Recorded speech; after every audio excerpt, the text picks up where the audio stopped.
Chapter 125, 100 Ghost Town. Cold winds blew within the 100 Ghost Forest. It was a place daylight never reached. On an abandoned little farm, Ye Feng, with his newly disguised appearance, was currently standing within a wooden building, searching for something. I've finally found it. Looks like the information wasn't wrong. After turning the place upside down, Ye Feng obtained a bronze key from a wooden bucket secret door key. Able to open the steel gate to the secret passageway of the 100 Ghost Town. Now that an assassin crouched in a corner, waiting for him, Ye Feng worried that a problem would crop up at a crucial moment. Hence, he gave up the notion of entering the 100 Ghost Town through the front door. With this key, he could use the secret passage to enter the 100 Ghost Town. Only the process of doing so was filled with many complications. Legends had it. The entire 100 Ghost Forest was once cursed by an extremely powerful dark cursemonster, turning all the living inhabitants into ghosts. Trapped in an existence of endless torment, these ghosts harbored an intense hatred of the living.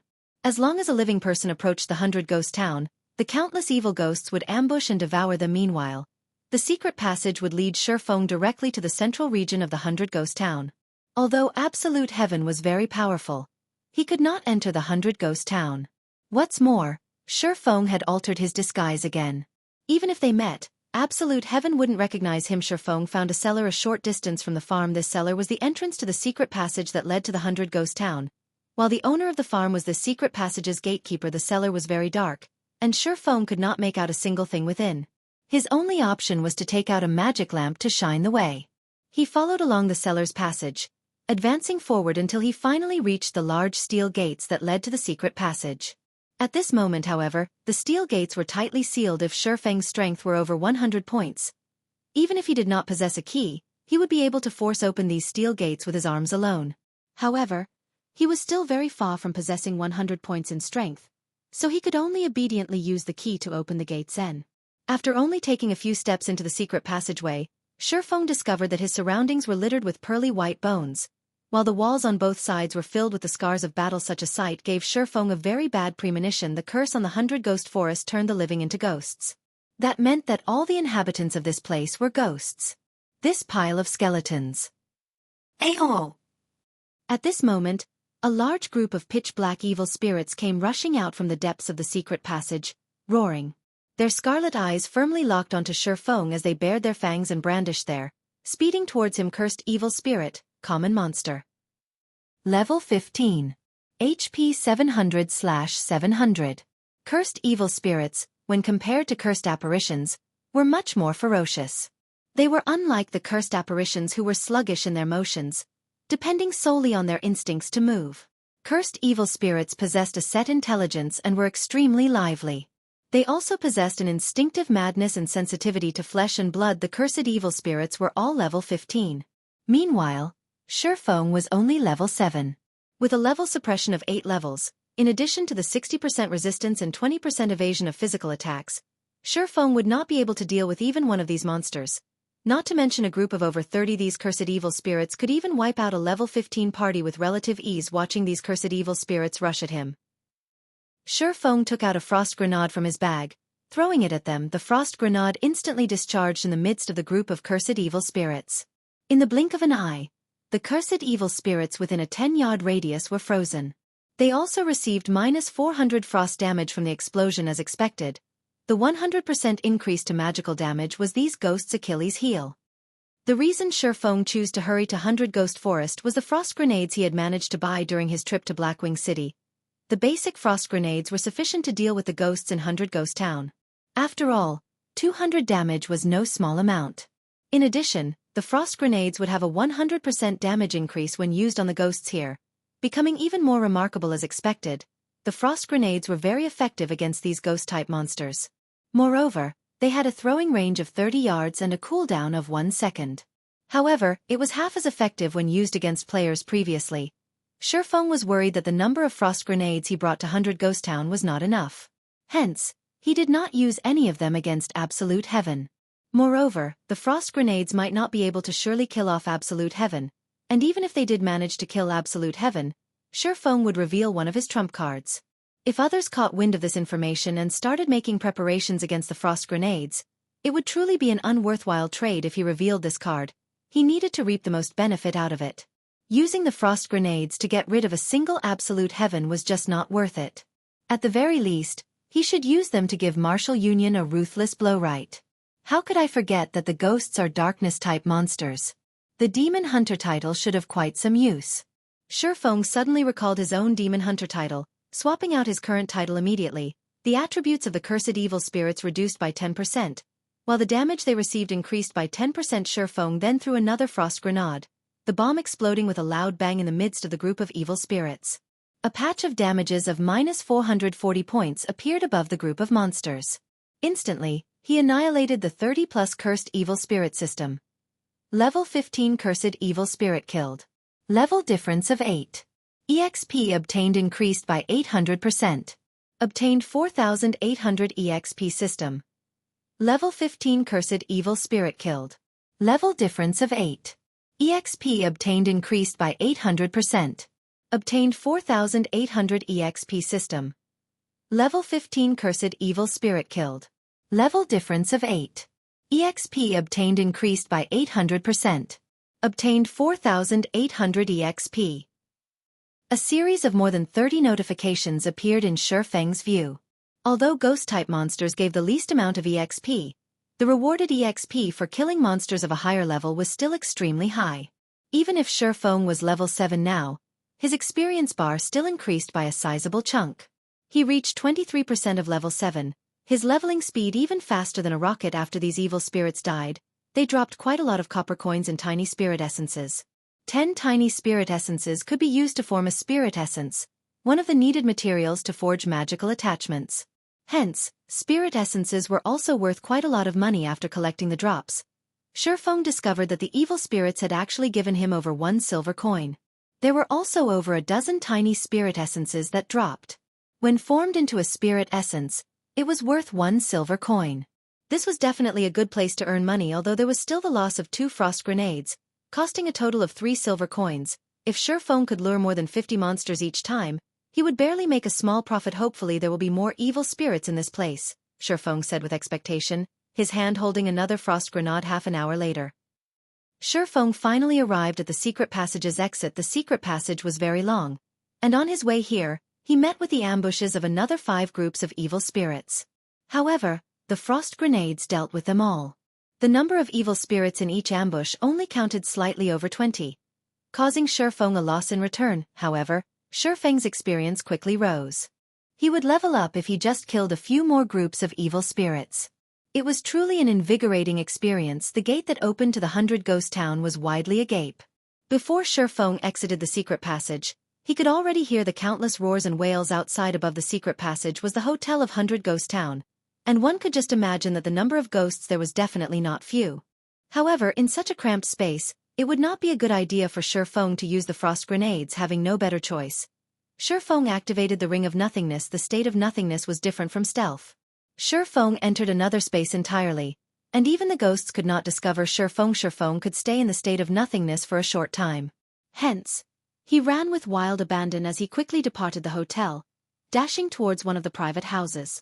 Seeing the duration of the state of nothingness about to end, if Shi Feng were to take a stroll on the streets of 100 Ghost Town, filled with ghosts, he would truly be seeking death. As for the frost grenades, they had a 1-second cooldown, and they could encompass every location. 3 seconds. 2 seconds. 1 second.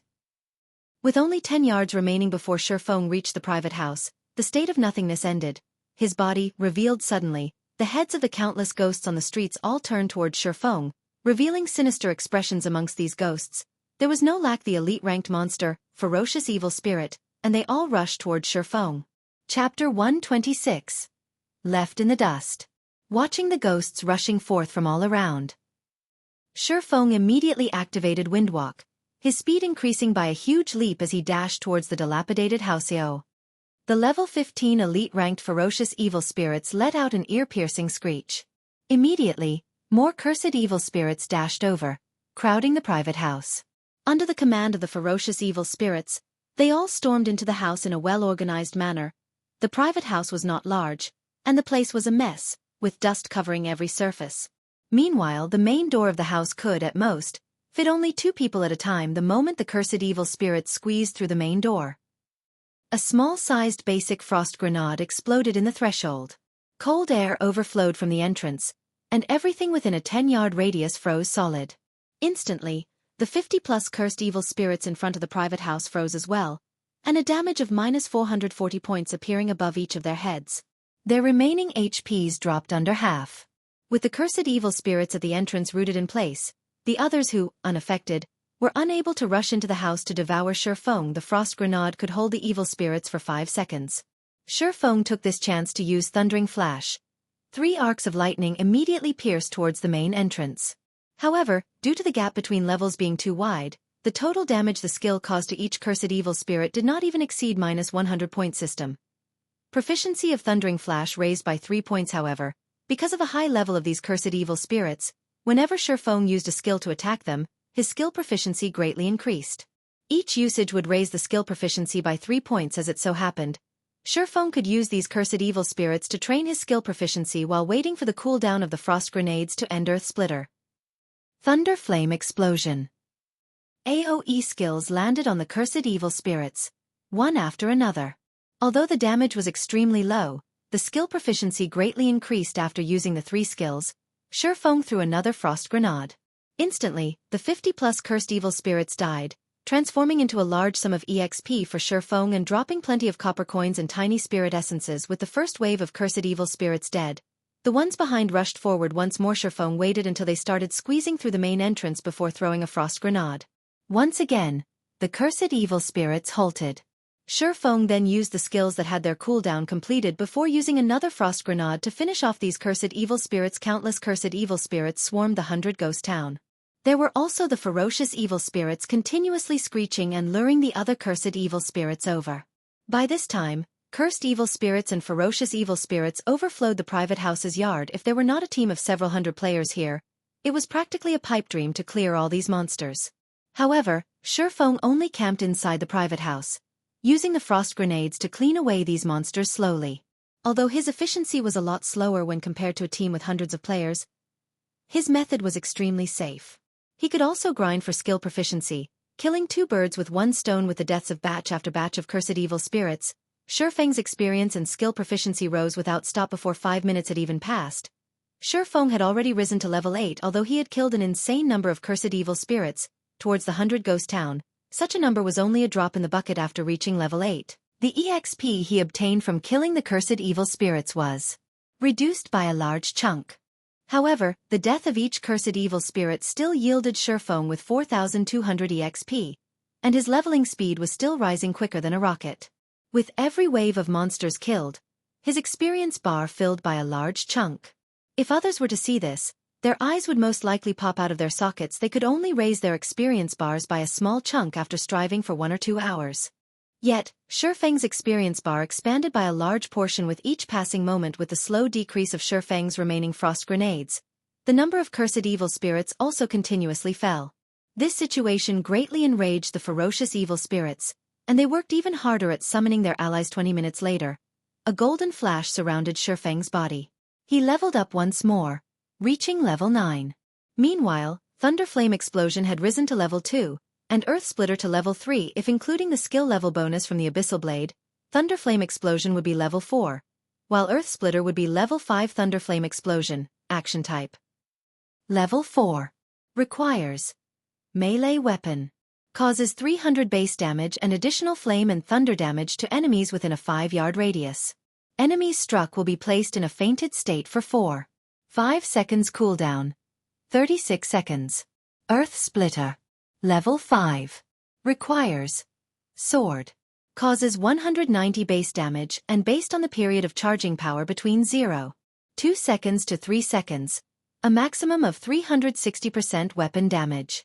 Attack range of 10 yards. Cooldown 40 seconds. The cooldown of both of these skills greatly reduced, while their power increased. If both skills were used, common monsters of the same level would die without question. However, the most frightening part was still the fact that Ye Feng had risen to level 9. Even in all of White River City, no one could find another level 9 player. If there were a ranking for levels, Ye Feng would unquestionably be placed at the number 1 spot, while the player in second place was still a great distance from level 8.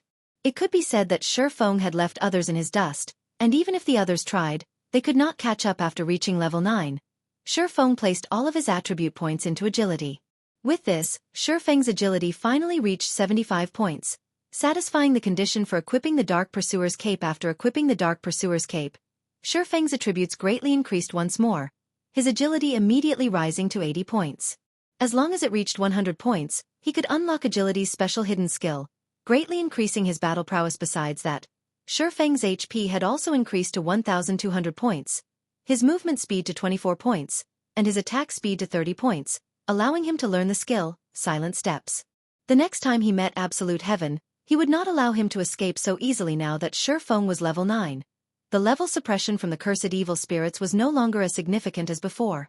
Furthermore, Thundering Flash, Earth Splitter, and Thunderflame Explosion had all leveled up as well, notably increasing their might. Right now, Ye Feng only needed to combine one Frost Grenade and his 3 skills to end the cursed evil spirits, saving him a lot of frost grenades, after which, Ye Feng continued massacring the cursed evil spirits for over a dozen minutes, his experience bar rising to 36% of level 9. As long as he continued grinding like this for an hour, he could definitely reach level 10. Unfortunately, Ye Feng had cleared out all the cursed evil spirits that once filled the streets. Finally, those ferocious evil spirits were no longer able to remain idle. They released angry roars, intending to rip Ye Feng to shreds with their own bare hands. The scene frightened the other cursed evil spirits. They hurriedly parted to give way to the ferocious evil spirits. Suddenly, over a dozen incomparably sinister-looking beings stormed the private house, every one of the ferocious evil spirits intending to rend Ye Feng into tens of thousands of pieces. Ferocious evil spirit, elite rank. Level 15. HP 5, 000/5, 000. Compared to the cursed evil spirits, not only did the ferocious evil spirits have larger bodies, but their attack power and movement speed also greatly surpassed the former.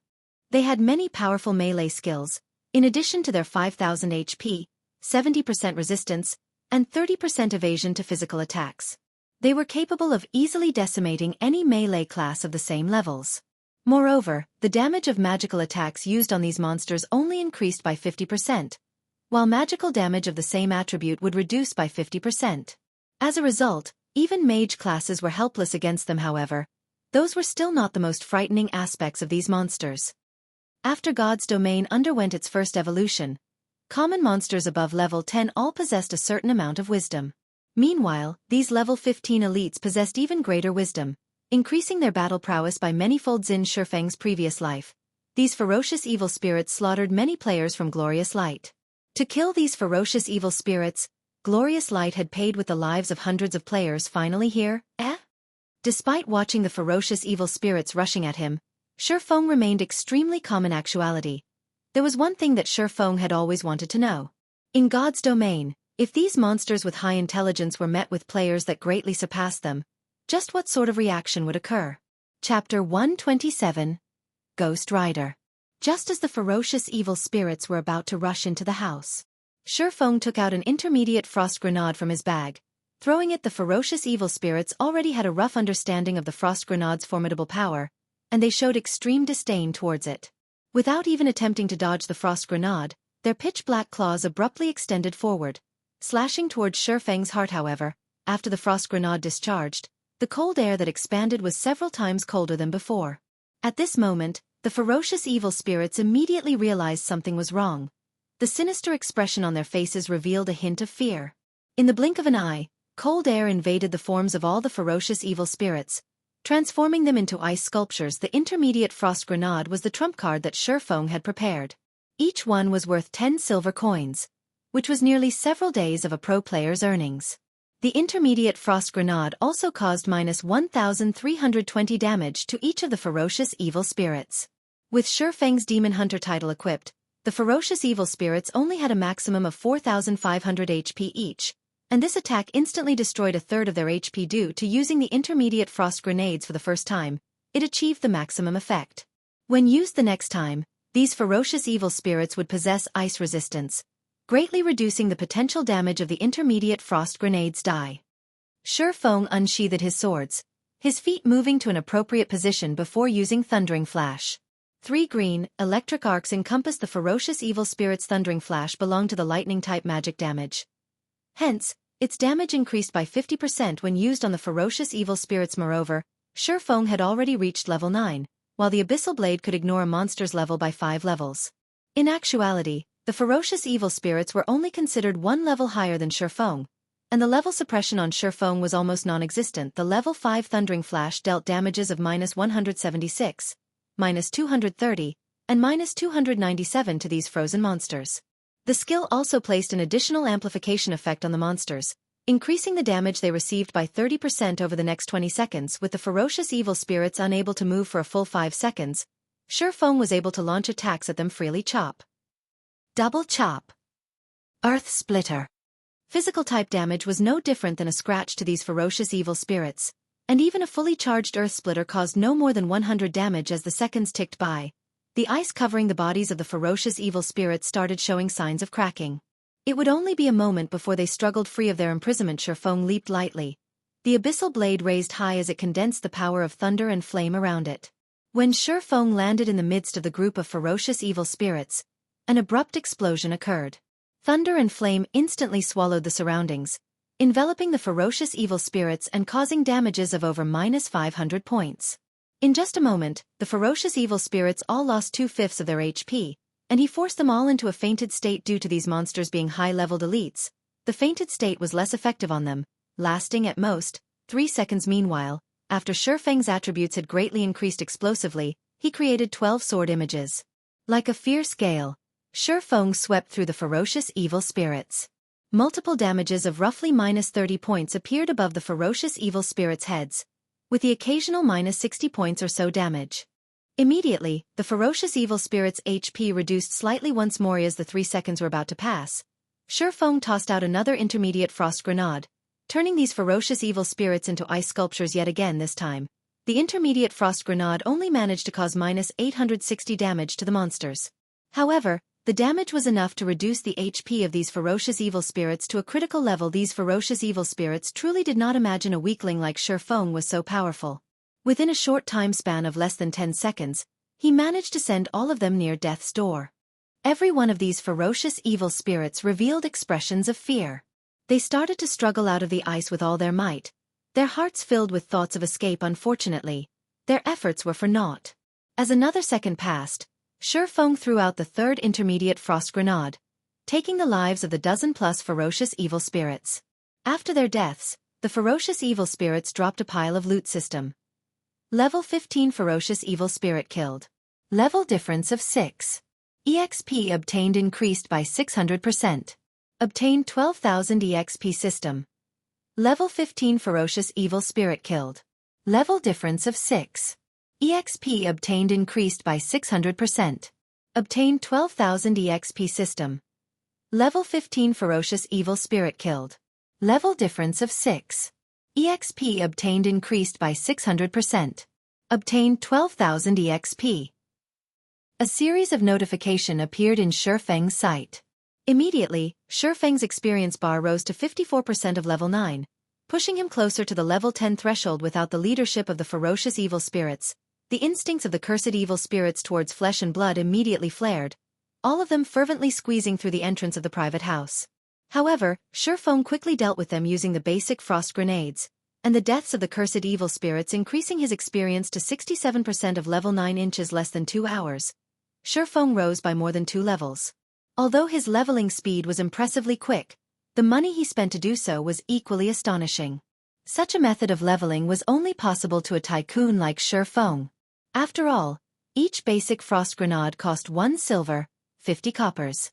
Aside from the fact that Ye Feng had used over 400 basic frost grenades, he also used 3 intermediate frost grenades, which cost 10 silver coins each. All in all, Ye Feng spent over 6 gold coins to achieve such a leveling speed. If converted to credits, that would be over 60,000 credits spent on this endeavor. In other words, each level cost Ye Feng over 30,000 credits. Even the elite members of society could not afford such spending, following which, Ye Feng collected the drops from the monsters. With the entire street of ghosts murdered by Ye Feng, it took him over half an hour to collect all the loot that dropped. Making a rough calculation, Ye Feng discovered that he actually did not take a loss. Instead, he profited from this adventure of his. Ye Feng picked up a total of 1 gold, 32 silvers. Amongst the loot, There were also over 3,000 tiny spirit essences, more than 10 skill books for various classes, tens of pieces of level 12 and level 13 common equipment, over 20 pieces of level 10 and above bronze equipment, and 2 pieces of level 15 mysterious iron equipment. As for the 2 pieces of mysterious iron equipment, one was a level 15 cloth shirt for mages, and the other was a level 15 two-handed great axe. Between the two, the weapon was the most valuable. The mage shirt could be sold for over 1 gold coin, while the great axe would sell for at least 2 gold coins. As for the bronze equipment, each piece would sell for at least 20 silver coins. Ye Feng's profit was simply through the roof. This place is so profitable. I'll bring Blackie and the others to level up in the future. Ye Feng felt this was an optimal location. Not to mention the fact that he made a profit despite all the money he spent. His level also increased in a flash. Killing 2 birds with 1 stone. However, he still needed some time before making a decision. Right now, he needed to let the others slowly familiarize themselves with the battle methods in the newly evolved God's domain. If they only depended on the frost grenades to level up, their techniques would never improve. After clearing out the ghosts from the entire street, Ye Feng effortlessly arrived at the central plaza of the 100 Ghost Town. Although there were no longer any ghosts left on the street, the central plaza was still densely packed with even larger numbers than before. Meanwhile, at the center of the plaza, a faint blue flame burned brightly above a fountain, giving off a deep blue glow. This flame was the ice blue devil flame, and it was currently guarded by ferocious evil spirits. Furthermore, there was a knight, clad in jet black armor, standing among the ferocious evil spirits. The knight carried a silver-colored greatsword on its back, and both its eyes gave off a green glow as it stood quietly by the side. All of the ghosts surrounding this knight treated it with respect, awaiting his command. The nature of this knight was different than the other ghosts. Its entire body was just a skeleton covered in faint blue flames. The heat given off by those flames caused the land around it to dry up and crack. Ghost Rider, Chieftain rank. Level 15. HP 100. 000/100. 000. As expected, it is very strong. It's no wonder Glorious Light lost several hundreds of their elite players after battling the Ghost Rider. Just by looking at it, Ye Feng knew it would be impossible for him to have a direct confrontation with the Ghost Rider without several hundred elite players. It was an impossible task to kill the Ghost Rider. Moreover, there were also thousands of cursed evil spirits and ferocious evil spirits present. Chapter 128. Engaging the Ghost Rider. The flames in the Ghost Rider's eyes flickered. Its emotions impossible to discern. However, none of the ferocious evil spirits dared to approach within 20 yards of it. With the frightening prowess of the Ghost Rider, even if Ye Feng had risen to level 20 and brought along a 20-man elite team, he would still fail to kill the Ghost Rider. Moreover, there was a 90% chance they would be wiped out. Instead, the Ghost Rider was simply too strong at this stage of the game. Many guilds would occasionally encounter a few elite or special elite monsters, and they could usually deal with these monsters with only a party or a team. However, after the evolution of God's domain, even only a level 5 chieftain-ranked monster could completely wipe out a 20-man team filled with level 5 elite players. Moreover, a monster over level 10 would have their intellect greatly boosted. A level 10 chieftain needed at least 30 level 15 elite players to deal with, and even then, the number casualties would be very high. As for a high-leveled chieftain like the Ghost Rider, it possessed a large variety of AoE damaging skills. It was also capable of commanding all the ghosts in the entire 100 Ghost Town. Although it was only a level 15 monster, its raid difficulty was even above that of a level 20 chieftain. Glorious Light had sent out thousands of its members to slay the Ghost Rider, paying a very heavy price. Currently, Ye Feng lacked both resources and influence. Not mentioning the gap of 6 levels, he was also alone in this place. He had absolutely no chance of challenging the Ghost Rider. It seems I can only use that method. Ye Feng observed the situation in the center of the plaza, inwardly running calculations and simulations in his mind. Right now, he stood over 300 yards from the fountain. If he wanted to obtain the ice blue devil flame, first and foremost, he needed to dispose of all these cursed evil spirits and ferocious evil spirits, then finally, deal with the Ghost Rider. As long as there was the tiniest of mistakes, he would end up dead and sent back to town. Ye Feng took out 2 tier 2 magic scrolls. These were the only 2 remaining treasured scrolls he had left. It would be extremely difficult for him to obtain another one in the future, as obtaining these scrolls largely depended on one's luck. If it weren't for obtaining the ice blue devil flame, he would not even be using such precious items. Phantom kill. Ye Feng inwardly chanted, a doppelganger of him slowly forming into being. Ye Feng immediately passed over a dozen frost grenades to his doppelganger. The doppelganger then rushed towards the plaza. The moment the doppelganger set foot into the plaza, the Ghost Rider discovered it immediately. The Ghost Rider's pearly white skull turned towards the doppelganger, the flames in its eye sockets flaring. All living beings must die. The Ghost Rider unsheathed the silver greatsword from its back, pointing it at the doppelganger. The blue flame surrounding its body abruptly moved to engulf the greatsword as well, warping the greatsword in shape. The pommel of the sword transformed into a white-colored skull, and sinister-looking barbed tips appeared on the blade following the Ghost Rider's command. The countless cursed evil spirits in the plaza surged towards the doppelganger like a tidal wave. The doppelganger activated a speed scroll. It then tossed out a frost grenade, instantly turning a large group of cursed evil spirits into ice sculptures. Before turning to escape on Ye Feng's side, he activated Windwalk and used a speed scroll, then activating the Ring of Nothingness. Once in the state of nothingness, Ye Feng dashed towards the fountain like a fierce Galeas. The duration of the state of nothingness quickly flew by. Ye Feng's distance between the fountain shortened 300 yards. 200 yards. 100 yards. As Ye Feng was about to arrive at the fountain, his grip on the two Tier 2 magic scrolls tightened. His expression became abnormally calm as both his eyes fixated on the heart of the fountain. Little rat, did you think that you could hide from my eyes? The Ghost Rider suddenly appeared before Ye Feng, and as if the flames in its eyes could see past all things, it spoke in a deep, disdainful tone. The Ghost Rider then raised its white bone greatsword, the faint blue flame surrounding the sword immediately raising the surrounding temperature to scorching hot levels. With an abrupt wave, the great sword transformed into a flowing stream of light, splitting apart the air as it descended towards Ye Feng's head. How could it be? Ye Feng was shocked. He did not doubt that the Ghost Rider's sword had the capability of instantly killing him. Hence, both his legs curved into a bend, his body similarly bending downwards. Like a cat arching its body, Ye Feng instantly pulled out both the Abyssal Blade and the Crimson Blade, using parry with both swords. Suddenly, Ye Feng's legs burst with strength, and with the addition of the strength from his lower back, Ye Feng charged directly at the descending greatsword. The three swords colliding with each other created an explosive sound. The Ghost Rider's immense strength caused the ground that Ye Feng stood on to crack apart. Dust and debris scattered. Ye Feng's body as well was removed from the state of nothingness, revealed beside the fountain. Although Ye Feng did not receive any damage from the collision, the flames of the white bone greatsword were just too blistering. As the Abyssal Blade was a magic weapon, there were no problems with it. However, the secret silver-ranked Crimson Blade was different.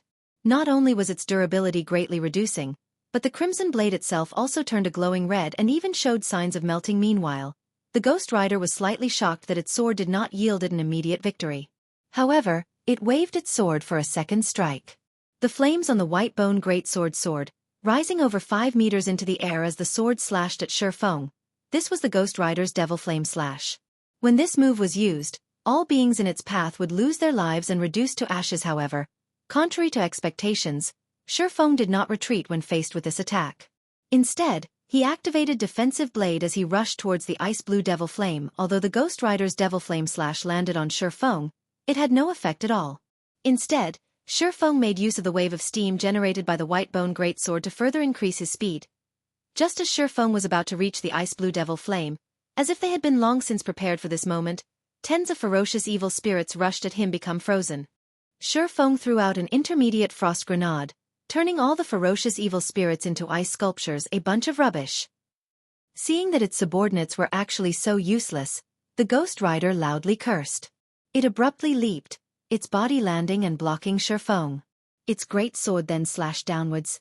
Die, little rat! Abyssal Bind. 9 pitch-black chains instantly bound the Ghost Rider, saving Ye Feng's life. However, the Ghost Rider's strength was just too immense.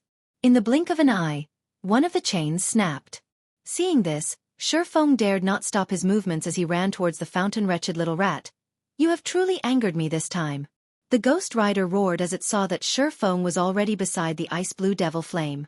It struggled free from the chains binding it, its body turning into a shadow as it swept towards Ye Feng, fully intending to dice him into chunks of meat. Due to the Ghost Rider's flames, the freezing effect of the frost grenades was also greatly weakened.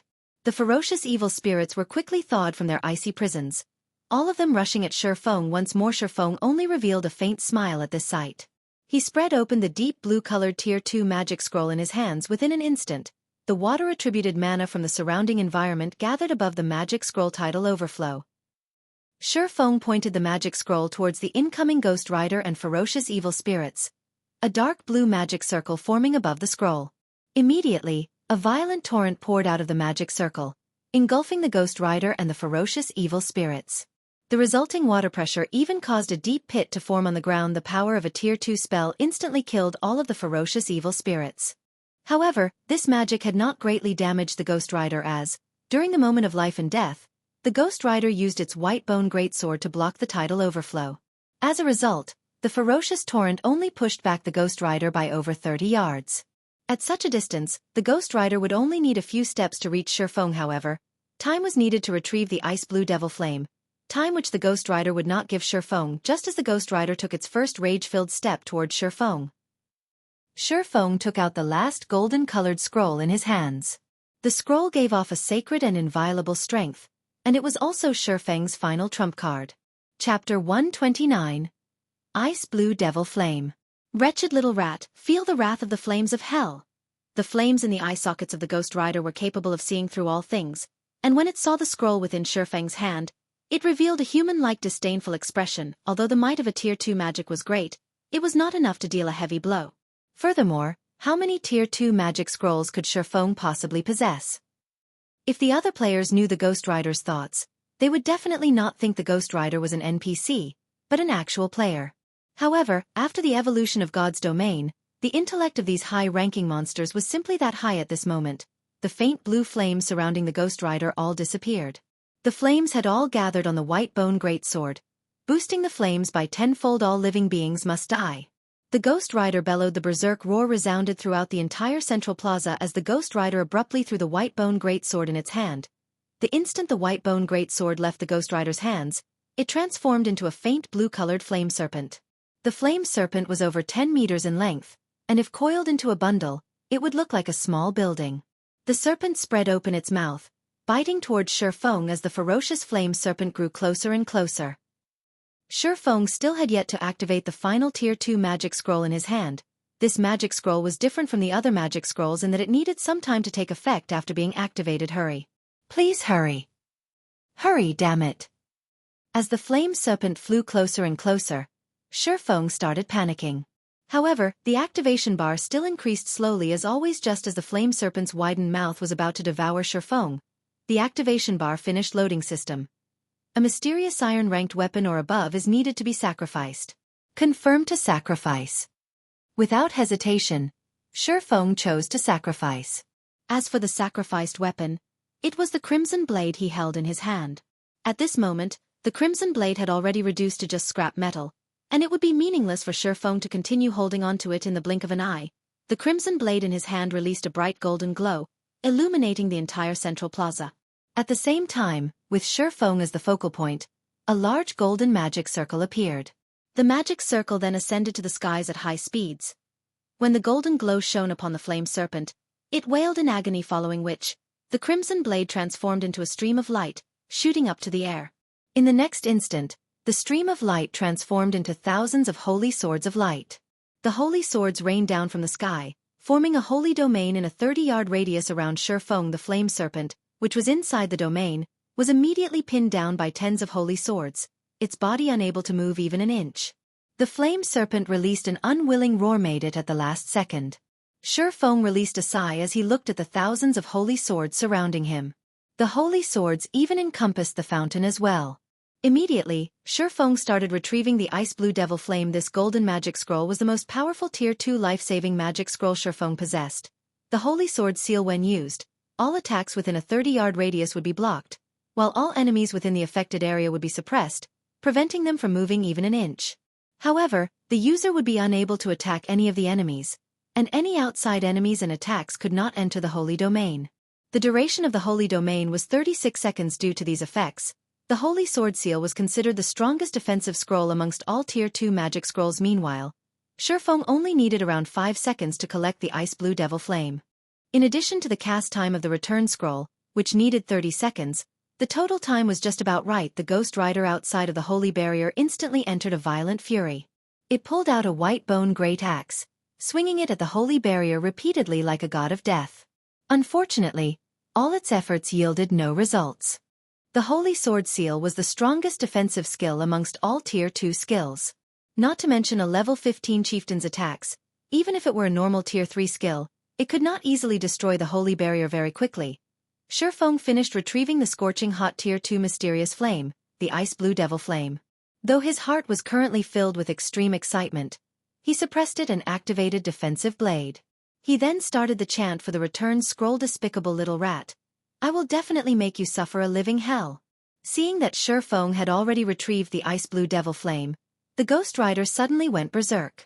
The faint blue flames covering its body flared up several times greater than before, and it swung its white bone great axe to the ground with all its might. Boom! The entire central plaza started quivering. The ground of the plaza cracked apart, spitting out tens of pillars of flames, sending countless debris flying. Only now was Ye Feng fully aware of how powerful the Ghost Rider was. The previous exchanges they had were not even a warm-up for the Ghost Rider. Fortunately, Ye Feng had the strongest Tier 2 defensive skill on his side. If it were only a Tier 1 defensive scroll, it could not have fended off the Ghost Rider at all. Time flowed past, little by little. Though the Ghost Rider poured out attacks on the holy barrier like a madman, fortunately, none of them made any actual difference. The Ghost Rider could only watch as Ye Feng completed the chant for the return scroll. With only 2 seconds remaining for the chant to finish, the holy sword shield's duration ended. At this moment, the Ghost Rider revealed a sinister smile as it dashed forward 2 steps, instantly arriving before Ye Feng. With its axe raised, the Ghost Rider struck down at Ye Feng. The axe was unable to advance any further when it was several centimeters away from Ye Feng's body. Ye Feng was shocked into a cold sweat. The Ghost Rider's speed was just too fast after becoming berserk. Even he could only barely see it move. Fortunately, he had activated defensive blade beforehand. The level 2 defensive blade could completely resist 4 melee attacks or 7 ranged attacks. Now that the skill blocked 1 attack, only 3 more blocks remained. Seeing that its attack did nothing, the flame in the Ghost Rider's eye sockets congealed slightly. It then started madly attacking Ye Feng's second strike. Third strike. Fourth strike. Very quickly, all 3 of Ye Feng's remaining blocks were used up. The Ghost Rider then abruptly did a horizontal slash, intending to bisect Ye Feng in half at the moment of life and death. Ye Feng finished the return scroll's chant a step ahead. He then transformed into a white glow. Vanishing the white bone axe only managed to slice the white glow in half, but not Ye Feng. The Ghost Rider was incomparably furious. The ice blue devil flame was its most valuable treasure. The reason it could turn from a cursed apparition into a Ghost Rider was all due to the ice blue devil flame. As long as it had another half a year, it could once more evolve and become a lord. With a lord's strength, it could launch attacks at the living beings in the nearby towns, slowly strengthening its army of ghosts. Now, however, the ice blue devil flame was snatched away by a wretched little rat right before his eyes.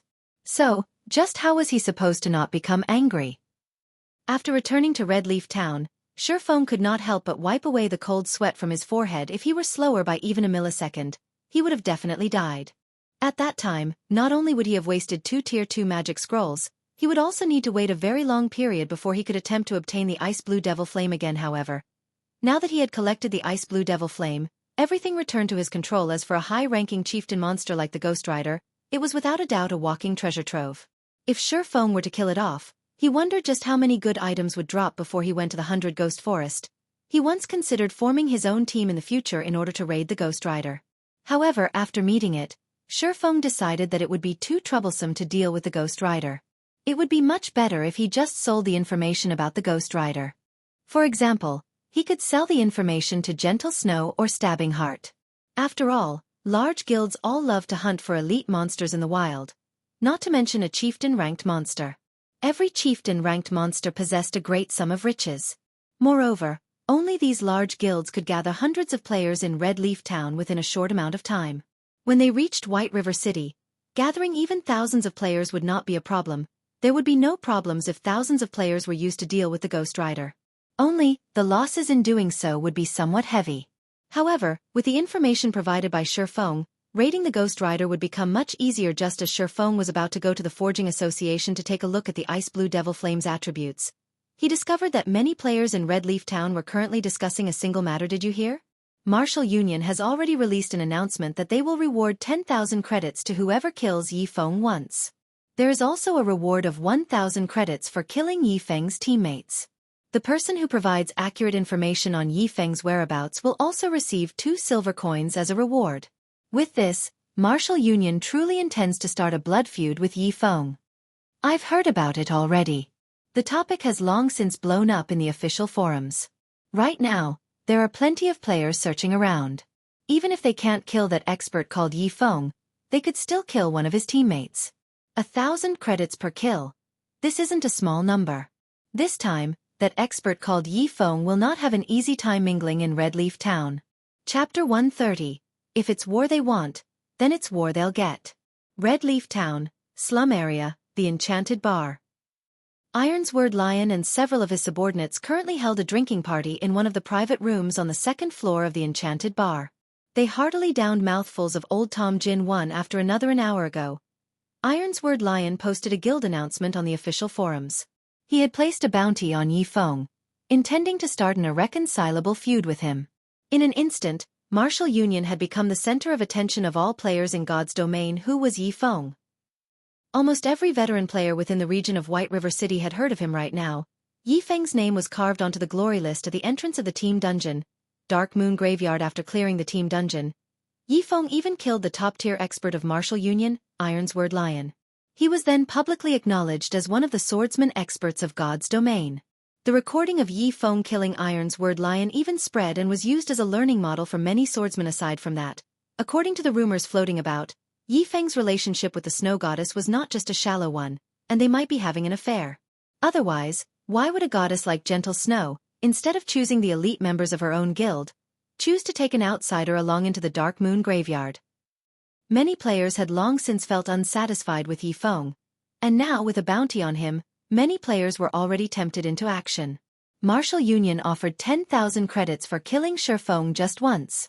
Moreover, not only would they be able to obtain the prize money, but they would also obtain immense fame for killing a publicly acknowledged expert of God's domain.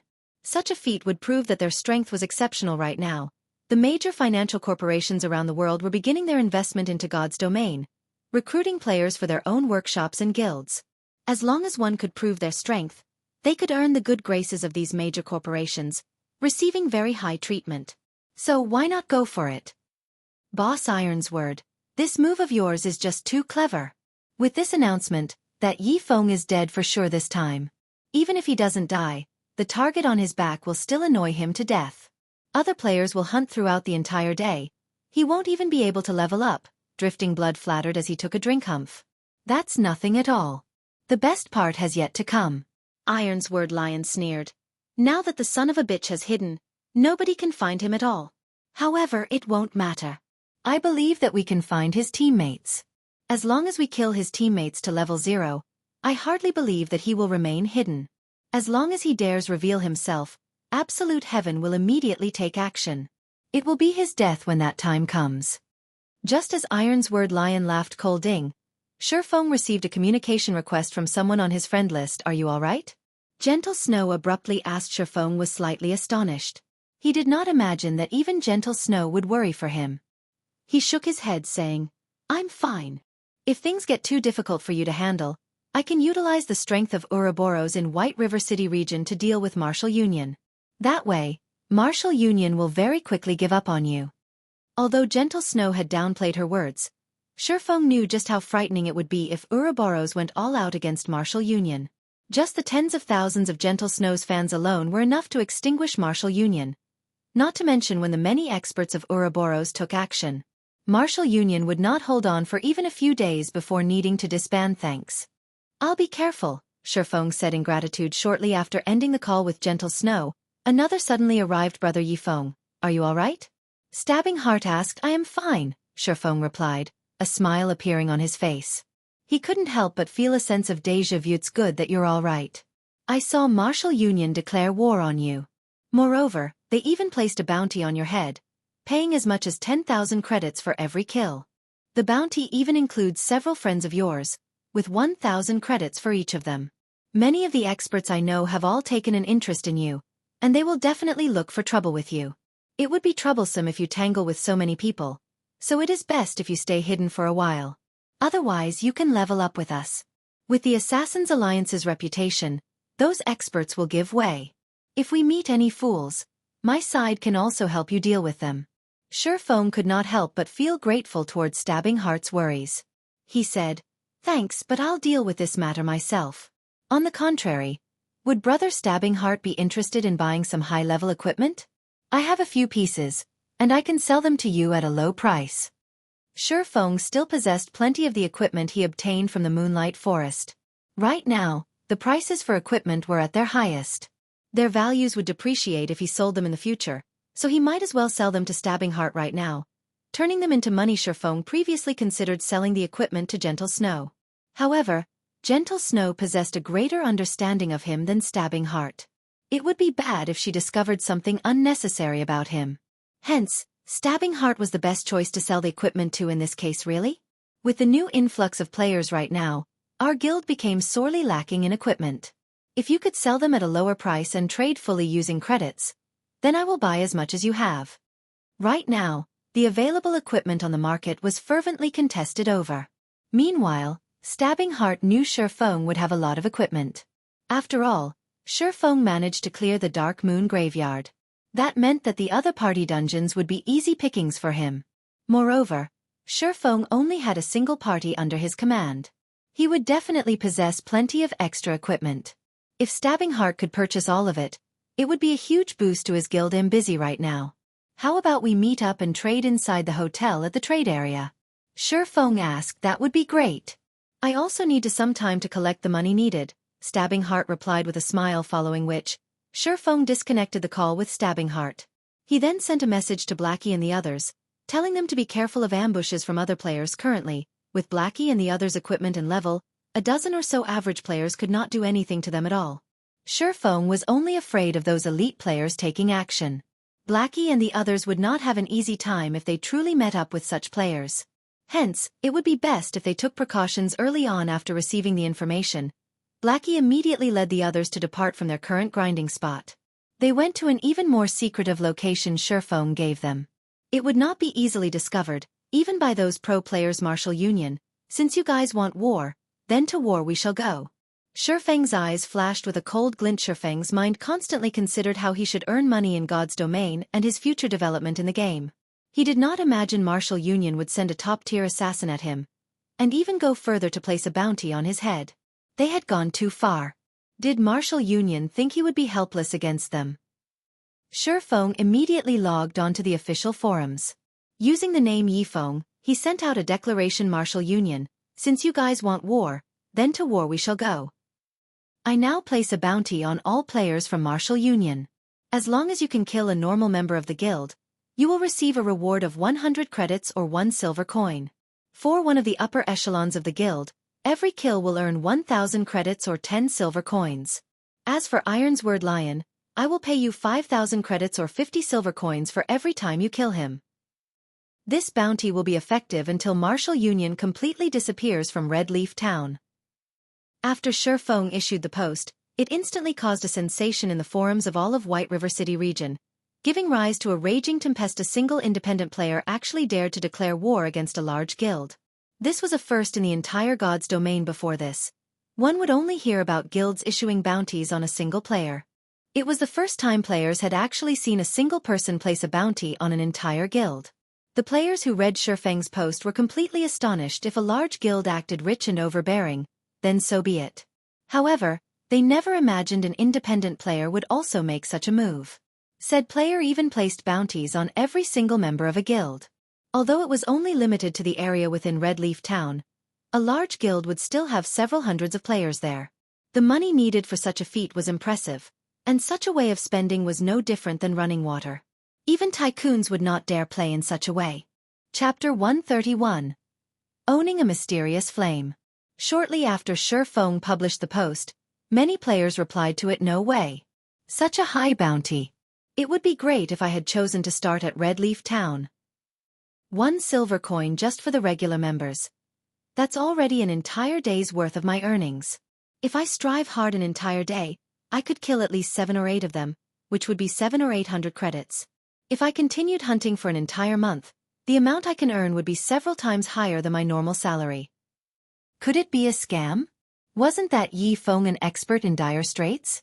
Where did he get so much money? The commenter above is right. This is definitely a scam. This Ye Feng is just trying to make a name for himself and win the pity of the masses. tricking us into opposing martial union. There were many players who voiced out their own varying opinions. Some supported Ye Feng, while some felt disgusted with him. A large number of players cursed at Ye Feng, and an even greater number refused to believe that Ye Feng possessed that much money. After all, making a rough calculation, just killing all the members of Martial Union in Red Leaf Town once would cost a lot, not to mention killing them several times. Even a normal tycoon would not dare carry out such an action, much less a poor expert in dire straits. I am stabbing heart of Assassin's Alliance. I am in full support of Brother Ye Feng, and I can guarantee that everything Brother Ye Feng has said is the truth. If you aren't able to cash in your bounties from him, you can collect them from me instead. Just when everyone determined Ye Feng was a scammer, Stabbing Heart's abrupt reply sent a tremor through the forums once more. Although Ye Feng was famous, when compared to a large guild, his prestige was still sorely lacking. On the other hand, the words Stabbing Heart from the Assassin's Alliance had written were wholly different. Ignoring the fact that the Assassin's Alliance was a second-rate guild, possessing a member count in the tens of thousands, just the dozen years or so fame they had accumulated from other virtual reality games was strongly persuasive. Wow! The Assassin's Alliance's Stabbing Heart has appeared. Please let me join the Assassin's Alliance. Even Stabbing Heart has already shown himself, so the bounty must be real. This time, the players of Red Leaf Town are going to make a fortune. Not long after Stabbing Heart's appearance, another reply appeared which instantly caused the number of views on Ye Feng's post to multiply by tens. Ye Feng is my friend. I can guarantee his credibility. If there are any problems, you can find me to deal with them. The reply indeed belonged to the snow goddess, Gentle Snow herself. Moreover, she was willing to make assurances for Ye Feng. Those who cursed at Ye Feng previously immediately shut up after her reply, because if they did not, the snow goddess fans might pummel them into meat paste. Ye Feng, you are my idol. Please take me in as your disciple. I'm willing to do anything you ask. I guarantee it. Big brother Ye Feng, do you have a girlfriend? Little sister is 18 years old, has a beautiful appearance, a sexy body, and wishes to become Big Brother's girlfriend. I can give birth to a bunch of little monkeys for Big Brother. Looking at Gentle Snow's reply, everyone immediately thought Ye Feng was just too awesome. He had received the support of Stabbing Heart of Assassin's Alliance and the Snow Goddess of Ouroboros. This was not a treatment any ordinary expert would receive. Now that God's Domain was so popular, Ye Feng's future would be Limitless Slum Area, the Enchanted Bar. Boss Ironsword, this is not good. Ye Feng placed a bounty on our heads. An assassin suddenly rushed into the private room. Currently, Ironsword Lion happily drank away, his face flushed red. He did not think the alcohol in a virtual world could get a person get drunk. The alcohol had such a rich and mellow taste. Compared to the alcohol available in the real world, what he drank right now was much better. It was no wonder those players that tread on the path of darkness all loved to hang around in this place at this moment. The person who rushed into the room shouting had immediately interrupting Ironsword Lion from enjoying his drink. Annoyed, he said, "Why are you shouting? It's not like the sky is falling. Which son of a bitch was it that placed a bounty on me? Let's see if I don't hack him into pieces." "Boss, I heard it was that Ye Feng who placed the bounty on us," Drifting Blood said in a daze. "Ye Feng? With him alone, he wants to place a bounty on us, Martial Union? Who would even believe his words?" Ironsword Lion laughed in contempt, swallowing another mouthful of Old Tom Gin. "Boss Ironsword, it's true. If you don't believe it, take a look at Ye Feng's post. Right now, views on it have exceeded 1 million already," the assassin helplessly said. Originally, he did not believe that an independent player would dare place a bounty on a large guild, either. Anyone who dared would just be digging their own graves. Without great enmity against a guild, no one would not carry out such an action. Such an action was a major threat to the reputation of a guild, and they would definitely not let off any players who dared provoke them. If they did not kill the player until he quit the game, they would not let the matter rest. However, reality told him otherwise. As such an incident had truly occurred, Ironsword Lion still did not believe his subordinate's words. To place a bounty on the members of Martial Union, was this Ye Feng seeking death? Hence, Ironsword Lion checked out the official forums immediately. Ironsword Lion was dumbfounded. Ye Feng actually dared place a bounty on all of Martial Union. He really intended to fight until one side was gone. However, Ironsword Lion had forgotten that he was the one who first placed a bounty on Ye Feng. He had already forgotten his own declaration to fight until one of them was obliterated. After taking a closer look at the contents of the post, Ironsword Lion was truly shocked. Those who originally called Ye Feng a scammer had all shut their mouths now, and they all itched to slaughter the members of Martial Union. It was like they discussed competing over vegetables on the forum when Ironsword Lion saw the price tag of his own bounty. He nearly exploded with anger. He had spent 1,000,000 credits to hire Absolute Heaven to assassinate Ye Feng, and the bounty of 10,000 credits he publicly declared was just for entertainment. He was not hoping that someone would kill Ye Feng at all. His main goal was to kill Ye Feng's teammates now. However, Ye Feng had tagged him with a bounty of 5,000 credits. In doing so, wasn't Ye Feng stating that he was far from being his equal? The most unbelievable thing was that Stabbing Heart and Gentle Snow had also stood out to show their support for Ye Feng. Ironsword Lion simply could not understand the situation. The bounty he placed was only on Ye Feng. Yet, why did these fellows mind other people's business? Gentle Snow was one thing, but why had Stabbing Heart appeared as well? He and the Assassin's Alliance had always minded their own business, and he had never provoked the Assassin's Alliance before. So, why was Stabbing Heart showing his support to Ye Feng? Good, good, good. Ironsword Lion repeatedly said. His anger jerked him out of his drunken stupor, his expression turning extremely sinister as he coldly said, "Since he wants to play, then I'll play. Immediately place a bounty on anyone with the guts to kill any of our members. Also, increase the bounty on Ye Feng's teammates to 2,000 credits per person. I want to see just who can tempt these players. Tell the ones below to be careful of their actions and form parties when they go out leveling." Yes. After Ironsword Lion finished giving out his instructions, the assassin turned and left. Following which, Ironsword Lion initiated contact with Absolute Heaven. He wanted Absolute Heaven to take action a little sooner, killing Ye Feng to absolve him of this anger elsewhere. Ye Feng had rented an intermediate forging room in the Forging Association. Now that the ice blue devil flame was in his hands, Ye Feng was prepared to use this time to train his forging. Placing all his effort into making the Silver Dawn and other equipment, Ye Feng walked to the furnace, cancelling the Tier 1 mysterious flame provided by the intermediate forging room. He then took out a dark blue flame from his bag. This dark blue flame was just like a flame sprite, joyfully jumping about in Ye Feng's palm. Furthermore, the flame gave off a scorching heat, causing the temperature in the room to rise quickly. System: do you wish to bind the ice blue devil flame as your personal mysterious flame? Bind? Don't tell me that I can only use it after it's bound? Ye Feng did not know why, but although he held the ice blue devil flame in his hand, he was unable to glean any information about it. Even a Tier 1 mysterious flame was extremely rare throughout God's domain. In his previous life, he had never come into contact with a mysterious flame, and this was his first time learning that the flame needed to be bound before use. He recalled that the mysterious flame could be placed in the forging room of the guild. That way, all guild members were able to use it while not being able to take it away. So, just why was this mysterious flame a bound item? Ye Feng stopped caring about the details. He immediately chose to bind the ice blue devil flame, intending to learn its effects. Chapter 132. Evolution Crisis. After Ye Feng chose to bind the ice blue devil flame, suddenly, the ice blue devil flame started transforming. The small flame within Ye Feng's palm momentarily burned fiercely, wrapping Ye Feng's entire palm. Ye Feng immediately felt a scorching heat surrounding his hand as if he had just dipped it into boiling water previously. He was unable to feel the high temperature of the ice blue devil flame, and only now did he truly experience its heat. Although he tried to store the flame back into his bag, no matter what he tried, there was no reaction from the ice blue devil flame. Instead, a binding loading bar appeared, slowly increasing, successfully fused 3%, 4%, 5%. Isn't it a binding? Why did it turn into a fusion? Looking at the green-colored fusion bar, Ye Feng felt a sense of unease. He could barely endure just the pain he currently felt. However, the temperature of the flame constantly rose, while the fusion rate of the flame was extremely slow.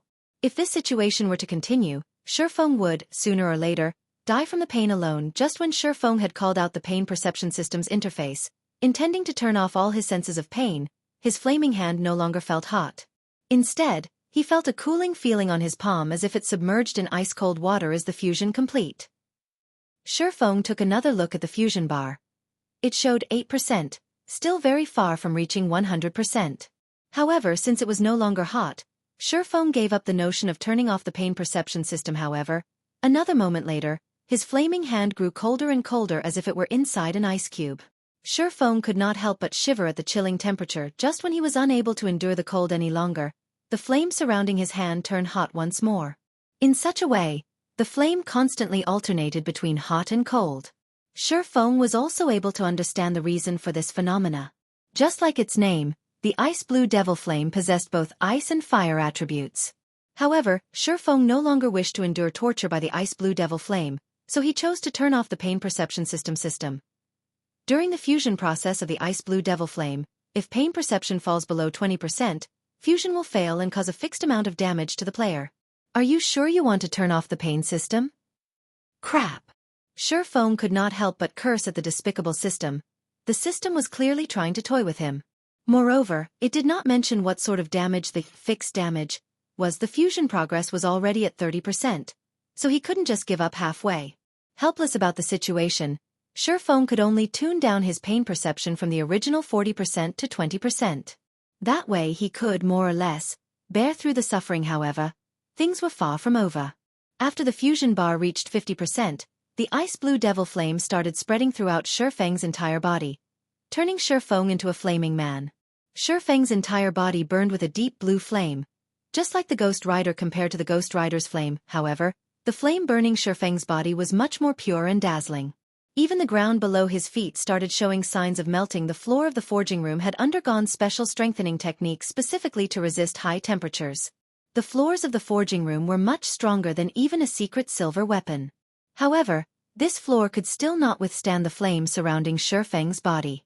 One could just imagine the frightening temperature that was emitted by the flame right now. If someone were to attack Ye Feng using a bronze weapon, the scorching flame would, most likely, melt the weapon before it could even come near Ye Feng. Fortunately, Ye Feng had long since familiarized himself with pain. He had also adjusted his pain perception down to 20%. Otherwise, he really could not endure the ever-changing temperatures of the ice-blue devil flame. After enduring the same process for 20 minutes, the fusion of the ice-blue devil flame finally completed. System. The ice-blue devil flame has been bound as player Ye Feng's personal belonging system. Fusion of the ice-blue devil flame completed. After undergoing the tempering of the ice-blue devil flame, player's physique has improved. Strength plus 10, endurance plus 10, agility plus 10, ice resistance plus 20, fire resistance plus 20. Able to fully control the ice-blue devil flame. Even this is possible? Ye Feng was shocked, ignoring how valuable the ice-blue devil flame was to forgers. Ye Feng did not think that it could even improve a player's physique after fusion. Ye Feng had effortlessly obtained 30 attribute points and 20 points in both ice resistance and fire resistance. Resistance was extremely hard to obtain in God's domain, and a single point increase would have a large effect, not to mention an increase of 20 points. Such an increase was enough to instill despair in many mage classes. If fire magic could originally deal 100 damage to Ye Feng, right now, it would be good if could even deal him 30 damage. Ye Feng then chanted a name in his mind, a deep blue flame appearing in the middle of his palm. This was indeed the ice-blue devil flame. Following Ye Feng's thoughts, the flame freely moved about, growing and shrinking. Ice-blue devil flame, Tier 2 mysterious flame. Can be used in battle to increase damage by 20%, and an additional 40% damage to ice or fire attributed skills. Simultaneously, it increases the success rate for potion making, forging, and cooking by 10%. These attributes had completely surpassed Ye Feng's imagination in his previous life. He had never received any information regarding mysterious flames being capable of increasing a player's battle prowess. It was also impossible for the mysterious flames to only increase a player's battle prowess in this life. Hence, the only possibility was that the players who obtained mysterious flames did not leak a single word about it, silently enjoying the fortune. Just the mysterious flame's ability to increase the success rate of forging and potion making was sufficient to send all the major powers in God's domain into an uproar. If the information about it being capable of increasing a player's battle prowess leaked, the competition over mysterious flames would become much more intense. Forgers and potion makers would have no chance to obtain a mysterious flame for themselves at all. Mysterious flames were always said to give the greatest benefits to potion making and forging. But in Ye Feng's view, elementalists who learned potion making were the ones who gained the greatest benefits. Originally, an elementalist's damage was very frightening. They were like human cannons. If they were to receive an upgrade to their ice and fire attributed skills, it would leave others speechless. In addition, the ice-blue devil flame originally increased its user's damage by 20%, which meant that an elementalist who had the ice-blue devil flame would have their damage output increased by 60%. The elementalist possessing the ice-blue devil flame could easily kill an MT of the same level with the same quality of equipment in just 2 or 3 moves, although Shi Feng was not an elementalist, the Ice Blue Devil Flame still provided a relatively large increase to his battle strength with the Ice Blue Devil Flame. Shi Feng felt that the future development of his skills should be more directed towards the fire or ice attributes. That way, he could reap the greatest benefits from using the Ice Blue Devil Flame, following which, Shi Feng took out a pile of hard stones and started making advanced whetstones. Increasing his forging proficiency. The success rate for making an advanced whetstone was 60%, with a possibility of increasing proficiency by 1 point with each success. Although the increase was not as much as when he made bronze equipment, the time needed to make an advanced whetstone was much shorter. Shi Feng only needed to burn the hard stones in the Ice Blue Devil Flame for a short while, followed by a couple of knocks from his hammer. Then he would have completed an advanced whetstone. If Shi Feng were to make glimmer chest plates, he would not be able to sell them for a lot of money. After all, there were various guilds currently selling that item. On the other hand, making the high-level bronze equipment and mysterious iron equipment from the forging designs he bought from Stonehammer Town was not very efficient. It would be much better for him to just upgrade to an intermediate forging apprentice, increasing his success rate a little earlier. At that time, it would not be too late for him to start using those forging designs. Meanwhile, while Shi Feng made the advanced whetstones, tension rose throughout the entire Red Leaf Town. However, it was not only due to the matter of Shi Feng and Martial Union placing a bounty on each other. There was also the crisis after God's Domain's evolution due to the difficulty of the monsters in the wild increasing, the large influx of newcomers, and Shi Feng's stock clearance of the auction house. The prices of items rapidly increased. Within a short 2 hours, the prices of items had already doubled, causing many players to voice out their complaints. Originally, the money they earned within a day was small. They also needed to buy many items they needed in the wild, such as food and beverages, return scrolls, and such items. There were also the regeneration potions and mana recovery potions. However, the prices for all these items had suddenly skyrocketed. Amongst the items with inflated prices, the highest was equipment. Previously, 20 copper coins was sufficient for a player to purchase a piece of level 2 common equipment. Right now, they would need 40 copper coins to do so. As for bronze equipment and higher, the increase in their prices was even greater. However, without good equipment, how could they hunt monsters? Hence, the majority of the players right now all held the thought that they had to obtain a good piece of equipment no matter what, even at the cost of saving up the money meant for potions. With good equipment, they could easily look for a party to join. Their efficiency of killing monsters would also rise as a result, and it was only a matter of time before they earned back their money as a result. The prices of equipment constantly rose. Similarly, this phenomenon caused plenty of players, who were wealthy in real life, to purchase coins using credits for purchasing equipment, causing the price of coins to skyrocket. Looking at the situation, the players in Red Leaf Town became even more attentive towards the bounty put out by both Shi Feng and Martial Union. The players, who were previously uninterested in participating, started to take action. There were many experts who began searching for Shi Feng and his teammates, and there were some who set their sights on Martial Union, forming a party to hunt. Ye Feng's party must be level 6 or above, with a complete suit of bronze equipment. Those who fulfill the conditions, please gather at my location. Forming a party to hunt members of Martial Union must be level 5 or above. Those who wish to make a quick buck, don't miss this chance. Meanwhile, there were plenty of players shouting out party recruitments in the plaza of Red Leaf Town. However, their grinding targets were no longer monsters, but players. Suddenly, Shi Feng and Martial Union's game of hunting lured the players throughout all of Red Leaf Town. Chapter 133. Fire Dance. Inside the Red Leaf Forest, where the green grass was plush like a cushion, a party of level 5 players currently surrounded a group of 3 level 5 forest wolves.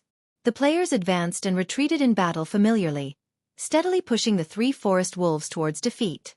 In a short moment, one of the forest wolves died from the large fireball that flew at it, while the remaining 2 forest wolves only had a small amount of HP remaining. Leader, we're already level 5. We're tired of constantly killing the same forest wolves. Let's just kill the level 6 grassland lion cubs. I hear the loot is quite good. Moreover, everyone can obtain a larger share of experience there, the bold and powerful shield warrior said as he blocked a forest wolf's attack. Forget it. In these troubled times, you forget that everyone from our Martial Union has a bounty on their heads. Each one of us is worth 1 silver coin, and there are plenty of people looking for this transaction. The party leader, an elementalist, shook his head. He felt that the shield warrior's suggestion was too risky. Leader, since when have you become such a coward? A berserker with waxy skin curled his lips, asking disdainfully. Before, When we snatched elite monsters and equipment and even killed the other players, I've never seen you reluctant before. Regardless of what other people say, Martial Union is a famous large guild in Red Leaf Town. I don't believe that those people would be so foolish, daring to kill us. Even if they come, we can kill them off and make a quick buck. The Elementalist party leader nodded, thinking that his subordinate's words sounded logical in Red Leaf Town. Only Martial Union bullied others. Whoever dared provoke them was only seeking death, the Elementalist party leader then said.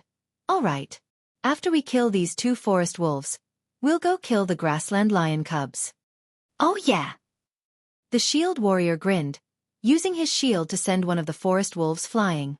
He then followed up with a heroic strike on the other forest wolf, taking away its remaining HP immediately after the party from Martial Union killed the final forest wolf. They suddenly discovered that they were surrounded by a team of over 20 players. Moreover, every one of these players was red-named, and clearly, they had already killed a lot of players. Brothers, our luck is good this time. They are all from Martial Union.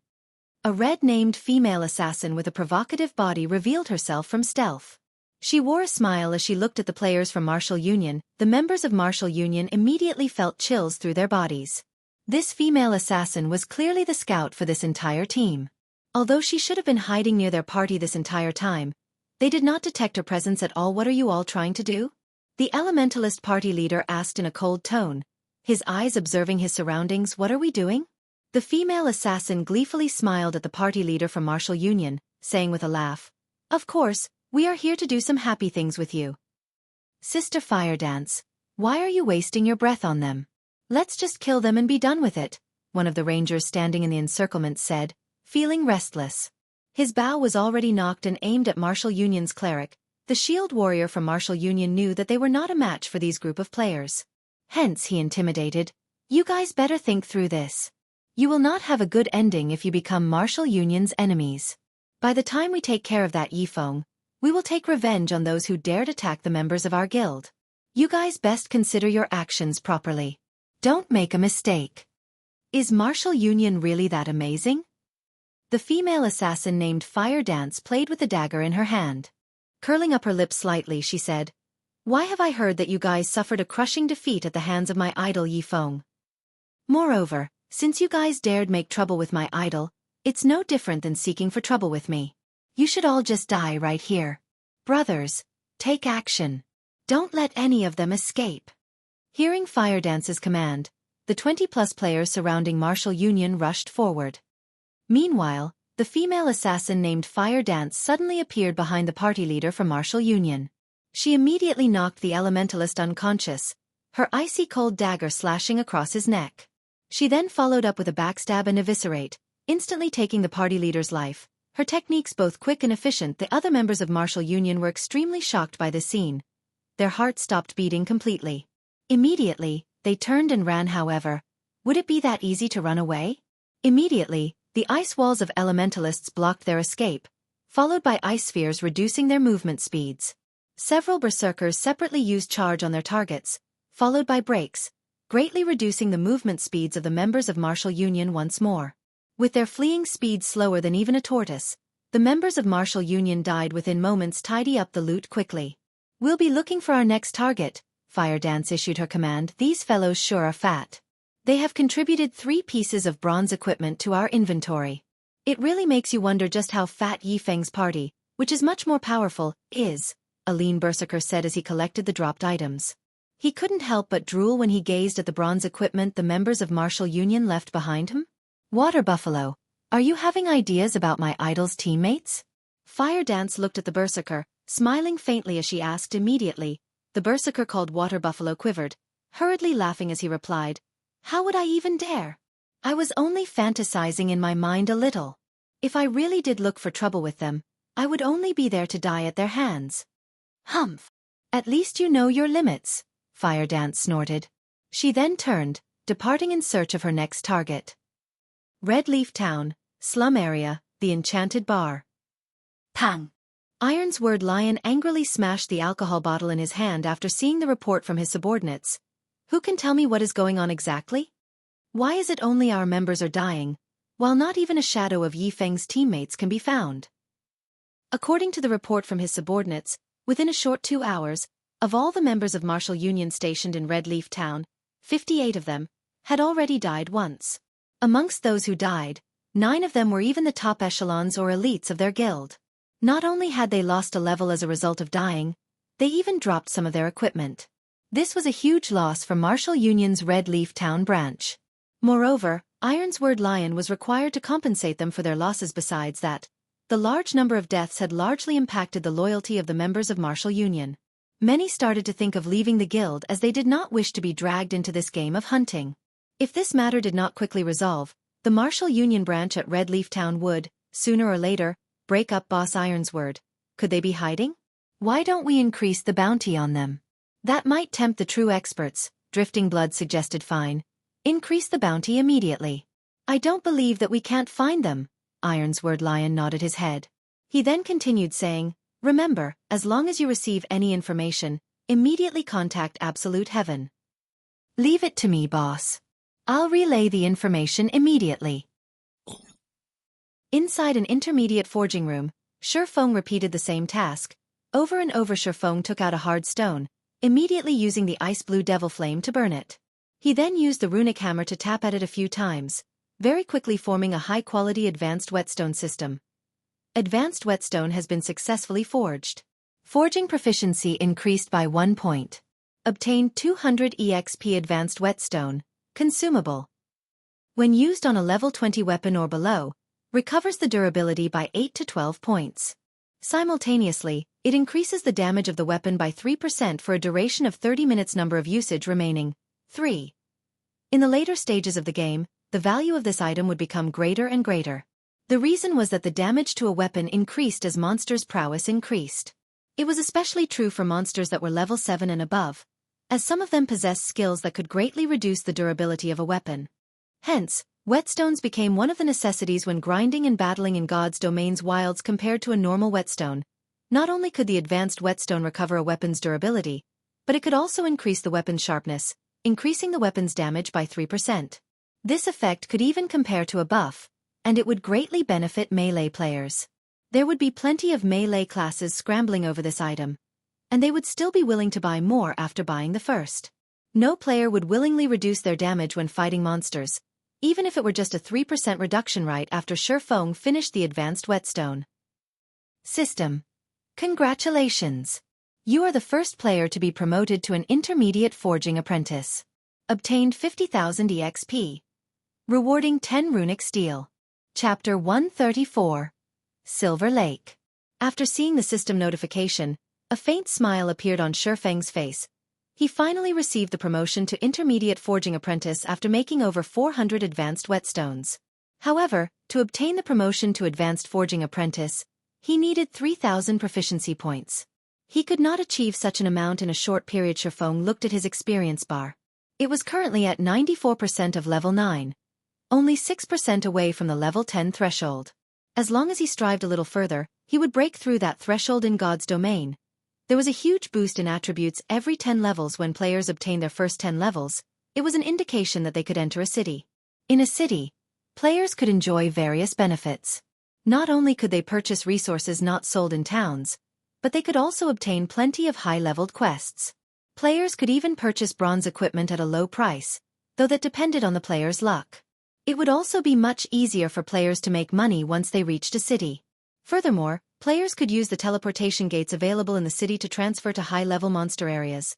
They would not need to waste a huge amount of time on travel, quickly arriving at level 10 or higher monster areas. Moreover, the game of God's Domain only truly began after entering a city. When that time came, the players from tens or hundreds of towns would gather in a city. A single city would have, at the very least, over 100,000 players. Moreover, White River City was one of the 5 largest cities located in Star Moon Kingdom. The number of players that would gather there would exceed 1 million. At that time, the various guilds could centralize their influence completely, displaying the true strength of a guild. This would also increase the competition between guilds. It would be a lot less peaceful when the various guilds competed over the limited resources available. This was the case with all virtual reality games. The resources available were limited, and the best resources and leveling spots would only number so many within a city's region. However, with a huge amount of players, if one wanted to level up and upgrade themselves quickly, they needed to compete over said resources. As a result, those without strength would be eliminated and left behind, not to mention an independent player. Even a small guild would have absolutely no chance of surviving inside a city. The large guilds would all monopolize the various high-level resources and valuable leveling areas, while the small guilds and independent players could only hold themselves up in locations with inferior resources. Hence, if one could set foot in the city even a moment earlier, the competition they would face would greatly lessen. However, that did not necessarily mean that one would be safe just by entering the city ahead of others. Instead, the more advantages a person possessed before entering the city, the better off one would become afterward. Take Blackwing City for example. If an average player were to enter the city, they would only be there to gain some knowledge and experience, a purely time-wasting endeavor. However, if it were one of the upper echelons of a large guild, things would be quite different. Aside from being able to form a relationship of mutual exchange with guilds from other countries, they could purchase items unique to Blackwing City in bulk. Such benefits would lead to huge improvements of a guild. Right now, Feng's level was ranked number 1 in White River City, and the others would need at least 2 or 3 days before they could catch up. During this time, Feng wanted to increase the gap further. Only then could he carve out a place for the Zero-Wing Guild he wanted to establish in White River City. So this is runic steel? As expected, this is a treasure. Feng took out a piece of blue steel, filled with magic, from his bag, joy filling his entire being. In Feng's previous life, many forgers competed madly for just a piece of runic steel. Even if they managed to buy one, they would treat it like their baby. They would not use it lightly. Meanwhile, Feng possessed 10 pieces of runic steel right now. Runic steel, fine gold rank consumable. When used to forge level 50 fine gold equipment or below, increases success rate by 10%. There is a fixed chance to increase the forged equipment's rank by 1, up to a maximum of fine gold rank. No matter how one looked at it, runic steel was significantly better than the 100 refinement steel. Moreover, it could even increase an equipment's rank. With this runic steel, my success rate for forging the Silver Dawn will be even greater now. Feng had purchased all the materials required to forge the Silver Dawn at the auction house. In addition to the materials he had purchased before, he could forge a total of 16 Silver Dawns. Just the cost alone for a single Silver Dawn was over 37 silver coins. Even an elite party needed to raid a hard mode party dungeon half a dozen times before collecting such an amount. Hence, Feng only chose to forge the Silver Dawn after he was promoted to intermediate forging apprentice. Feng took out the forging design for the Silver Dawn, clicking to learn it. He began the process of forging his first Silver Dawn. Previously, before he had obtained the Ice Blue Devil Flame, his success rate for forging the Silver Dawn was only 32%. After the addition of the Ice Blue Devil Flame, the success rate increased to 42%. If Feng used the runic steel, he could further increase it to 52%. A mere intermediate forging apprentice's chance of successfully forging a secret silver weapon was just over 50%. Even a master forger would be flabbergasted at the success rate.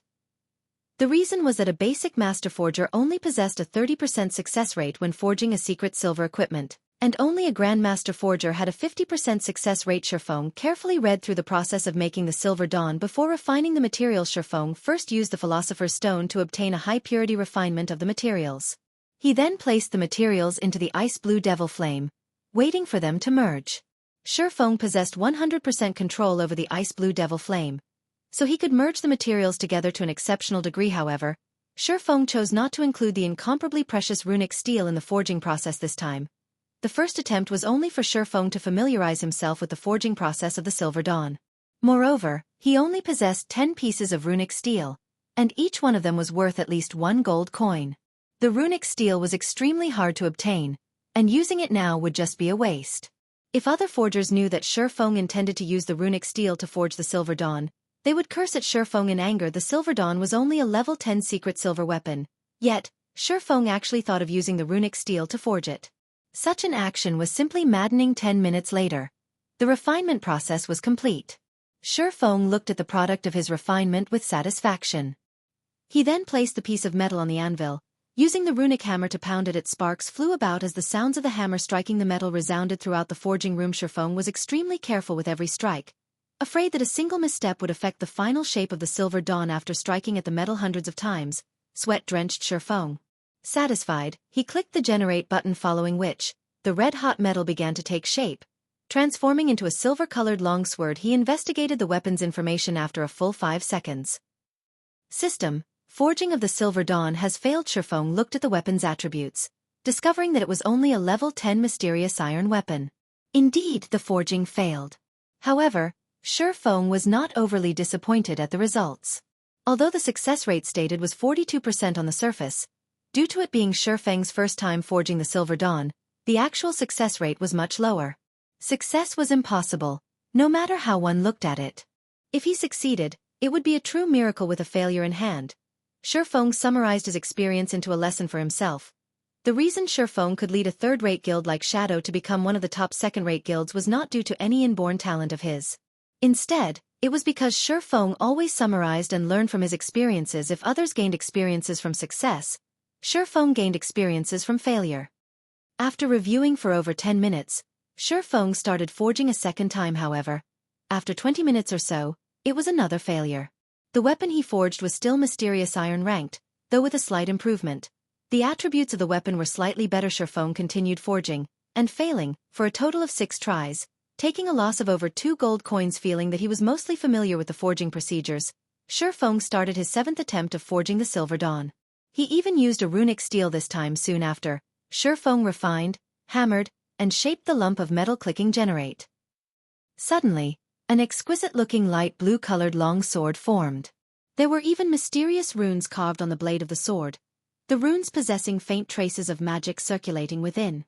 With a glance, one could immediately tell that it was no ordinary weapon. Ye Feng immediately grew excited. He knew that he lucked out this time, and it was not as simple as a mere success. I wonder what the attributes are? Ye Feng clicked to check the weapon's attributes. He had to wait a total of 10 seconds before the system could give him a conclusion. System. Runic steel's effect triggered, rank increased by 1 system. Black steel insignia effect triggered, attributes increased. System. Silver Lake has been successfully forged. Forgery proficiency increased by 3 points. Obtained 10,000 EXP. Chapter 135. Personal exclusive. The series of system notifications startled Ye Feng slightly. He had only made some slight adjustments to the Silver Dawn based on his habits and battle styles. He did not think his luck would be so heaven-defying, even out of 100 tries. Both effects definitely won't trigger together again. One could just imagine how greatly enhanced the Silver Lake's attributes are. To what extent of an increase, however, nobody knew. The runic steel could upgrade an item's quality by 1 rank. That meant that secret silver rank could be upgraded to fine gold runkas for black steel's insignia. It could increase the attribute values of a piece of equipment, and the increase would normally be between 5% to 25%. If the weapon's attributes rose by 20%, it would be the equivalent of having upgraded the weapon's quality by an entire rank. If both effects stacked with each other, the refined light blue longsword would, at the very least, be a top-tier fine gold weapon, with the possibility of even being a dark gold weapon, a level 10 dark gold weapon. At this stage of the game, aside from magic weapons, it was the most powerful weapon available. Immediately, Ye Feng held up the Silver Lake that gave off a blue glow, checking its attribute. Silver Lake, fine gold rank, one-handed sword. Level 10. Equipment requirement. Strength 45. Agility 80. Attack power plus 78. Strength plus 18. Agility plus 22. Attack speed plus 1. Durability 70/70ths. Additional passive skill. Flowing Shadow. Creates an afterimage effect while attacking. Simultaneously, the faster the attack speed is, the greater the damage caused. Damage can be increased up to a maximum of 50%. These attributes completely surpass that of a top-tier fine gold weapon. With the additional skill, Flowing Shadow, the Silver Lake was absolutely comparable to a dark gold weapon. The attributes combine both speed and strength. As expected, it is as I thought. The more he looked at the Silver Lake, the greater his love for it became. In God's domain, the equipment forged generally had better attributes than the equipment dropped by the bosses from dungeons.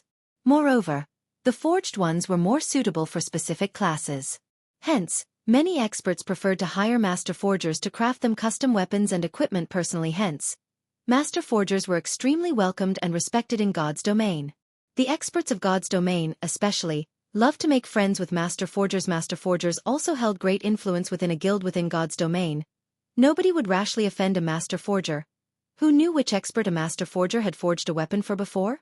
If one carelessly provoked a master forger, they might end up assassinated or hunted by a large number of experts. After all, these experts all wished to earn a favor from a master forger, calling it in for custom equipment. Only suitable equipment would be the best equipment, although these personalized weapons and equipment were only slightly better than equipment dropped from dungeons. The battle prowess a player could display while using the equipment would increase many-fold. Regarding these sorts of weapons and equipment, they were all referred to as exclusive equipment. They were only suited to a single individual or a certain type of individual. The Silver Lake was a personal exclusive weapon that Ye Feng created for himself. If other swordsmen used the Silver Lake, it would only display the power of a normal fine gold weapon. However, in Ye Feng's hands, it could display the prowess of a dark gold weapon. Previously, Ye Feng had lost the Crimson Blade in battle, and he just happened to be in need of a new weapon. This Silver Lake would suffice for Ye Feng's use for a very long time, and he would not need a new weapon anytime soon. Now that he had crafted his first personal exclusive weapon, Ye Feng felt much more assured. He then continued forging more Silver Dawns. After successfully forging the fine gold rank Silver Lake, it became much easier for Ye Feng to forge the Silver Dawn. 2 days quickly passed. During the day, Ye Feng would move some items to his new house, decorating his new home with some furniture.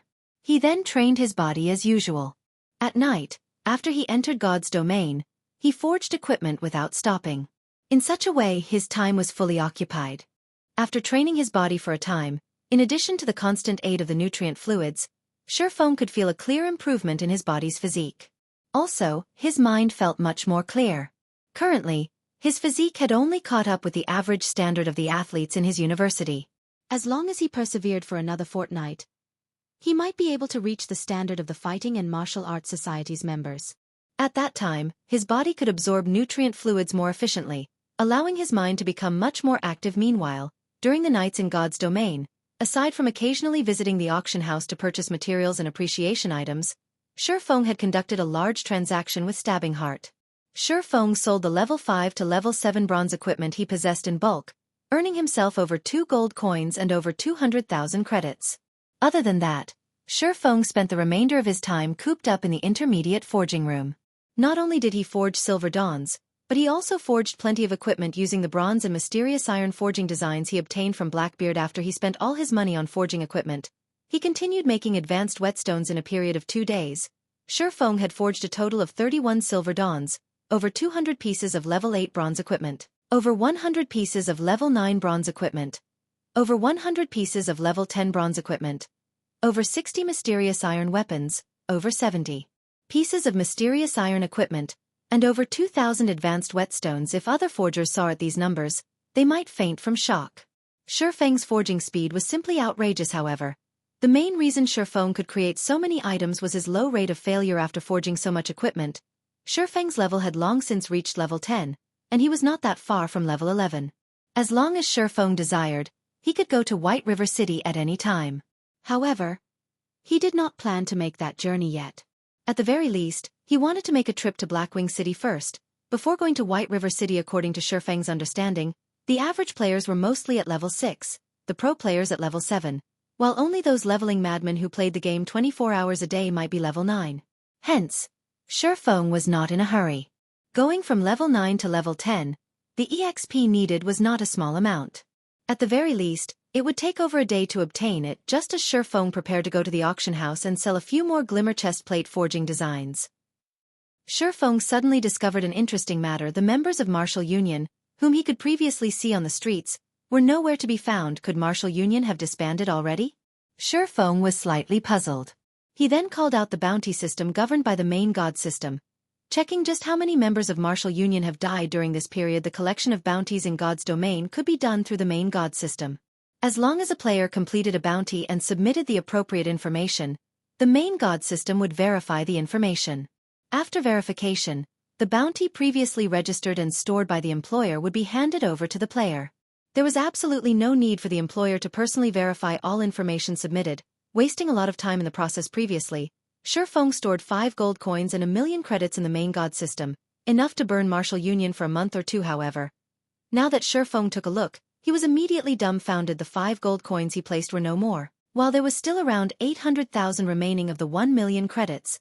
The bounty on a normal member of Martial Union was only 1 silver coin or 100 credits. 5 gold coins meant 500 kills. If it were an elite member of the guild, the bounty was 10 silver coins or 1,000 credits, and 5 gold coins was the equivalent of 50 kills. Such a number was sufficient to send all the elites of Martial Union in Red Leaf Town back to level 0. Furthermore, there was still more than 100,000 credits used up. It had only been slightly more than 2 days since Shi Feng announced the bounty. And yet, so much was gone already. With this, nearly all members of Martial Union stationed within Red Leaf Town had died, several times to boot. This was a devastating and irrecoverable strike to Martial Union in Red Leaf Town. It was no wonder there were no players from Martial Union on the streets. After looking at the numbers and video evidence, Shi Feng only had one word in his heart: awesome. Having suffered to such a degree had definitely crippled Martial Union among all the kill counts. A female assassin held the record for the most kills. She slaughtered over 50 members of Martial Union, and none were repetitive. This attracted Shi Feng's attention. After watching the recordings of the female assassin in action, Shi Feng was incomparably shocked. The girl's techniques were extremely skilled, and in battle, her usage of skills was simply perfect. She was absolutely one of the rare expert assassins. Fire dance? Shi Feng looked at the name displayed at the number 1 spot, his mouth softly reciting it. According to his memories, there didn't seem to be an expert female assassin called Fire Dance at this moment. A call request suddenly came from Blackie. What happened, Blackie? Shi Feng knew that Blackie would not randomly call without a purpose. The only possibility was that something had happened. Brother Feng, I don't know what happened, but those bastards from Martial Union found us. They also sent many of their elite players to surround us. Among them, there were also a few experts from Martial Union that I have never seen before. We went all out to break out of the encirclement, but because of my inability, Kola sacrificed himself and stayed behind to cover for us. The others also died as they tried to open a path. Right now, Lonely Snow and I are the only ones left alive. Brother Feng, you need to be careful. You definitely mustn't allow them to discover you. If they do, you won't even have the time to use a return scroll, Blackie said with an extremely hurried tone. Both rage and resistance filled his voice. Ever since he started grinding for levels with Kola and the others, adventuring and going through life and death together, they had long since formed a very deep bond. Now, however, to secure his escape, Kola and the others took the initiative to stay behind and stall the enemies. While he could only run away. Thinking up to this point, even more anger filled Blackie over his own inadequacy. If he could become slightly stronger, he might not have to watch his teammates die, one after another. Where are you? I'll come immediately. Hearing Blackie's report, Shi Feng burned with rage. However, he remained calm as he spoke. Brother Feng, you mustn't come here. There are too many players from Martial Union right now. Moreover, there are several experts here as well. I'll try to think of a way to escape with Lonely Snow, Blackie advised. The only reason he contacted Shi Feng was that he worried Shi Feng might accidentally encounter the players from Martial Union. It was not that he did not believe in Shi Feng's strength, but the players from Martial Union simply numbered too many. There were also many experts among them. Shi Feng would have no chance against them. Tell me where you two are now, Shi Feng said each word coldly, an icy glint flashing in his eyes. Hearing Shi Feng's grave tone, Blackie knew that Shi Feng was serious. Moreover, Shi Feng was very angry. Helpless, Blackie said, we're in Gale Valley. All right, I'll be there immediately. Be careful not to get surrounded, Shi Feng said. Lonely Snow and I have escaped into the inner regions of the Gale Valley. Shrubs and fog fill this place, so they should not easily discover us. Blackie felt that he should not have contacted Shi Feng. That way, he wouldn't have dragged Shi Feng into this mess as well. Good then. Since you can't use return scrolls, someone might be using some special skill to stop you. However, you two can still use isolation scrolls. That way, it will be much harder for them to discover you. Find a good place to hide. I'll arrive soon. Shi Feng disconnected the call. Although Shi Feng did not know how Martial Union managed to find another group of players, even with experts leading them, they were gravely mistaken if they thought they could easily bully him. Shi Feng dashed towards Gale Valley. Chapter 136. Resonant Sword. Gale Valley was quite far from Red Leaf Town. For the sake of speed, Shi Feng used a speed scroll without hesitation instantly. Shi Feng's speed sword, his body leaving behind after images as he ran. Crap. Who's that? How can he be so quick? Is he hacking? How could that be? This is God's domain. However, that is truly fast. Before I could get a clear look at him, he was already gone. That person must be an assassin who went full agility with all his speed-increasing skills activated. The players who saw Shi Feng running were all shocked by his wind-like speed. He was no slower than a sports car. Ever since Shi Feng reached level 10 and equipped his new weapon, the Silver Lake, his battle prowess was at least double that of at level 9. Moreover, after players reached level 10, all attributes increased by 10 points and HP by 100 points. Due to this increase, there was a large gap between level 9 and level 10 players however. Compared to the average level 10 player, Ye Feng's attributes were much higher. The ice blue devil flame alone had greatly increased Ye Feng's attributes, not to mention the magic weapon, abyssal blade, and the fine gold weapon, silver lake. Furthermore, Ye Feng possessed the complete silver moon set equipment, coupled with a few independent pieces of secret silver equipment. He also had the title, Might of 1,000. Currently equipped Ye Feng's strength alone reached 93 points. It was absolutely an unreachable amount to the average player. Moreover, Ye Feng's agility had broken through the 100-point threshold.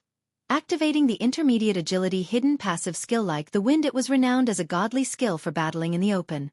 With this new passive skill, players' movement speed increased by 15%, attack speed increased by 5%, and the shrubs and brambles of roads and forests would no longer affect him.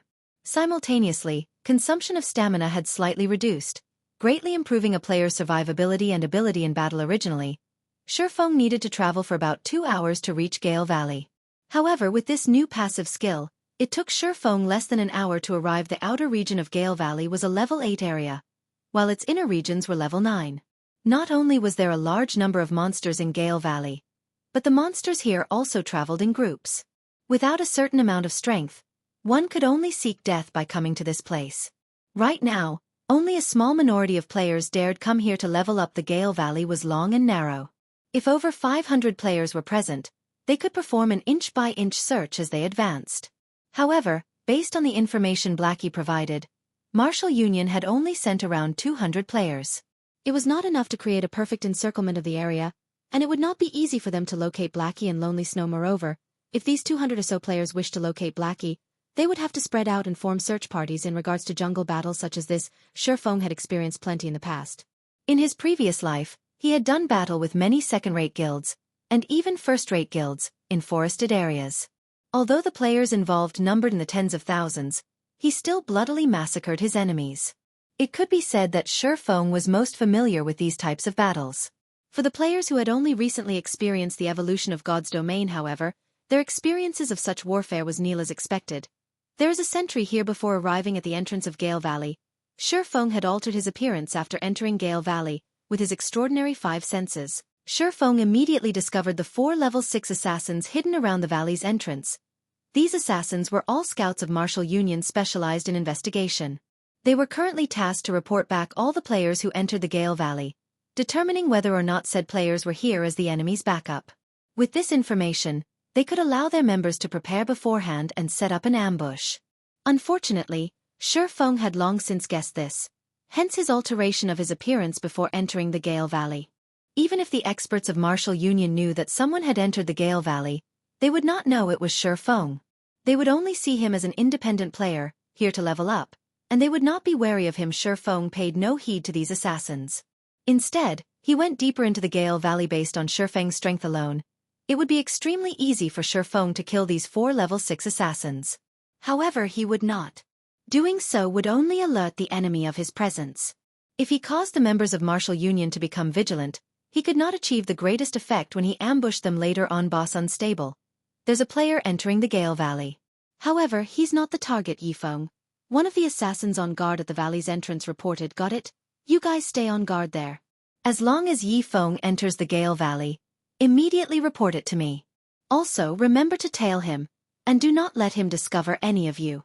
As long as you all do a good job, you will be members of the guild's elite team in the future.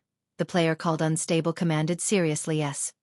After finishing his report, the assassin grew extremely excited. He became much more serious as he silently awaited by the entrance for Ye Feng.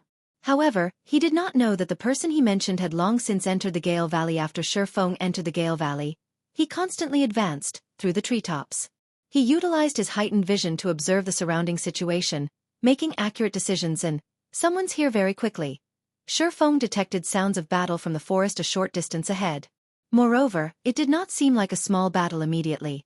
Ye Feng stealthily closed in on the origin of the sounds, intending to discover more about the situation. If it were only a battle between players and monsters, there would not be so much movement.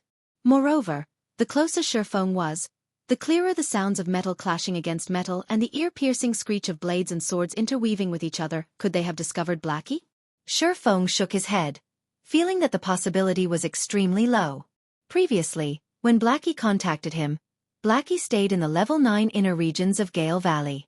Meanwhile, this was the level 8 area of Gale Valley, and there was no way Martial Union had encountered Blackie. When Shi Feng leaped up to one of the trees closest to the scene of the battle, he discovered that it was indeed a conflict between players. Moreover, the battle was very intense. The weaker of the two parties only had 6 players remaining, and they did not even have a healer. Meanwhile, the players bearing the guild emblem of Martial Union were still considerably strong. They had a total of 18 players remaining, with 3 of which were healers. Amongst the healers, 2 were level 7 clerics, while 1 was a level 8 druid. They all wore matching bronze set equipment mixed with a few pieces of mysterious iron equipment. The rest of the players also had relatively good equipment, and the lowest leveled among them was a level 7 player possessing a complete set of bronze equipment. These 18 players were elite members of Martial Union. If they were not elites, they would not possess such levels and equipment. They looked even stronger than the elites Shi Feng had faced off with before. Since when did Martial Union possess so many elites? Shi Feng was slightly puzzled logically. Martial Union should have long since been crippled after dying so many times. So, how did so many elites suddenly appear? Moreover, every one of them possessed good equipment, and compared to Martial Union at its peak, they were much stronger. In Red Leaf Town, their power could rival that of a third-rate guild. It was truly an unfathomable situation, little girl. Don't even think of escaping this time. Just obediently wait for your deaths. The commanding team leader from Martial Union sneered as he looked at the female assassin possessing a sexy body. Looking at the hot female assassin, she had an attractive oval face, slender eyebrows, and eyes as clear as water. The girl was very beautiful, like a dazzling pearl or fluorescent jade, and beneath her appearance, she hid a faint lovely tenderness. Aren't you thinking too highly of yourselves? You want me to stay put and let you kill me? Dream on. Even if I die, I'll take you guys with me. The provocative-looking girl glanced at the swordsman team leader, the corners of her lips curling up slightly as she said disdainfully, Sister Firedance, you should leave. Let us hold them off for you. If we continue dragging this on, none of us will get away. Don't forget, we are now red players, and the death penalty is extremely severe. At the very least, we would lose 2 levels and 3 or 4 pieces of equipment. The berserker beside the girl softly suggested. Although the berserker spoke in a very soft tone, Shi Feng, who possessed extraordinary 5 senses, managed to hear him clearly. Firedance. It was no wonder Shi Feng thought that the female assassin looked familiar. It turned out that she was Firedance, the female assassin who ranked at number 1 for killing the members of Martial Union. It seems that I have to lend some help this time. Shi Feng faintly smiled as he stood on the branch. Even if he were not familiar with Firedance, he would still lend her some help. The reason he came here was to kill everyone from Martial Union, creating rivers of blood. He wanted to teach the players from Martial Union what the rage of an independent player truly meant. At this moment, the swordsman team leader laughed loudly, saying, Do you think you can still escape? The moment we discovered you, we called for all our comrades to hurry over. We have long since surrounded this place. If you can still manage to escape, I'll eat this great sword of mine. Chapter 137, Monster. It seems they will bury us here. Our only choice is to carve out a trail of blood, Firedance said after hearing the swordsman team leader from Martial Union speak. Firedance's expression turned grim, gritting her teeth slightly. Originally, she intended to come here to kill the members of Martial Union. She did not think that she would fall into Martial Union's trap instead. After killing their way out of the encirclement with much difficulty, these players once more surrounded them. Their chances of escaping were already scant, and if another 20 or so enemies arrived, even that tiny hope of escape would vanish. If she and her teammates died now, with the previous crime value they had accumulated, at the very least, her teammates would each lose 2 levels, while she would lose at least 3 levels and all of her equipment. Such a loss would devastate them, and their team would very likely disband, never to rise again. Ha ha ha. It's too late to fear now. Originally, we prepared this ambush for that Ye Feng, but I never thought you guys would send yourselves to death. From now on, the fine equipment that you guys use will belong to us. Brothers, go. Leave that little girl for me to deal with. The swordsman team leader licked his lips as he spoke, his eyes revealing an undisguised greed as he gazed at Firedance's sexy body. Naturally, Shi Feng, who was hiding in the forest, heard the entire conversation. Although he knew Martial Union definitely had some hidden plot, it turned out that they planned to set a trap for him all along. Previously, He had stayed inside the forging room, creating equipment. Moreover, he had also altered his outward appearance, making it impossible for Martial Union to find him. Hence, they chose to take action against Blackie and the others, using them to lure him out. At the same time, they would set up a trap and surround him. Unfortunately, although they had prepared for a variety of situations, they missed out on two important points. First, Ye Feng possessed the demon mask that allowed him to disguise his character's appearance and information easily. Second, they gravely underestimated Ye Feng's current strength. Brothers, follow me and let's kill our way out. At this moment, Fire Dance chose to take the initiative and launched an attack. In the blink of an eye, she rushed towards the spot where the encirclement had the least amount of players. Before the berserker standing there could react, Fire Dance's dagger had already pierced the back of his head, forcing him into a fainted state. Fire Dance immediately followed up with a backstab, assassinate, and eviscerate, instantly removing half of the berserker's HP. The other members of Fire Dance's team also rushed forward with her, breaking through the encirclement. However, just as the several level 7 players fell to critical health, a dazzling white light surrounded their bodies, recovering over half of their total HP. Moreover, those players were not just weaklings. They stubbornly held back the members of Fire Dance's team, not backing down in the slightest. Mages, go all out. Clerics, cast your shields. Rangers, mock the assassins. Do not let them get away. I don't want to become a laughingstock for the players in Blue Water Town, the swordsman from Martial Union commanded as he similarly charged at Fire Dance, including herself. Fire Dance's team only had 6 players remaining. Each of them faced off against 2 or 3 enemies. Their enemies also had healers constantly replenishing their health. They had no chance for victory at all. Moreover, with the constant bombardment from the backline mages of Martial Union, Fire Dance lost another 2 of her teammates in the blink of an eye. Is this really it for us? Fire Dance watched her comrades fall in front of her eyes, her heart bleeding at the sight. However, Fire Dance had no time for anger as she faced off against 3 enemies at once. One of the 3 was also the team leader from Martial Union. However, in addition to being outnumbered, she also had to deal with the constant attacks from the mages. As a result, her HP reduced continuously, while a majority of her skills were on cooldown. She could only dodge the incoming attacks to reduce as much damage as possible. Ha ha ha. Little girl, if you wish to blame someone, then blame that Ye Feng of yours for standing out. All who go against Martial Union will earn a fatal ending. However, you can be relieved. That Ye Feng fellow will sooner or later accompany you as well. Just when the swordsman thought that victory was in his grasp, a black figure silently appeared behind Martial Union's healers. Nobody had even discovered the appearance of this person without anybody noticing. 2 sword lights pierced through one of the level 7 clerics, causing damages of -397 and -542, instantly killing him. Only when the cleric died did the second cleric and druid notice an enemy right beside them. Moreover, this new enemy instantly killed one of their comrades. My. The other cleric attempted to yell out in fright, yet, he suddenly discovered that he was unable to yell out. He did not know when it started, but at this moment, both his abdomen and neck spurted out fresh blood. Moreover, when he turned to look at the druid beside him, he noticed that the druid was in a similar situation. However, neither of them noticed that, in actuality, they had been attacked at the same time as the first cleric. Only, their reactions were slightly delayed. Failing to notice their own HPs had already to 0. Staring at each other, they both fell forward, their visions turning a dull gray. That's 3 down. Ye Feng's eyes flashed with a cold glint. He then shifted his cold gaze to the mages nearby based on Ye Feng's current attack power. Even if he did not depend on the Ice Blue Devil Flame's damage increase and did not use any of his skills, he could still kill any cloth armor classes of the same level with only 2 strikes from his sword's 2 swords, 6 images. With Ye Feng's current attributes, it was an easy feat, and there were burdens when doing so.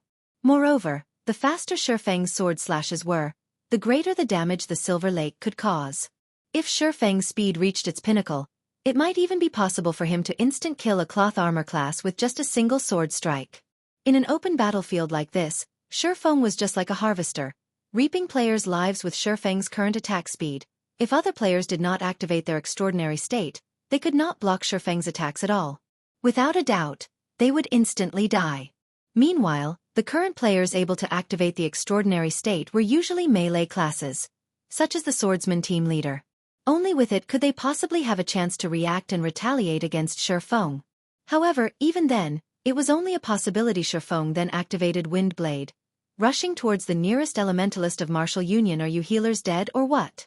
Don't you even know how to heal? A low HP assassin of martial union cursed however. The assassin's curses received no replies. Seizing the opportunity, Fire Dance, with her accumulated 3-star energy, used Eviscerate to finish off this assassin. The backline mages witnessing this scene all turned to look at the healers behind them, intending to find out what had happened. However, the moment one turned, he immediately discovered a dark shadow sliding across his neck, with another blue shadow piercing through his chest. His HP bar displayed before him rapidly decreased. Soon after, his vision darkened, and his life extinguished after killing the elementalist. Ye Feng turned towards the other mage class's leader. "There's a monster ambushing us," a summoner at a distance shouted in fright after witnessing this scene. However, before he could even get a clear look at this ambusher, the level 7 elementalist was already dead. Such a scene caused this summoner to have shivers all down his body. "Can't you see that I'm busy here? If it's just a monster ambush, don't you know how to deal with it yourselves?" The swordsman retorted angrily. At this moment, he still exchanged moves with Fire Dance, and he could not afford a distraction. "It's just a monster. Where's the need to report even that? Are you an idiot or what?" Hearing no reply from the summoner, the swordsman thought his subordinate turned to deal with the monster. Hence, he focused more on his battle against Fire Dance. In reality, however, the summoner already lay beneath Ye Feng's feet. The 3 mages nearby who attempted to escape were dead as well. Meanwhile, Ye Feng's name turned a crimson red, as if it would bleed at any time. Currently, only 3 players remained on Fire Dance's team, and all 3 of their HPs were almost gone. Meanwhile, Martial Union still had 9 melee players whose HPs were above 50%. "Leader, something's not right. I'm already at half health, but the healers haven't healed me yet," a berserker shouted. "Crap, what are you healers doing? Do you not want to play anymore?" The swordsman bellowed after discovering the problem as well. However, just after he finished his bellow, he suddenly felt a chill down his back. He hurriedly rolled to his side, dodging immediately after. 3 sword images pierced through the space he stood before. The 2 other players in front of him were not as lucky. Both of Ye Feng's swords pierced through their backs. Without even knowing the cause of their deaths, both of their bodies fell lifelessly to the ground, their eyes wide open. As the leader, the swordsman was the strongest among the entire team. However, when he saw this scene play out before him, he suddenly felt cold throughout his body. Being able to kill both of his comrades instantly and without using any skills to boot, just how heaven-defying was this person's attack power? "Who are you? Why are you acting against us?" The team leader gathered up his courage, angrily shouting, "Do you know who we are? We are members of Martial Union. If you don't wish to die, leave this place immediately. I can still let you off the hook." However, he suddenly heard the reply whispered from behind him. "The ones I'm here to kill are precisely you from Martial Union." The swordsman team leader turned his head, his complexion turning pale instantly. Previously, the mysterious player standing in front of him had, in the blink of an eye, arrived at his back, giving him a cold smile before the swordsman team leader could even scream. Ye Feng sent a chop at him. The pitch-black abyssal blade pierced through his chest, causing over -700 damage, instantly dropping his HP to 0. Pairing up silent steps and chop, Ye Feng had killed off the level 8 swordsman team leader. Meanwhile, Fire Dance, witnessing this scene from a distance, was utterly dumbfounded. This mysterious player had instantly killed the swordsman team leader, whom she had difficulty dealing with. Is this mysterious player truly a player? He can't be a ghost of God's domain, right? After the team leader of Martial Union died, the other members were all fear-stricken after witnessing Ye Feng's extraordinary speed and frightening damage. They all felt unprecedented fear. Is this even a player? He can't be a monster, right? This way of thinking reverberated in the minds of these players, causing them to tremble with fear. Although Fire Dance had good technique, at this moment, she did not dare to make any careless movements. She could only watch in silence, and unknowingly, a streak of sweat rolled down from her forehead. When faced with this mysterious player before her, Fire Dance's instincts were telling her that, if this mysterious player wanted to deal with her, death would be the only outcome for her. Chapter 138. Hidden Expert. Fire Dance's eyes flickered when she saw Ye Feng's figure. Aside from the immense pressure that she felt from him, she could also smell the stench of death on him from the moment Ye Feng appeared. She was aware of Ye Feng's existence. However, Ye Feng's movements and battle techniques were just too quick, to the point where she even questioned her own senses. Only when the team leader died was she shocked out of her daze. From the death of the first cleric to the death of the swordsman, only a short 5 seconds had passed. Every time Ye Feng revealed himself, Another player fell to the ground, blood spurting from their bodies. Ye Feng was like the Grim Reaper, harvesting the lives of Martial Union's members. One could only describe Ye Feng's movements as erratic. Ye Feng also wore a pitch-black hooded cape that hid his face.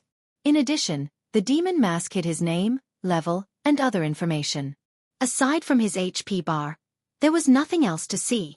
It would not be strange even if he received the same treatment as a monster. The only reason Fire Dance knew Ye Feng was not a monster was that she had overheard Ye Feng speaking to the swordsman team leader in a low tone. However, the fact that Ye Feng was not a monster, but instead a player, shocked Fire Dance even more. Just how high were Ye Feng's attributes for him to be so strong? Meanwhile, Ye Feng felt nothing unexpected about the feats he had just accomplished. The attributes of these players was not even half of his own virtual reality games were just that cruel.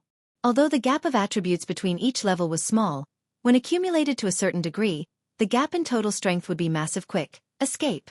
That's a monster. I'm not fighting anymore, that monster is just too scary. Although they knew that this was just a virtual reality, the remaining 5 players from Martial Union were still utterly afraid, their hearts beating madly. Their team leader, the strongest amongst them, died in an instant.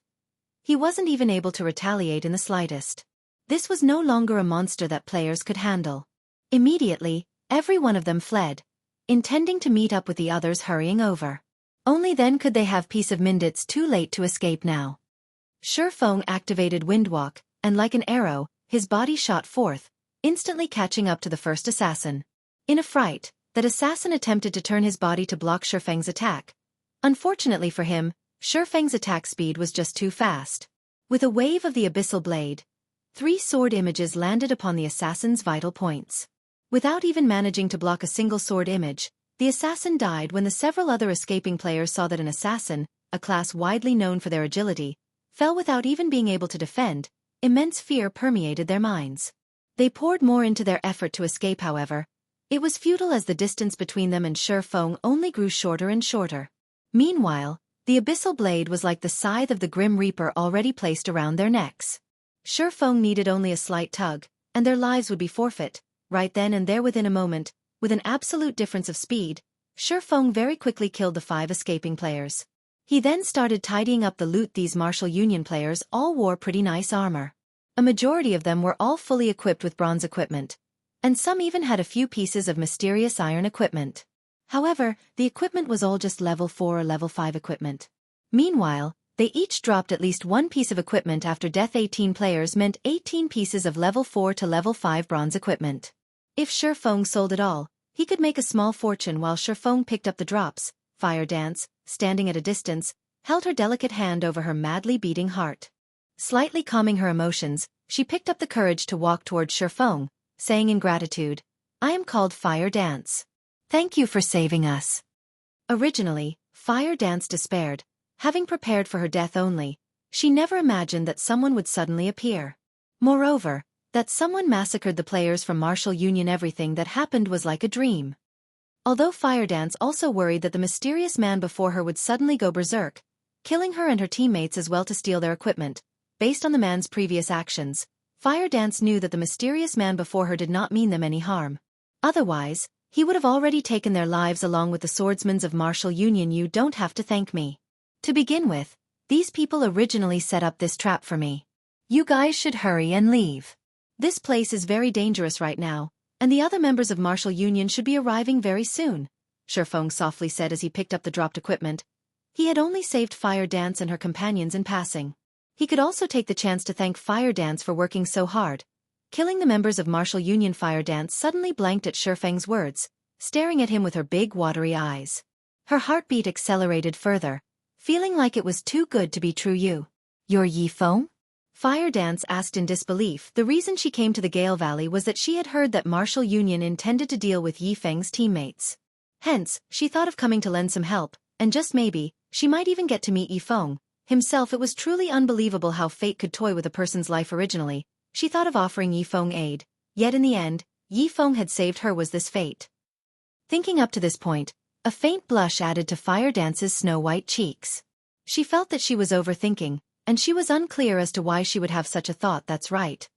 I am Ye Feng. How did you know who I am? Ye Feng looked at the excited Fire Dance, puzzled. He was sure he was not acquainted with this beauty standing in front of him. However, seeing Fire Dance's expression, it would seem that she was somehow familiar with him. Meanwhile, the berserker Water Buffalo was tongue-tied after hearing Ye Feng admit that he was indeed Fire Dance's idol, Ye Feng. An incomparable fanaticism appeared in his eyes previously. He felt Ye Feng was not all that powerful, and that he was only an expert over-exaggerated by others now. He was utterly convinced. Sure enough, there was nothing false about Ye Feng's famous reputation. Ye Feng could solo the elite team from Martial Union that even they could not deal with. In the past, even if others hyped it all over the place, he would still have not believed any of it. Now, however, aside from shock, admiration for Ye Feng filled his being. Was no wonder why Ye Feng was Fire Dance's idol. Big brother Ye Feng, you don't know this, but in reality, Sister Fire Dance is your... Before Water Buffalo could finish speaking, he received a kick from Fire Dance. He grimaced from the pain, but when he looked at the expression in Fire Dance's eyes that seemed able to eat a person whole, he immediately chose to cover his mouth, not uttering a single word. Is my what? Ye Feng was puzzled. It's nothing. Water Buffalo is just having an epileptic fit. Big brother Ye Feng, won't you leave with us? Fire Dance slightly shook her head. She then worriedly said, this time, Martial Union has sent over 200 men here. They have long since surrounded this entire area. There are also several powerful level 9 experts, and all of them are wearing sets of mysterious iron equipment. They killed many of our teammates. If they surround us, we will have no chance of escaping at all. Big brother Ye Feng, it is not too late to escape. If we wait any longer, we'll lose the chance. If it weren't for those experts, her team would not have incurred such huge losses. Level 9 experts, is it? Ye Feng was slightly shocked. The current level 9 players in Red Leaf Town were experts at the pinnacle. Now, however, several level 9 hidden experts suddenly appeared here. Moreover, they were all Martial Union's men. However, so what if they were level 9 experts? Since they wished to deal with him, he would receive every one of them. It just so happened that he could use them to test his sword. You guys should hurry up and leave. I'll stay here and take a look at these experts. Chapter 139. Unstable Devastation. After he finished speaking, Ye Feng snuck into the forest. Sister Fire Dance, what do we do now? Do we leave? Water Buffalo asked. Fire Dance rolled her eyes at Water Buffalo. She looked towards the direction Ye Feng departed, saying, Brother Ye Feng is the one who saved our lives. Of course we have to help. Although Fire Dance believed in Ye Feng's strength, she had personally witnessed how powerful those other players were. If they surrounded Ye Feng, he might end up in a very dangerous situation. If something occurred, a little help from her might allow Ye Feng to escape immediately. The two snuck into the forest as well, following Ye Feng in the deeper regions of the dense forest, among the overgrown shrubs. Level 8 shadow leopards hid in the shadows at this moment. A 50-man team from Martial Union currently cleared away the shadow leopards in their path while they pushed forward. Brother Unstable, won't we waste time if we go after that little girl called Fire Dance instead of continuing our search for Ye Feng's teammates? Ironsword Lion asked, disgruntled. His eyebrows scrunched up tightly as he looked towards the center of the team at the handsome youth, humming a song with overflowing interest. The humming youth was around the age of 27 or 28, and he was indeed the Brother Unstable who Ironsword Lion called out to. He was also the vice leader of Martial Union, Unstable Devastation. Be it status or strength, Unstable Devastation far surpasses Ironsword Lion, and even Ironsword Lion had to refer to him as brother respectfully. Ironsword, you are still such a simple person. It is no wonder that brat Ye Feng toyed with you. You even entangled the guild in this huge mess. Thanks to you, Martial Union's reputation has suffered, utterly tarnished. Do you understand that? Unstable Devastation suddenly halted his steps. He looked towards Ironsword Lion, growling angrily. If I had not discovered this so soon, Martial Union might have had no place in Red Leaf Town by now. Ironsword Lion lowered his head in silence. Your poor management has already destroyed Red Leaf Town's Martial Union. Right now, in order to help clean up this mess of yours, I have no choice but to transfer all of the elites from the other 3 towns to Red Leaf Town to redeem our reputation. Yet you still have the gall to speak up? Unstable Devastation reprimanded Ironsword Lion in front of everyone else, not leaving Ironsword Lion any face. Ironsword Lion flushed red with anger. However, he did not dare reply, only enduring in silence. The other leaders from the 3 towns sneered at this sight. Every time Martial Union switched to a new game, the guild hierarchy also reshuffled. In the past, Ironsword Lion was always able to go wild, but not this time. Currently, Ironsword Lion was only level 8, while they were all level 9. Moreover, the guild's development in their respective towns progressed fairly well, and they managed to recruit many newcomers with valuable potential. Compared to the current state of the guild branch in Red Leaf Town, with only a few weaklings remaining, their branches were stronger by leaps and bounds. Ironsword, do you truly think that, after I have spent so much effort cornering Ye Feng's teammates, I would let 2 of them escape? You should know that Ye Feng is our main target. His teammates are simply lures. If all his teammates died here, do you think he will still show? We have already confined his teammates within Gale Valley, so we have achieved our initial goal. Right now, what we ought to do is to take revenge, and show the players in the town what the consequences are for challenging Martial Union. Meanwhile, that little girl is the best option as an example. She has killed so many of our people. Many players are bound to pay attention to her. As long as we kill her back to level 0, Martial Union's reputation will definitely recover to its peak. If we manage to kill Ye Feng, then Martial Union can also use this chance to leap through the threshold of a third-rate guild. Unstable Devastation had long since possessed a plan of his own. Ironsword Lion had always been one of the guild leader's most trusted aides. Many of the elders in the guild also supported the guild leader. If Unstable wished to become guild leader, he needed to increase both his influence and fame. Meanwhile, Ye Feng was a player with a certain amount of fame within White River City. He was a publicly acknowledged swordsman expert, and his fame even far exceeded that of the guild leader, Nameless Pride. Hence, Ye Feng was his best choice. As long as he could kill Ye Feng and upload the recording, he would instantly become an apex expert, famous throughout White River City. Moreover, it would allow the guild branch in Red Leaf Town to rise back up to prominence. When that time came, the elders in the guild would side with him, and the day he became the guild leader of Martial Union would only be around the corner. Ye Feng, you will become my stepping stone. Unstable Devastation proudly said with a laugh. He did not believe that an independent player could survive once surrounded by so many. Only, even until now, Ye Feng had yet to show himself, annoying Unstable just as Martial Union slowly advanced. Ye Feng, traversing through the treetops, discovered Unstable Devastation and the others. After some silent observation, he discovered that these players were all elites. The lowest amongst them was level 7, and a majority of them were level 8. There were also 4 players who had reached level 9. They all wore mysterious iron equipment, and the weakest of their weapons was also mysterious iron rank. Meanwhile, the handsome youth leading these players wore a secret silver-ranked longbow across his back. Isn't that Unstable Devastation? Ye Feng immediately recognized the bow-carrying youth in Ye Feng's previous life. He had clashed many times with Unstable Devastation. Unstable Devastation was a cunning and cruel individual. His battle prowess ranked within the top 5 throughout all of Martial Union. Compared to Ironsword Lion, he was much stronger. Ye Feng was also familiar with the other 3 level 9 players. They were all experts comparable to Ironsword Lion, and they were all branch leaders in other towns. No wonder Martial Union suddenly has so many players. It turns out that they've called over the elites from 3 of the towns nearby.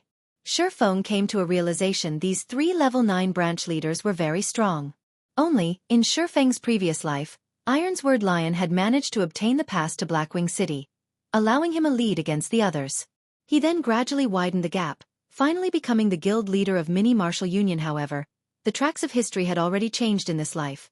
Not only had Ye Feng killed Ironsword Lion twice, but he also obtained the Blackwing City pass that Ironsword Lion possessed. Ironsword Lion's life was fated to end in a tragedy, and he naturally was much weaker than the other 3 branch leaders. If it were during the previous life, if Ye Feng met any one of these leaders, he would have had to proceed with extreme caution. If he met 2 of them together, he would definitely need to avoid them now. However, although all 5 of them were together, Ye Feng had no intentions of leaving. The situation was different this time. Not only did Ye Feng possess a magic weapon, but he had also obtained the Ice Blue Devil Flame and many other pieces of equipment that were top tier at this stage of the game. He also had the advantage of levels. So, he naturally possessed the confidence to battle. Even if he couldn't win against them, he could still escape them at this moment. Unstable Devastation had yet to learn that one of his elite teams had been wiped out. That was because players needed to wait 10 minutes before reviving at the graveyard. Within 30 minutes of revival, players could not transmit any information or communication. Hence, Unstable Devastation and the others did not know that Ye Feng had arrived. They were not cautious in the least, and it was a perfect chance for Ye Feng to launch and ambush them. Hence, Ye Feng continued to follow his target's unhurried advancement while they traveled. The team maintained impressive positioning. Their healers stayed in the middle, while Unstable Devastation and the other experts walked beside them. Moreover, the players in the center of the formation only watched the players at the front battle, with no intentions of killing the monsters themselves. This way, it would be difficult for even a top-tier assassin to attack the healers. Meanwhile, the players in the outer layer would not move further than 15 yards from the center. If something unexpected occurred, they could immediately lend aid. Ye Feng did not seek a frontal confrontation. Instead, he would take advantage of his speed to slowly chip at the outer layer of this team.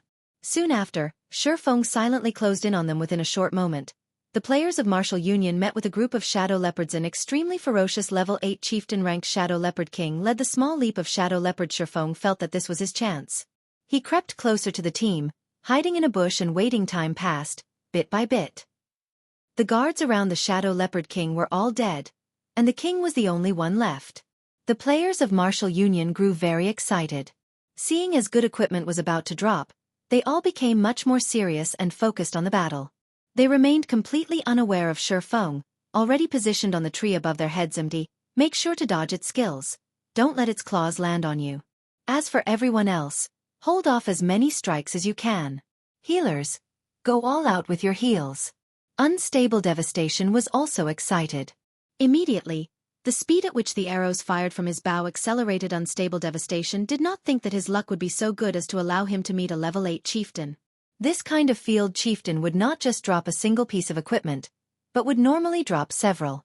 Based on the Shadow Leopard King's level, at the very least, it would drop level 7 or level 8 secret silver equipment and possibly fine gold equipment. Mysterious iron equipment was considered high quality at this stage of the game in the entire Martial Union. The total amount of secret silver equipment they possessed was no more than 10 pieces. It was obvious just how precious they were. Meanwhile, the Shadow Leopard King before them had the possibility of dropping fine gold equipment. Compared to secret silver equipment, it was much rarer, and its attributes were much higher. Currently, not a single person in Martial Union possessed a piece of fine gold equipment. Not to mention Martial Union. Even those third-rate guilds did not possess a single piece of fine gold equipment. Only second-rate guilds or higher possibly owned such an item. However, only the guild leader or vice leader would have access, while elite members could only look at it. It would be impossible for them to obtain it, as it would be the symbol of a guild status if they could obtain 1 or 2 pieces of fine gold equipment. Killing Ye Feng would be a small matter as the Shadow Leopard King was a chieftain rank monster. The other branch leaders and Ironsword Lion also participated in the battle, both sides engaging in intense combat. Shadow Leopard King, chieftain rank. Level 8. HP 40. 000/40. 000. A casual pouncing attack from the Shadow Leopard King could easily end a player's life, while a single swipe of its tail could obliterate more than half the HP of a group of players. When it struck with its sharp claws, if an MT did not defend properly, they would instantly die. If the Shadow Leopard King roared, it could force back the enemies within an 8-yard radius, forcing them into a fainted state for 3 seconds. In addition, the Shadow Leopard King was quite nimble and had extremely high defense. As a result, the casualties and fatalities on Martial Union's side were relatively high. Meanwhile, the damage Martial Union inflicted was limited. The strongest player among them, Unstable Devastation, could only cause -40 to -50 damage to it, while the others could only manage slightly over -10 damage. Fortunately, there were plenty of players on Martial Union's side. With a total of 50 players surrounding the Shadow Leopard King, they managed to shave off a lot of the monster's HP. The Shadow Leopard King's HP steadily fell, and when its HP was about to reach 50%, Ye Feng immediately used Phantom Kill. Controlling his doppelganger to circle the group, Ye Feng prepared his doppelganger to ambush the mage classes and healers. Chapter 140. Shadow Leopard King. The Shadow Leopard King was a level 8 chieftain-ranked monster. As long as its HP fell below 50%, it would enter a berserk state. Both its attack power and attack speed would then increase by 20%, and even an MT geared with a full set of level 5 set equipment could hold it off. Guardian Knights. Pay attention to cast Protection Blessing on the Shield Warriors. Shield Warriors, prepare to activate Shield Wall at any time. As long as we can endure its berserk period, we will be victorious. Unstable Devastation knew about the berserk state. Hence, he hurriedly gave commands as he saw the Shadow Leopard King's HP reaching 50%. Protection Blessing could reduce the damage an ally received by 50%. A Shield Warrior's Shield Wall could also reduce damage by 50% with both effects stacked. The Shield Warrior would only receive 25% of the total damage. Even if the Shadow Leopard King went berserk, The shield warrior could hold it off completely finally. The Shadow Leopard King's HP dropped below the 50% threshold. Oh. The Shadow Leopard King bellowed, its body abruptly expanding. Everything was within unstable Devastation's grasp. Just as he was about to reveal a victorious smile, the situation suddenly changed at this moment. The Shadow Leopard King summoned 2 more level 8 elite-ranked Shadow Leopards, each of them possessing 3,000 HP. The 2 new arrivals roared as they abruptly pounced, arriving behind the healers on the backline. Before any of these healers could react, the 2 Shadow Leopards pinned them to the ground. Shift focus. Get rid of these 2 elite Shadow Leopards first. Unstable Devastation's expression turned grim. Just after he finished speaking, the elite Shadow Leopards annihilated 2 of their healers. However, the level 9 branch leaders were not to be trifled with. Just after the 2 elite Shadow Leopards killed the healers, they moved into position to fend off the attacks of these 2 monsters, preventing the damage from extending any further. However, with the loss of 2 healers, the pressure the core MT faced greatly increased.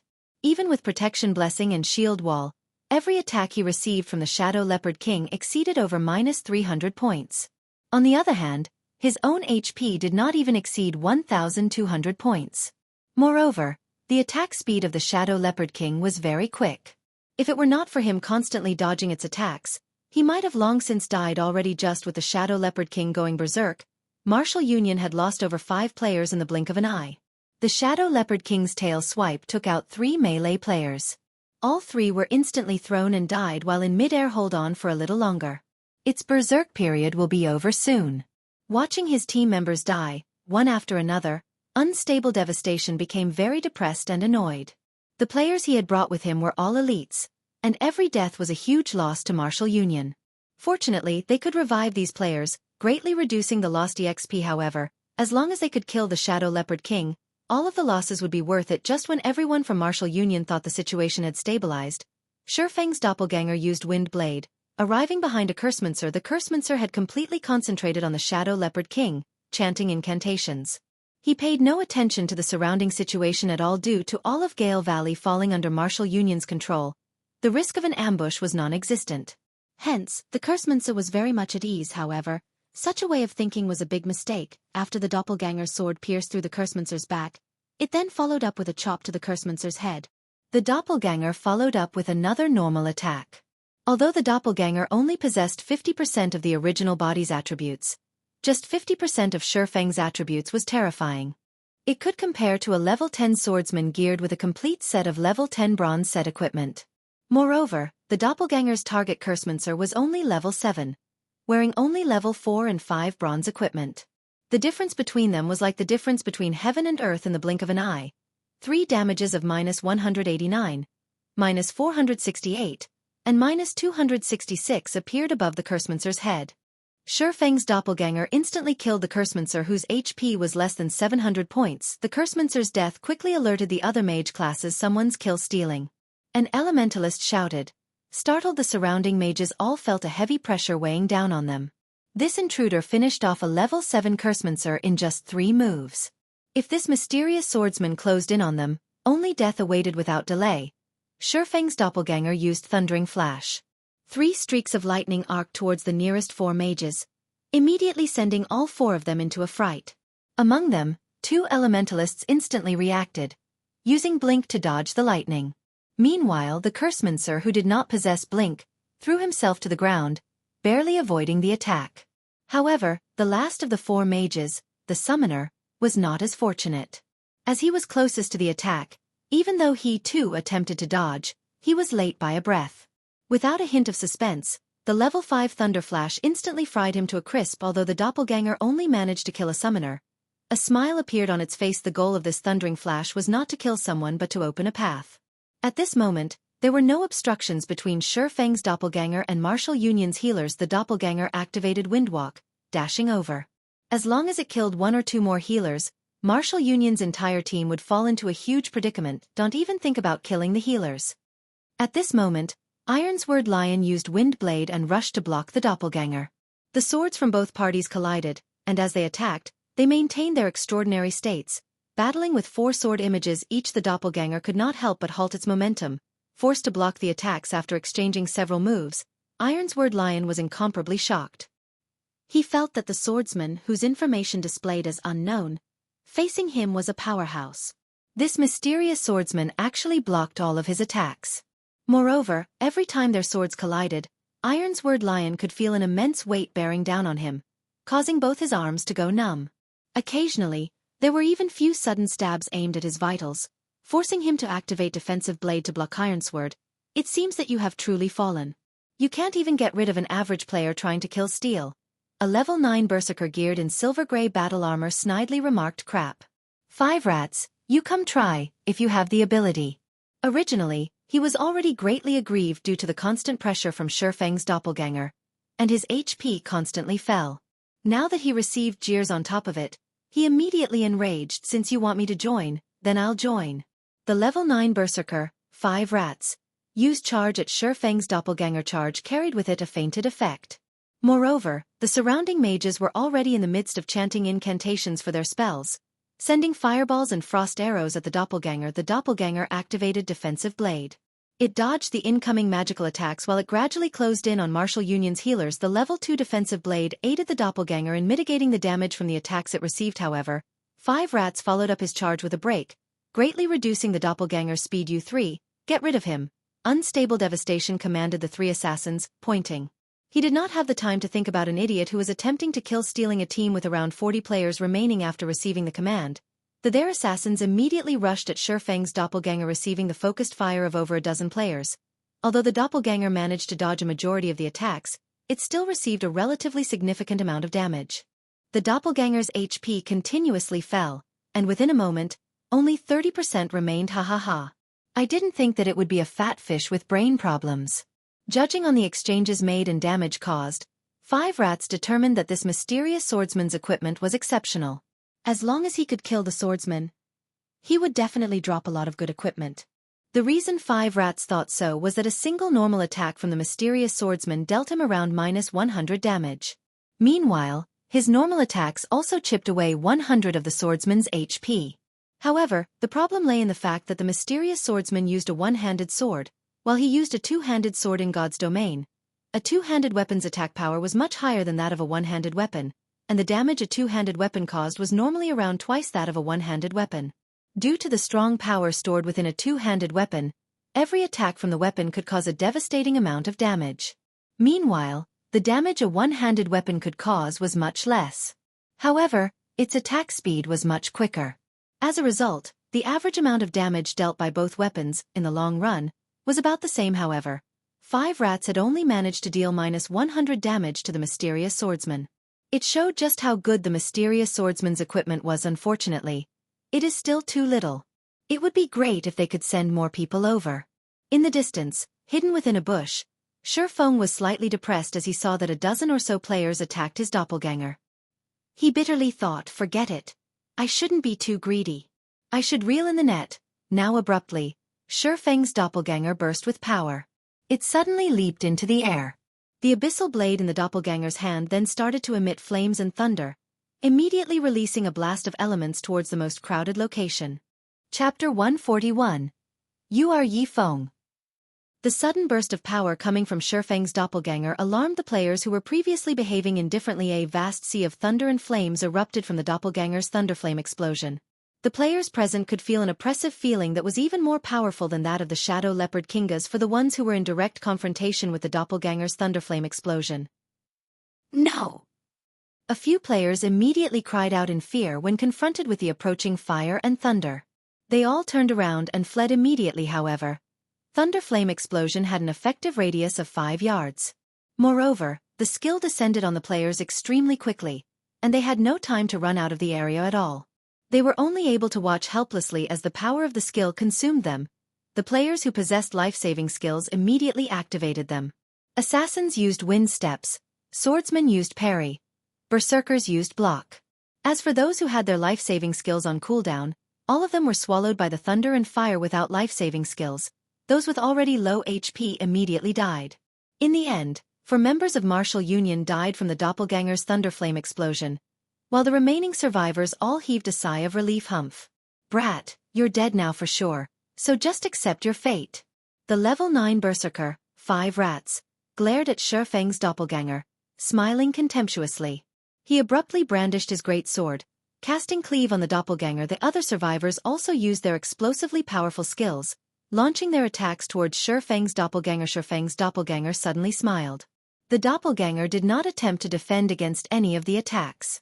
Instead, it used Earth Splitter, slashing its sword towards the players from Martial Union. Witnessing Ye Feng's ludicrous actions, the players from Martial Union were all dumbfounded. Did he want them to perish together with him? The might of the Earth Splitter was extremely great, and the attacking players were all caught by surprise. In the blink of an eye, 2 low HP players were killed by the doppelganger's sword, with 3 having their HP reduced to a critical level. Only Ironsword Lion and 5 rats still had over half of their HP. However, Ye Feng's doppelganger was similarly struck by everyone's skills, and its HP continuously fell. Within the blink of an eye, its HP was close to reaching 0. Yuri, truly a lunatic. However, your equipment, I'll gladly receive. Greed flashed across 5 rats' eyes as he looked at Ye Feng's dark black equipment. This mysterious swordsman had taken the initiative to attack them, even managing to cull quite a lot of their numbers, so he had definitely become a red player, a huge one at that.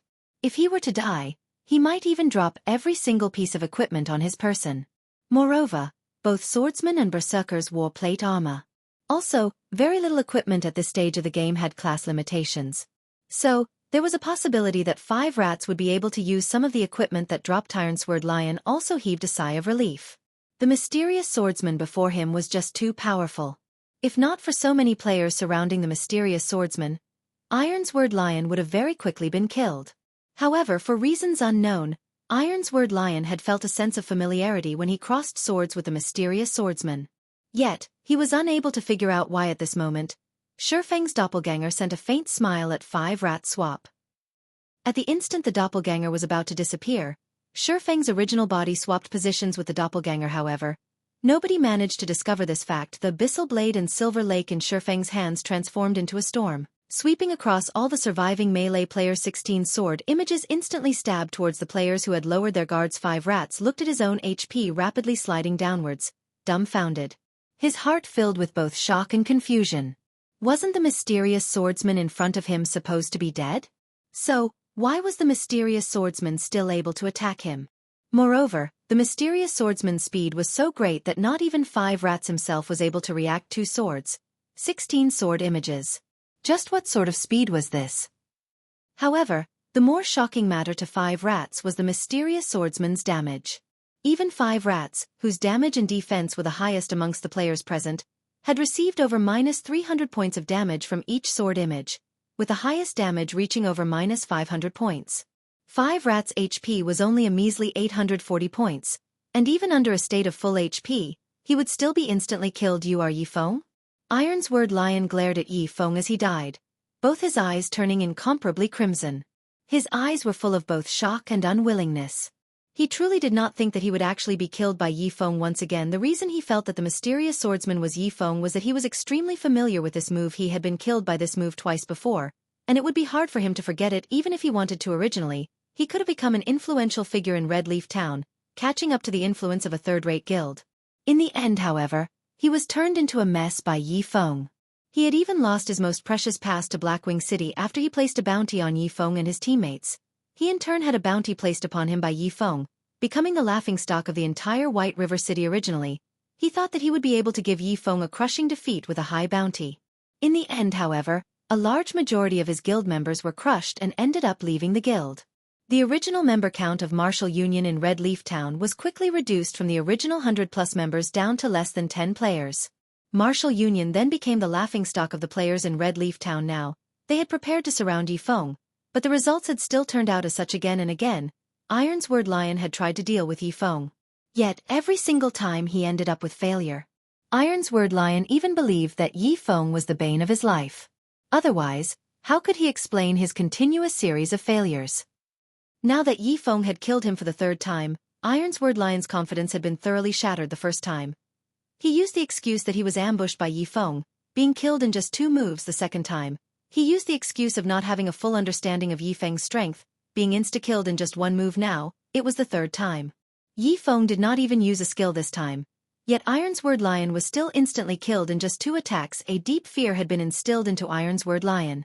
Every time he met with Ye Feng, He could feel that the gap between himself and Ye Feng was growing wider and wider. Up until this instance, he did not even possess the qualifications to go against Ye Feng. It was just like how Absolute Heaven had killed him many times over in the past. Although he frantically tried to take revenge in the end, he would still choose to compromise, be it Absolute Heaven or Ye Feng. Both were existences that he could no longer afford to provoke. When the players from Martial Union heard Ironsword Lion's dying words, each and every one of them was greatly shocked, being able to kill 5 players within an instant, with branch leaders like Ironsword Lion and 5 rats included amongst them. This strength was simply too frightening.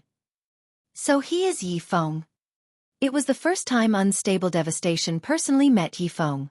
Although he tried identifying Ye Feng's information, the results he obtained actually displayed it as unknown, giving him a slight shock. Aside from Ye Feng's HP bar, there was nothing else Unstable Devastation could see. However, the dark black equipment Ye Feng was wearing was undoubtedly an equipment set. Also, due to the hooded cape Ye Feng was wearing, Unstable Devastation was unable to get a clear image of his appearance. Ye Feng held a sword of unidentifiable quality in one hand, and a treasured sword that gave off a light blue glow in the other. The treasured sword was at least secret silver rank. Judging from Ye Feng's performance in the battle before, Ye Feng was much stronger than what Ironsword Lion had stated. If Ye Feng was already so powerful right now, he would definitely become unstoppable in the future. If Unstable Devastation were to meet Ye Feng before, he definitely would not have provoked Ye Feng, no matter what. However, Ye Feng already had an unresolvable grudge with Martial Union, so Unstable Devastation would not be courteous with him anymore. Before Ye Feng grew to unreachable heights, he needed to thoroughly nip the bud. While everyone else was observing Ye Feng's information, Ye Feng himself did not stay idle. He bent down, picking up all 5 pieces of equipment that dropped on the ground and storing them in his bag. He would be able to sell the equipment for a large sum of money. Seeing Ye Feng take away 5 pieces of equipment that were above level 5, Unstable Devastation trembled in rage. This equipment all belonged to their Martial Union, yet Ye Feng actually dared take it away right before his eyes. Ye Feng simply did not place any importance on him. Originally, I was still worried that you were an extraordinarily calm person, and that you would not show up no matter what. However, I never imagined that you were just a simple fool. Since you have arrived, I'll just deal with you as well. Unstable Devastation squinted his eyes, a chilling glow coming from them. He stared fixedly at Ye Feng, laughing coldly as he said, "Aside from shield warriors, guardian knights and healers, everyone else, get rid of him for me." Unstable Devastation did not know how Ye Feng was able to enter the Gale Valley undetected. He was even able to discover them while they were in the midst of battling against the Shadow Leopard King. However, Ye Feng was simply courting death by hurrying to this place. Unstable Devastation aimed his bow at Ye Feng, locking onto Ye Feng's vital points. Whoosh, whoosh, whoosh. 3 arrows consecutively fired out of Unstable Devastation's bow. Right now, the Shadow Leopard King's berserk period was already over, and its remaining HP did not reach even 30%. The 2 elite Shadow Leopards that the king summoned previously were also dead now, so it was only a matter of time before the Shadow Leopard King itself would die. Unstable Devastation was not afraid of Ye Feng's disturbance at all at this moment.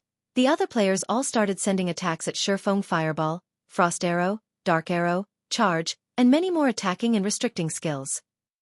Ye Feng smiled as he looked at everyone attacking him, not moving a single step. He then used silent steps to quietly appear behind the healers of Martial Union, very quickly dodging everyone's attacks. Chapter 142. Turnabout.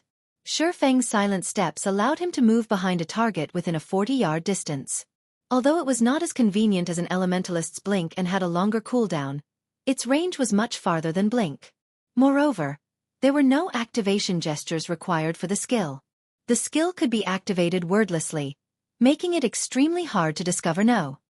Run! Unstable Devastation abruptly shouted when he observed his surroundings, suddenly discovering Ye Feng behind their healers. Although the healers heard Unstable Devastation yelling, they still turned their heads to look at him. They had no idea what Unstable Devastation was trying to say. Why did they need to run? Too late. Naturally, Ye Feng would not give them any chances. To save time, he did not even use a skill. Instead, he instantly created 12 sword images, instant killing the 4 defenseless healers Ye Feng. Unstable Devastation glared at Ye Feng, both his eyes emitting flames of rage. He bellowed, "You're courting death." Unstable Devastation was truly furious now. With all their healers dead, they would definitely have to pay an extremely high price to deal with the Shadow Leopard King. There was even a possibility of them team wiping, and the main culprit of this was Ye Feng. In the blink of an eye, Unstable Devastation retrieved 5 pitch-black arrows from his bag. He aimed and shot all of them at Ye Feng in succession fatal shot. The 5 arrows almost instantly pierced Ye Feng's vital points. They blocked Ye Feng's path. You guys enjoy yourselves. I'll leave first. After killing all of the healers, Ye Feng revealed a faint smile at the arrows flying towards him. He dared not stay any longer. If he fell under the restricting skills of other classes, he would end tragically. It would be better for him to depart now and observe the tigers battle each other. Hence, Ye Feng activated Windwalk, leaving behind an afterimage as he disappeared towards the forest. In the end, the 5 arrows only sliced through the afterimage Ye Feng left behind. Although the players from Martial Union tried to chase after Ye Feng, his speed was just too fast for them. After he entered the forest, they could no longer find any trace of him. Abominable. Watching Ye Feng escape, Unstable Devastation's expression turned indignant, his fists tightening. Boss Unstable, are we still giving chase? An assassin carefully asked. Unstable Devastation shook his head dismal. No. With all their healers dead, if they were to simultaneously search for Ye Feng while they battled the Shadow Leopard King, there would only be one ending for them: a complete team wipe. That would even allow Ye Feng to reap the benefits. Just the battle prowess Ye Feng displayed was enough to give Unstable Devastation a headache. If he sent only a single party to chase Ye Feng, it would be no different than serving them up on a silver platter. Without a full team, they would have no way of dealing with Ye Feng. Moreover, if Ye Feng used that extraordinary speed of his to engage in a getaway battle, a single team would not be enough to deal with him. If they rushed into the forest to chase after Ye Feng, he would simply pick them off one by one, while they would be completely helpless. Everyone, retreat. Don't bother with the Shadow Leopard King anymore, and prepare for an ambush by Ye Feng. Notify the other teams, and tell them to gather here immediately. If he thinks he can take advantage of me, he should think again. Unstable Devastation said in a calm tone. He suppressed his anger, calming his excited heart. The Shadow Leopard King still had 20% of its HP remaining, and they would need to throw away a lot of lives to kill it. Although it was unfortunate to give up on the Shadow Leopard King, Unstable Devastation did not believe that Ye Feng would not return to take advantage of the injured. Not only could he get rid of them this way, but he could also obtain the loot from the Shadow Leopard King. Killing 2 birds with 1 stone, who wouldn't go for such a good deal? Thinking up to this point, Unstable Devastation decided to give up on the Shadow Leopard King. Instead of letting Ye Feng gain an advantage, he would rather give up. That way, neither side would gain anything right now. The Shadow Leopard King still had 20% of its HP remaining. Even if Ye Feng wanted to kill it, it would be impossible. If he tried, they might benefit from it. Not only would they get to kill Ye Feng, but Ye Feng would also have reduced the Shadow Leopard King's HP even further. If Ye Feng did not intend to deal with the Shadow Leopard King, that too would be fine as long as their other forces arrive. The Shadow Leopard King would still belong to Martial Union. At that time, Ye Feng could only watch from the side with Unstable Devastation's command. The members of Martial Union could only helplessly retreat, giving up a good chance to kill the Shadow Leopard King. However, before the players from Martial Union could properly retreat, the Shadow Leopard King suddenly let out a fierce roar. It summoned forth 2 elite Shadow Leopards once more to chase after Thema's Martial Union's players retreated and the Shadow Leopards pursued them. They discovered a peculiar matter. The Shadow Leopard King did not seem to intend to give up the chase whatsoever. It had killed many other players and even decimated most of a shield warrior's HP. Boss Unstable, the Shadow Leopard King is faster than us, and it is still chasing after us. If this continues, it will wipe us out sooner or later. What do we do now? An elementalist beside Unstable Devastation asked worriedly. I can see that. I don't need you to remind me. Unstable Devastation said in a huff. Unstable Devastation suffered a massive headache over the incessant pursuit by the Shadow Leopard King. If he had known earlier, he would have chosen to kill the Shadow Leopard King instead.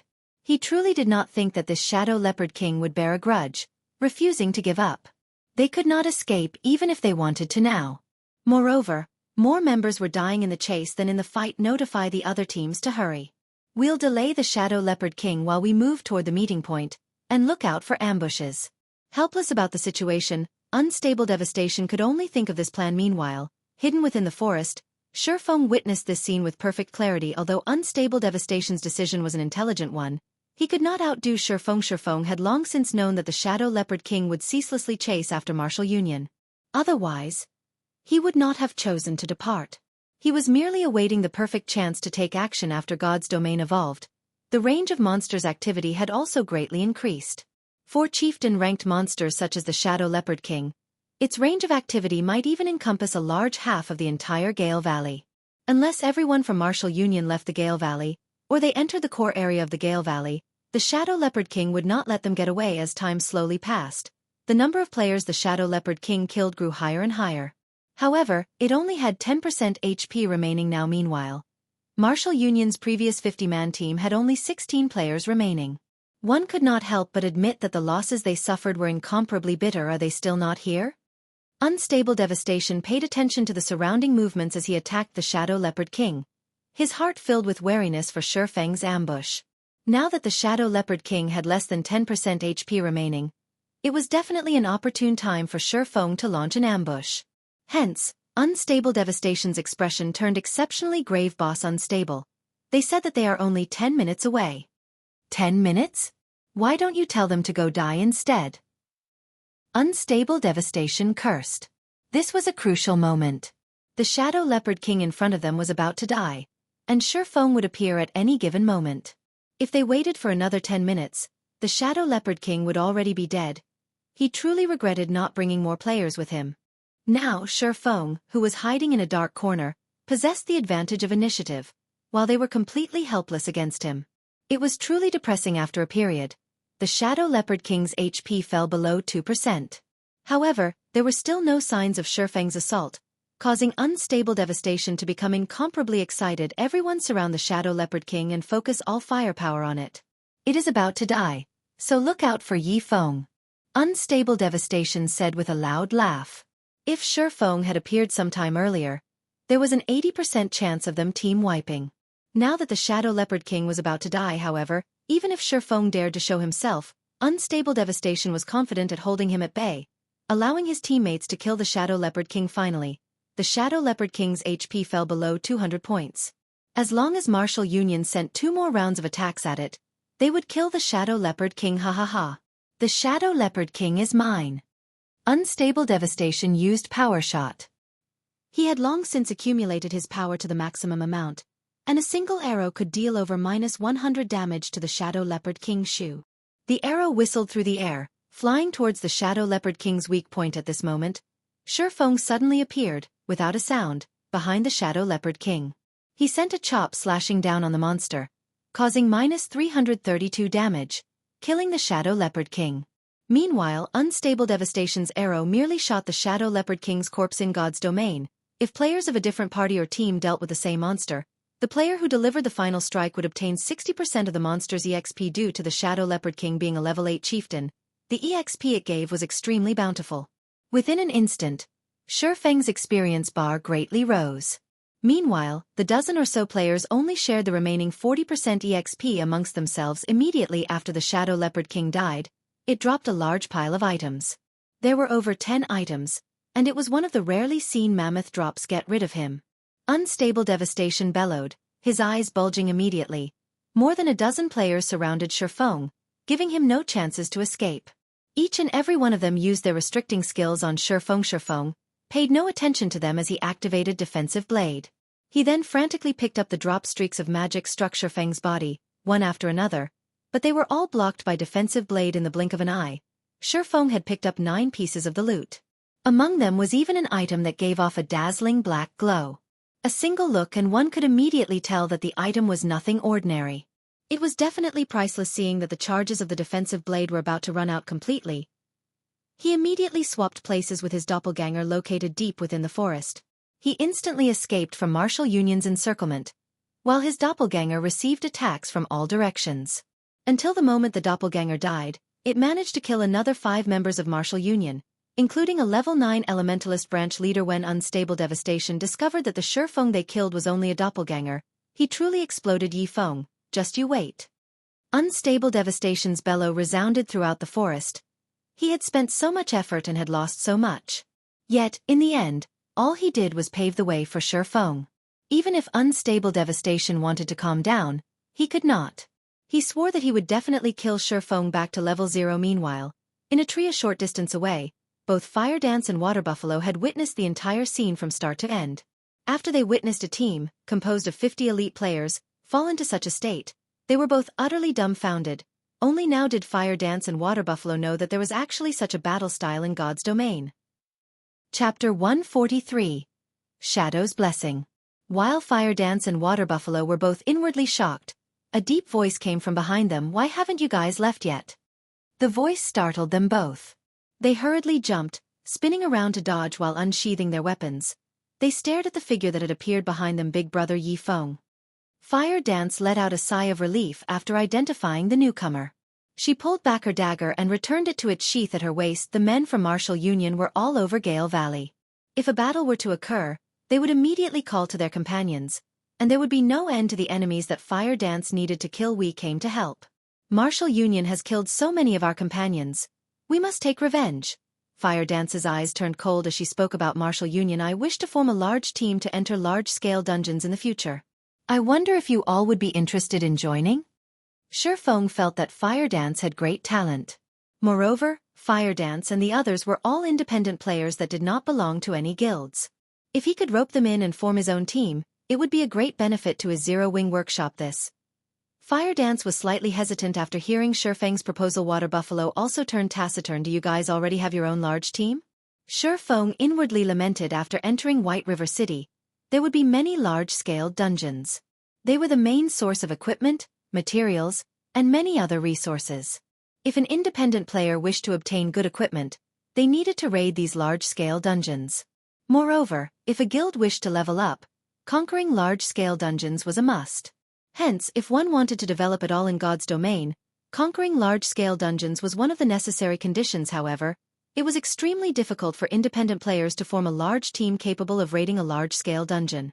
The most common large-scale dungeons were all 50-man dungeons, while there were even some 100-man dungeons available. Gathering so many players was a near impossible task. Not to mention whether the entire team possessed sufficient strength. Just the degree of trust and the distribution of equipment would be a huge hurdle. In this, however, the elite teams of guilds and large-scale workshops had it much easier. "No, we don't have our own large team.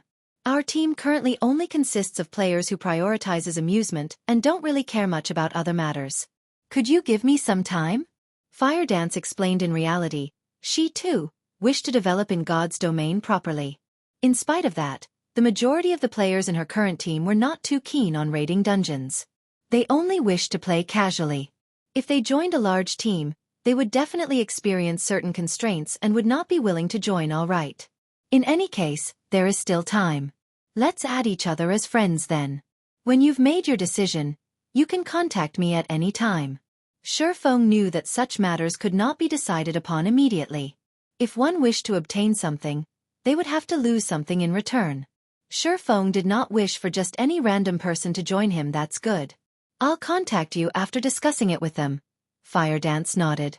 She also felt that it was about time to make a decision. Soon after Ye Feng added Fire Dance as his friend, he ran towards the deeper regions of the Gale Valley in search of Blackie and Lonely Snow. On his way there, in order to avoid Martial Union's patrols, Ye Feng hid in the treetops and waited for the players of Martial Union to move past. Since he had nothing better to do, Ye Feng took out the loot from the Shadow Leopard King.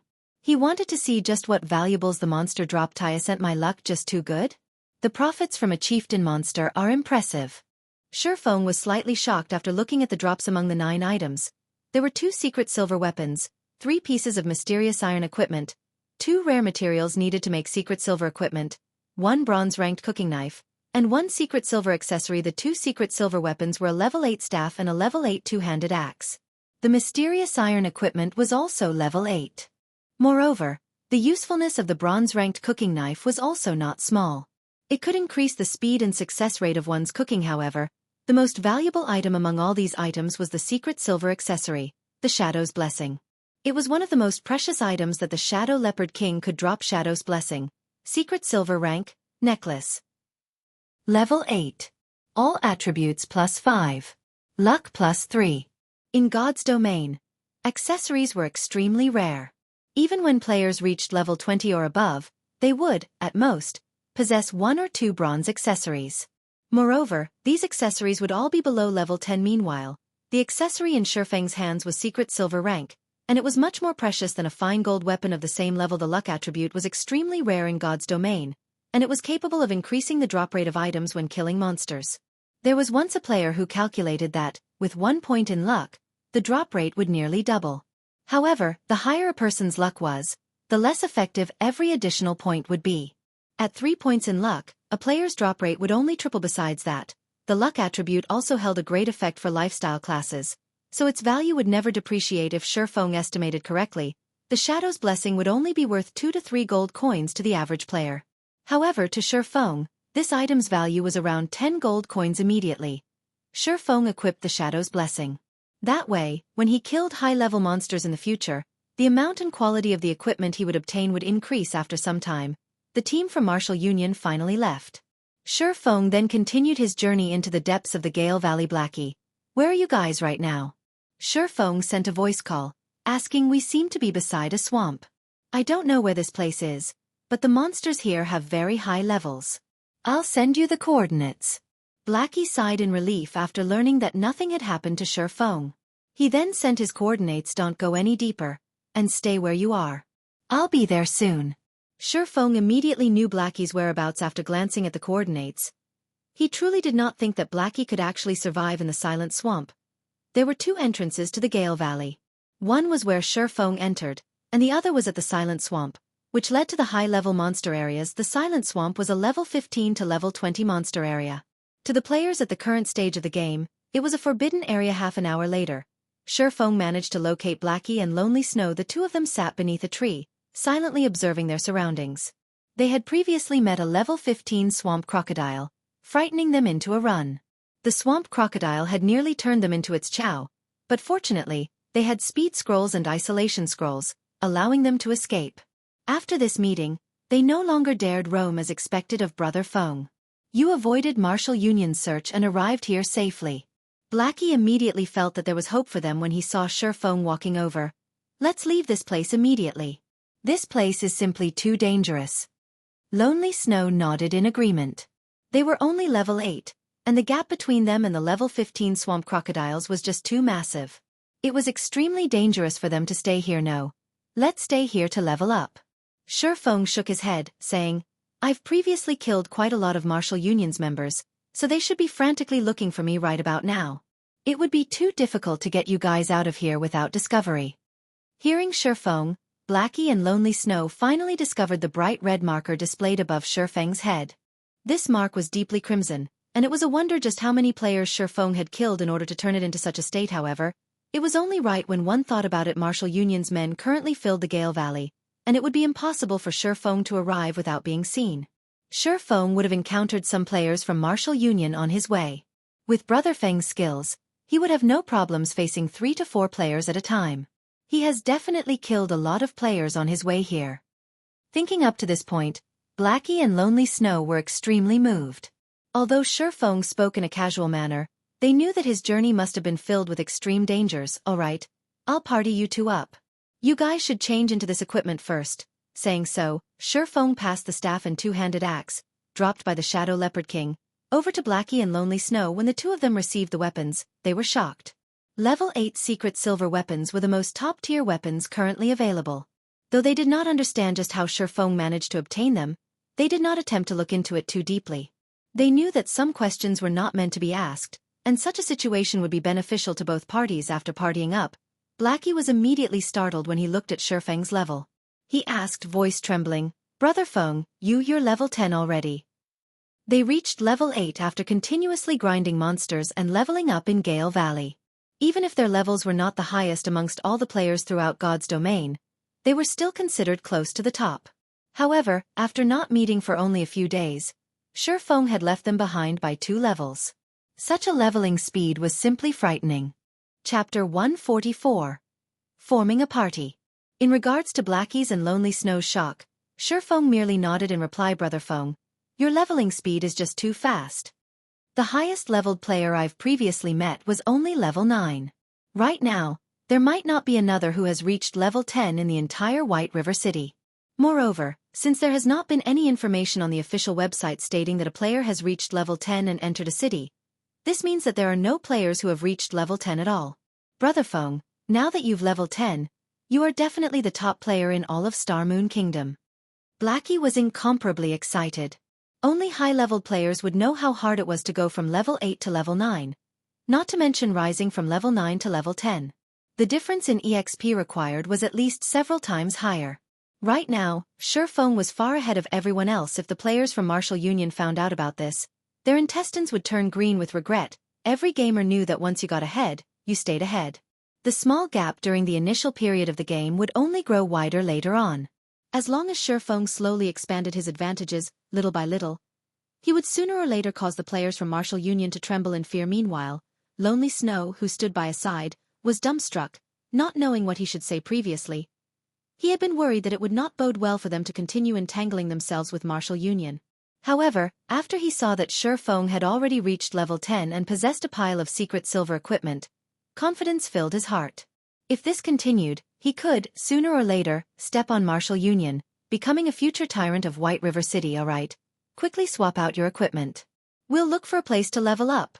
Ye Feng looked at the excited expressions on Blackie and Lonely Snow and smiled helplessly. Due to constant tasks earlier, he was never able to lead his own party personally. Now, he still had quite some time before he had to go to Blackwing City to conduct the trade with Aqua Rose, and in the meantime, he could carry Blackie and the others in the future. He would have to form a guild. However, a framework was required to establish a guild. Otherwise, the guild would simply fall apart. The members of his current party would become the framework of his future guild. So, Ye Feng decided to upgrade the overall strength of his party from now on. If the members of his party could reach level 10 a step earlier and enter White River City, it would be a tremendous help to him in the future. Blackie and Lonely Snow looked at each other, smiles on their faces as they changed into their new equipment. Previously, the two of them wore level 5 to level 6 bronze equipment, mixed in with a few pieces of mysterious iron equipment. Now, however, the majority of their equipment consisted of level 8 mysterious iron equipment, matched with a few pieces of level 8 secret silver equipment. Their strengths greatly increased with this. If they met Martial Union now, they would not end up in such a sorry state. Brother Feng, if we are going to level up here, what will happen to Cola and the others? They say that they're under constant surveillance and going out into the fields to level up is extremely dangerous. Blackie worriedly asked. Relax. I've already told them to do something more meaningful in town. We'll call them over after Martial Union leaves the Gale Valley. At that time, you two might even have a fright when you meet them, Ye Feng said with a smile. Seeing Ye Feng's mysterious smile, curiosity swarmed both Blackie and Lonely Snow about the task Ye Feng had given Cola and the others. Just what sort of quest could it be to shock them? Alright, let's level up then. Ye Feng wordlessly smiled at the two's puzzled expressions. In actuality, having Martial Union focus on Cola and the others was not a bad thing at all. Before, while they had been busy leveling up, Ye Feng stopped them from completing the quest. Now that they couldn't out and level up, they could give the quest a try. If Cola and the others could truly complete it, he would be able to carry out his plan with much less effort and more confidence. Although the Silent Swamp was a level 15 to level 20 monster area, the outer edge of the swamp was only a level 15 monster area, while the inner regions were level 16 to level 18 monster areas. Level 20 monsters would only appear in the core region of the swamp. With the Abyssal Blade, Ye Feng could reduce the level suppression by 5 levels, making the outer region a perfect fit. Let's go there and take a look. Looking at the system's map, Ye Feng pointed to the bubbling black pool of water in the distance. Although Blackie and Lonely Snow did not voice out about it, they were overcome with worry. After all, level 15 monsters owned this place. Even if they received an upgrade to their equipment and could challenge level 10 common monsters without much of a problem, level 15 monsters would still annihilate them. Just as Ye Feng and the others set foot beside the black-colored pool, a mass of bubbles broke out across the surface. A pair of black, shiny eyes surfaced from the pool, staring at Ye Feng's party from a distance. Brother Feng, I don't think this place is safe. Look, a large pair of eyes are watching us from over there. Blackie looked at the fist-sized eyeballs, anxiety gripping his heart. He definitely did not think that the monster hidden in the water was common. While Blackie spoke, the monster in the pool surfaced, its gigantic figure slowly revealing itself to the party. Steel-skinned hippo, elite rank. Level 15. HP 6. 000/6. 000. Brother Feng, let's leave. That's a level 15 elite. If it chases us, we'll suffer the consequences. Blackie panicked as he watched the steel-skinned hippo closing in on them. Naturally, Ye Feng knew that Blackie and Lonely Snow could not contend with a level 15 monster, not to mention an elite. However, Shi Feng had his own strategies for dealing with monsters with special weaknesses, and the steel-skinned hippo belonged to this category. After the evolution of God's domain, everything in the game became more realistic. The weaknesses of these hippo-type monsters also increased as a result. As long as players could find a way to deal with said weaknesses, these monsters would be very easy to deal with. Shortly after the steel-skinned hippo revealed itself, another group of swamp hippos surfaced in the black-colored pool. There were over 20 of these swamp hippos. Swamp hippo, common rank. Level 15. HP 2. 000/2. Watching these hippos leave the pool so overbearingly, rushing towards them, Shi Feng took out an isolation scroll from his bag. He then softly said, "You guys use an isolation scroll as well." Hearing Shi Feng's order, Blackie and Lonely Snow immediately took out their own isolation scrolls. The isolation scroll was only effective against monsters up to level 15. When used, the scroll greatly reduced the user's presence, turning them half-transparent. For half an hour after the two of them used the isolation scrolls, they discovered that the hippos had suddenly stopped their movements, looking around in confusion. It was as if they had become invisible to these hippos. Hippos have very bad vision, and they cannot see clearly beyond a certain distance. After using the isolation scrolls, our bodies are close to transparent, so they cannot see us, Shi Feng explained. Blackie, use your dark arrows to attack the steel-skinned hippo, but pay attention to maintain a distance of at least 25 yards. It won't see you that way. Blackie came to a realization after listening to Shi Feng's explanation. He immediately tried Shi Feng's instructions. A dark arrow flew from Blackie, striking the steel-skinned hippo that was dozing off. Damage of -24 points appeared above the elite hippo. Although the damage was minuscule, it was enough to send the steel-skinned hippo into a flying rage. The elite immediately spun towards the source of the dark arrow. However, it failed to discover even a single person in that direction. It took several steps forward but still failed to discover anybody. Just when it was about to return to the pool of water, another dark arrow struck its body. The steel-skinned hippo was truly enraged now. Letting out an intense snort, it abruptly charged towards the direction the dark arrow originated from.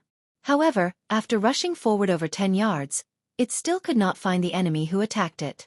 The steel-skinned hippo started to turn in circles in confusion. Blackie watched the stupid-looking steel-skinned hippo in the distance, inwardly laughing at it. He continuously sent dark arrows at his target, and with each consecutive arrow, he slowly lured it away from the group of swamp hippos. At this moment, only level 15 swamp hippos occupied the pool. Shi Feng silently closed in on them. After closing a distance of 20 yards, the swamp hippos finally discovered Shi Feng. Immediately, they all parted from the pool. More than 20 swamp hippos thundered after Shi Feng in a grandiose manner. Such a group could easily flatten a level 15 party. Chapter 145. Might of the Devil Flame, 1. The swamp hippos were each the size of a small car. When over 20 of them charged forward, it was like being run over by 20 cars going full speed. The earth trembled under the combined weight of the swamp hippos. Their imposing aura surged forth, instilling shock and awe into all observers in the distance. Lonely Snow, who observed this scene, wore a nervous expression. He tightly gripped the secret silver-ranked great axe in his hands. He wondered just what their party leader, Shi Feng, intended to do. This was a group of over 20 level 15 swamp hippos. Not only did these monsters possess thick hides and sturdy muscles, but they also possessed 2,000 HP each. Just judging by how the earth trembled with each step, one could easily tell just how powerful these swamp hippos were. If that kind of body plowed into Shi Feng, the consequences would be unimaginable. However, Shi Feng remained extraordinarily calm as he silently awaited the arrival of the swamp hippos. 15 yards. 10 yards. 5 yards. Just as the swamp hippos were right before him, Shi Feng finally took action. As Shi Feng raised the pitch-black abyssal blade, it released a chilling glow. Green arcs of electricity abruptly appeared on the blade, producing crackling sounds. Shi Feng then slashed down, the abyssal blade pointing at the incoming swamp hippo's thundering flash. 3 electric arcs chained towards the swamp hippos, one after another.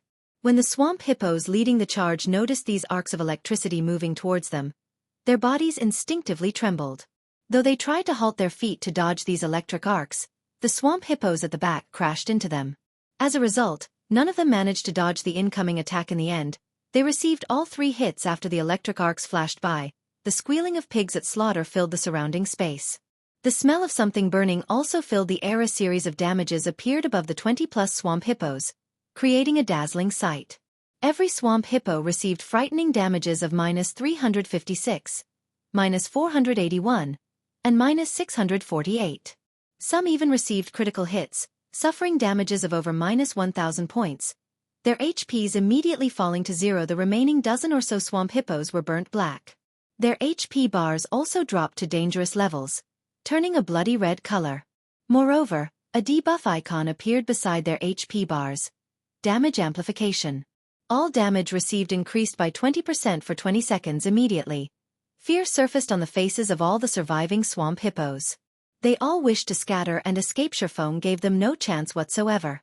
With a sudden leap, Ye Feng jumped into the airspace above these swamp hippos. He raised the silver lake, the sword giving off a faint blue glow as it carried with it the power of thunder and fire. Ye Feng loosed a thunderflame explosion in the midst of the swamp hippos, thunder and fire exploding outwards, devouring every single swamp hippo with the damage amplification effect. This attack of Ye Feng's caused over -900 damage on the swamp hippo, instantly killing every single one of them. The gigantic figures of the 20-plus swamp hippos fell to the ground with a loud boom, shaking and trembling the earth. The scene was similar. Over 20 small cars descending from the air, heavily smashing into the ground. When the bodies of the swamp hippos collided with the ground, the resulting impact generated gusts of wind that spread to the surroundings, causing the leaves and branches of the nearby trees to snap and float in mid-air. Lonely Snow, watching this scene from a distance, was completely dumbfounded, be it the visual or physical sensation. Both impacted him greatly. Ye Feng caused over -1,000 damage to the level 15 swamp hippos, ending their lives in just 2 moves. Just how high of an attack power was required to achieve such a feat? If Ye Feng fought against average players, wouldn't he kill one with every strike? Lonely Snow even started to suspect that he and Ye Feng were not playing the same god's domain. The difference in strength between them was no longer just several stages. It was practically the difference between the sky and the earth. Lonely, you pick up the loot. I'll go help Blackie, Ye Feng instructed before turning to chase after the steel-skinned hippo. Lonely Snow nodded in reply, though an absent-minded expression remained on his face. He thought that he had hallucinated before, but after giving his eyes a rub, the pile of swamp hippo corpses still remained. Plenty of items and coins blanketed the ground surrounding them. He now knew that this was not a dream, but reality. When Lonely Snow looked at the system notifications and his experience bar, he was once more given a shock system. Level 15 swamp hippo killed. Level difference of 7. EXP obtained increased by 700%. Obtained 1,650 EXP system. Level 15 swamp hippo killed. Level difference of 7. EXP obtained increased by 700%. Obtained 1,650 EXP system. Level 15 swamp hippo killed. Level difference of 7. EXP obtained increased by 700%. Obtained 1,650 EXP. After a series of notifications displayed, Lonely Snow's experience bar greatly increased, reaching 69% of level 8. The amount of EXP he obtained was truly frightening. Previously, even when faced with level 8 monsters, they needed to kill each one while being extremely cautious and prudent. Moreover, every kill only yielded each member of the party several tens of EXP. After spending over an hour repeating the same process, they would see their experience bars increase by a sizable portion. On the other hand, Ye Feng casually killed off a large group of level 15 swamp hippos with only a few moves. Even after splitting the EXP obtained amongst the 3 of them, Lonely Snow's experience bar still increased by a sizable chunk. Only now did Lonely Snow understand how Ye Feng managed to level up so quickly in this regard. Lonely Snow became even more respectful towards Ye Feng. There was even a hint of fanaticism in his eyes. If he followed someone as strong as Ye Feng, his future would be limitless.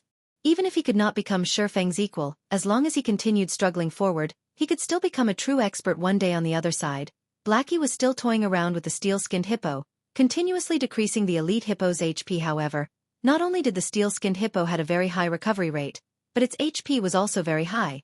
It would recover a lot of HP every 5 seconds. Moreover, Blackie's attacks could only inflict a tiny amount of damage. If he wanted to grind away the steel-skinned hippo's life completely, he would need at least 20 minutes, and yet, instead of tiring, Blackie grew even more excited. Dark arrows flew from his hand, one after another, each arrow bringing Blackie even more joy. The reason Blackie reacted this way was that challenging monsters of a higher level in God's domain was extremely difficult. Meanwhile, he was currently bypassing 7 levels to challenge a level 15 elite monster. If he spoke of this feat in the future, he would enjoy supreme glory. It was this sense of achievement that became the largest motivation for Blackie. Blackie, use Evil Whip, Ye Feng said in the party chat after hurrying over. Okay. Seeing Ye Feng arrive, Blackie knew that it was time to deal with the steel-skinned hippo. As Blackie's chanting came to an end, 9 black barbed vines sprung up and bound the steel-skinned hippo's 4 limbs, restricting its speed. However, the steel-skinned hippo's strength was just too high. In the blink of an eye, one of the vines snapped, while the remaining 8 were only a small matter at this moment. Ye Feng used Wind Blade, rapidly arriving behind the steel-skinned hippo. Instantly, 3 sword strikes landed on the steel-skinned hippo's body, the collision producing glittering sparks. Seeing that the attacks from his swords had only dealt -22 damage each to the steel-skinned hippo, Ye Feng was slightly speechless. It was as expected of the steel-skinned hippo. Its physical defense was truly frightening. It also possessed its innate steel skin, reducing all physical damage it received by 70%. If even Ye Feng could only cause slightly over 20 damage to the steel-skinned hippo, a normal physical damage dealer would most likely cause 2 or 3 damage. This rate of damage certainly could not contend with the steel-skinned hippo's regeneration speed. Ye Feng's attacks had yet to end. He immediately followed up with a thundering flash, the 3 electric arcs causing -125, -160, and -211 damage. The steel-skinned hippo was instantly enraged. It spun around, charging at Ye Feng.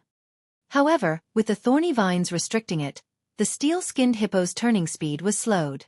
This situation gave Ye Feng the chance to evade its charge easily. Ye Feng continued with a series of attacks on the steel-skinned hippo, using one skill after another. However, the damages his attacks managed to cause were generally very low. Enraged, the steel-skinned hippo abruptly jumped. It intended to use War Stomp. War Stomp was Hippo's killing move. When used, the skill would cause all enemies within a 15-yard radius to enter a fainted state for 5 seconds. Reacting quickly, Ye Feng immediately cast Abyssal Bind on the steel-skinned hippo. The hippo's movements immediately halted, and its War Stomp cancelled. Originally, Ye Feng did not think that there would be any issues.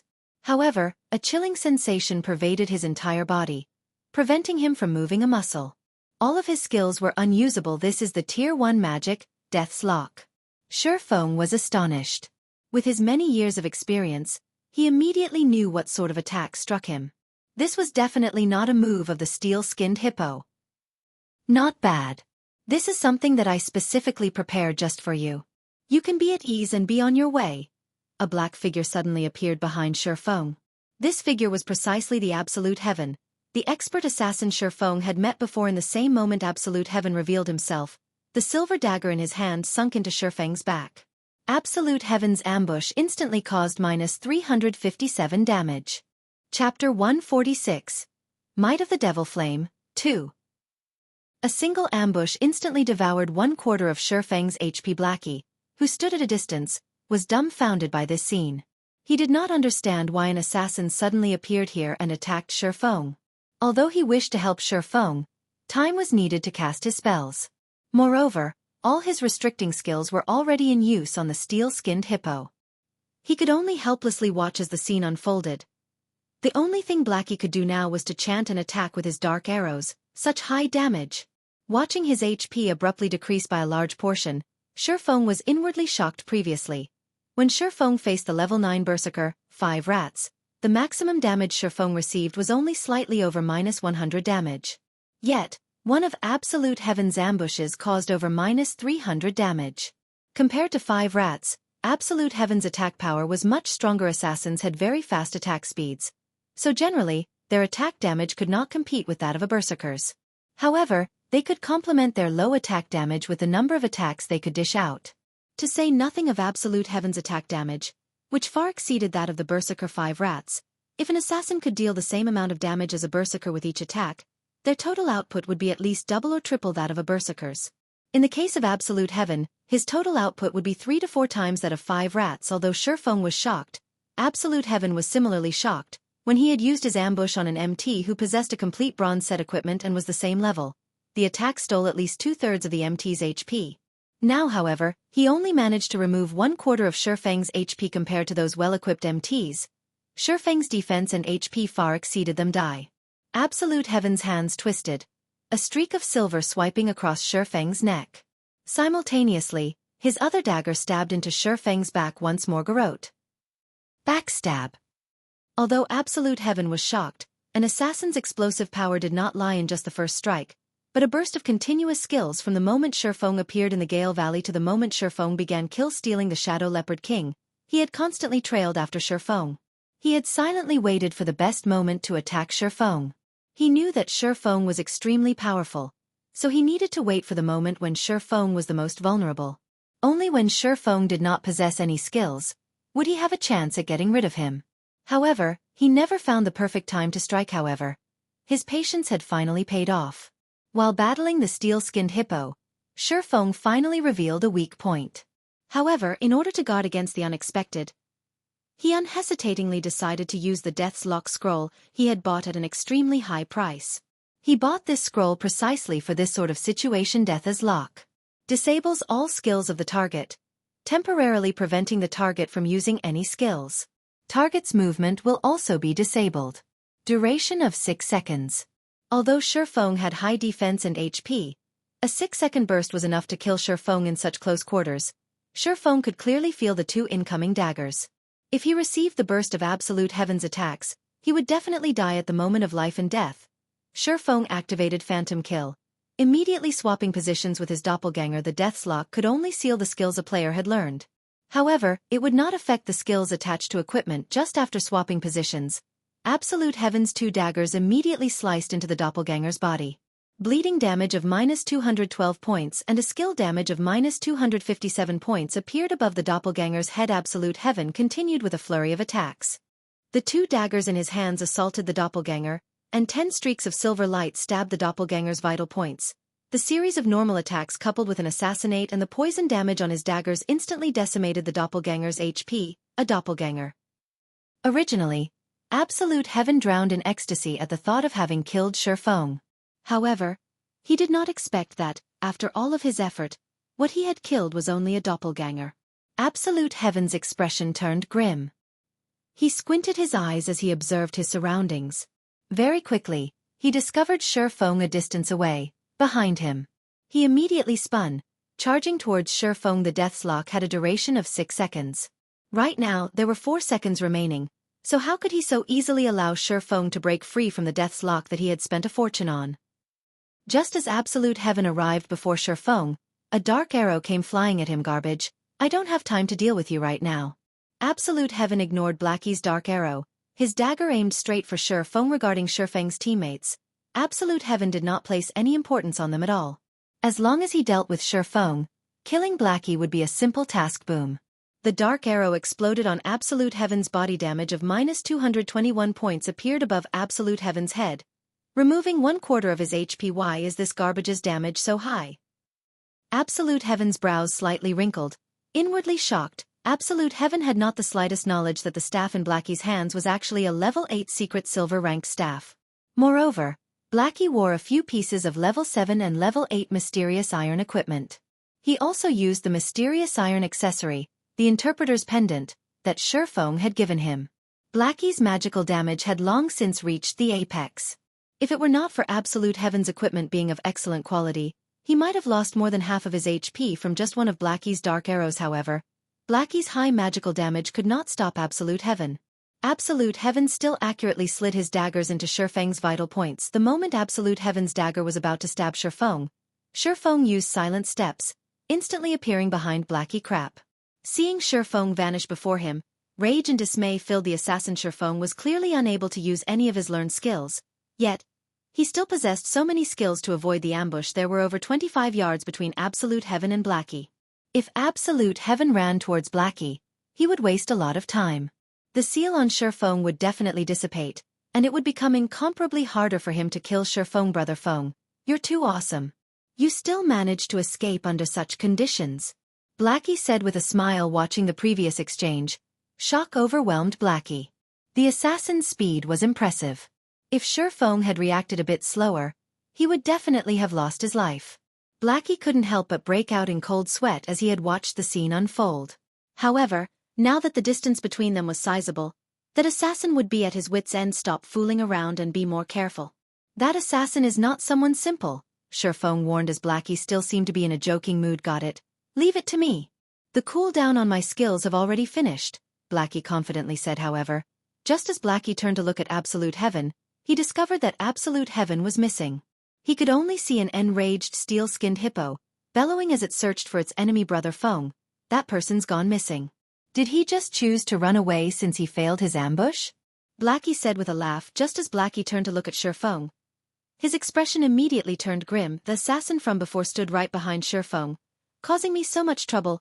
You guys should be proud of yourselves, Absolute Heaven sneered, his hand holding some flash powder.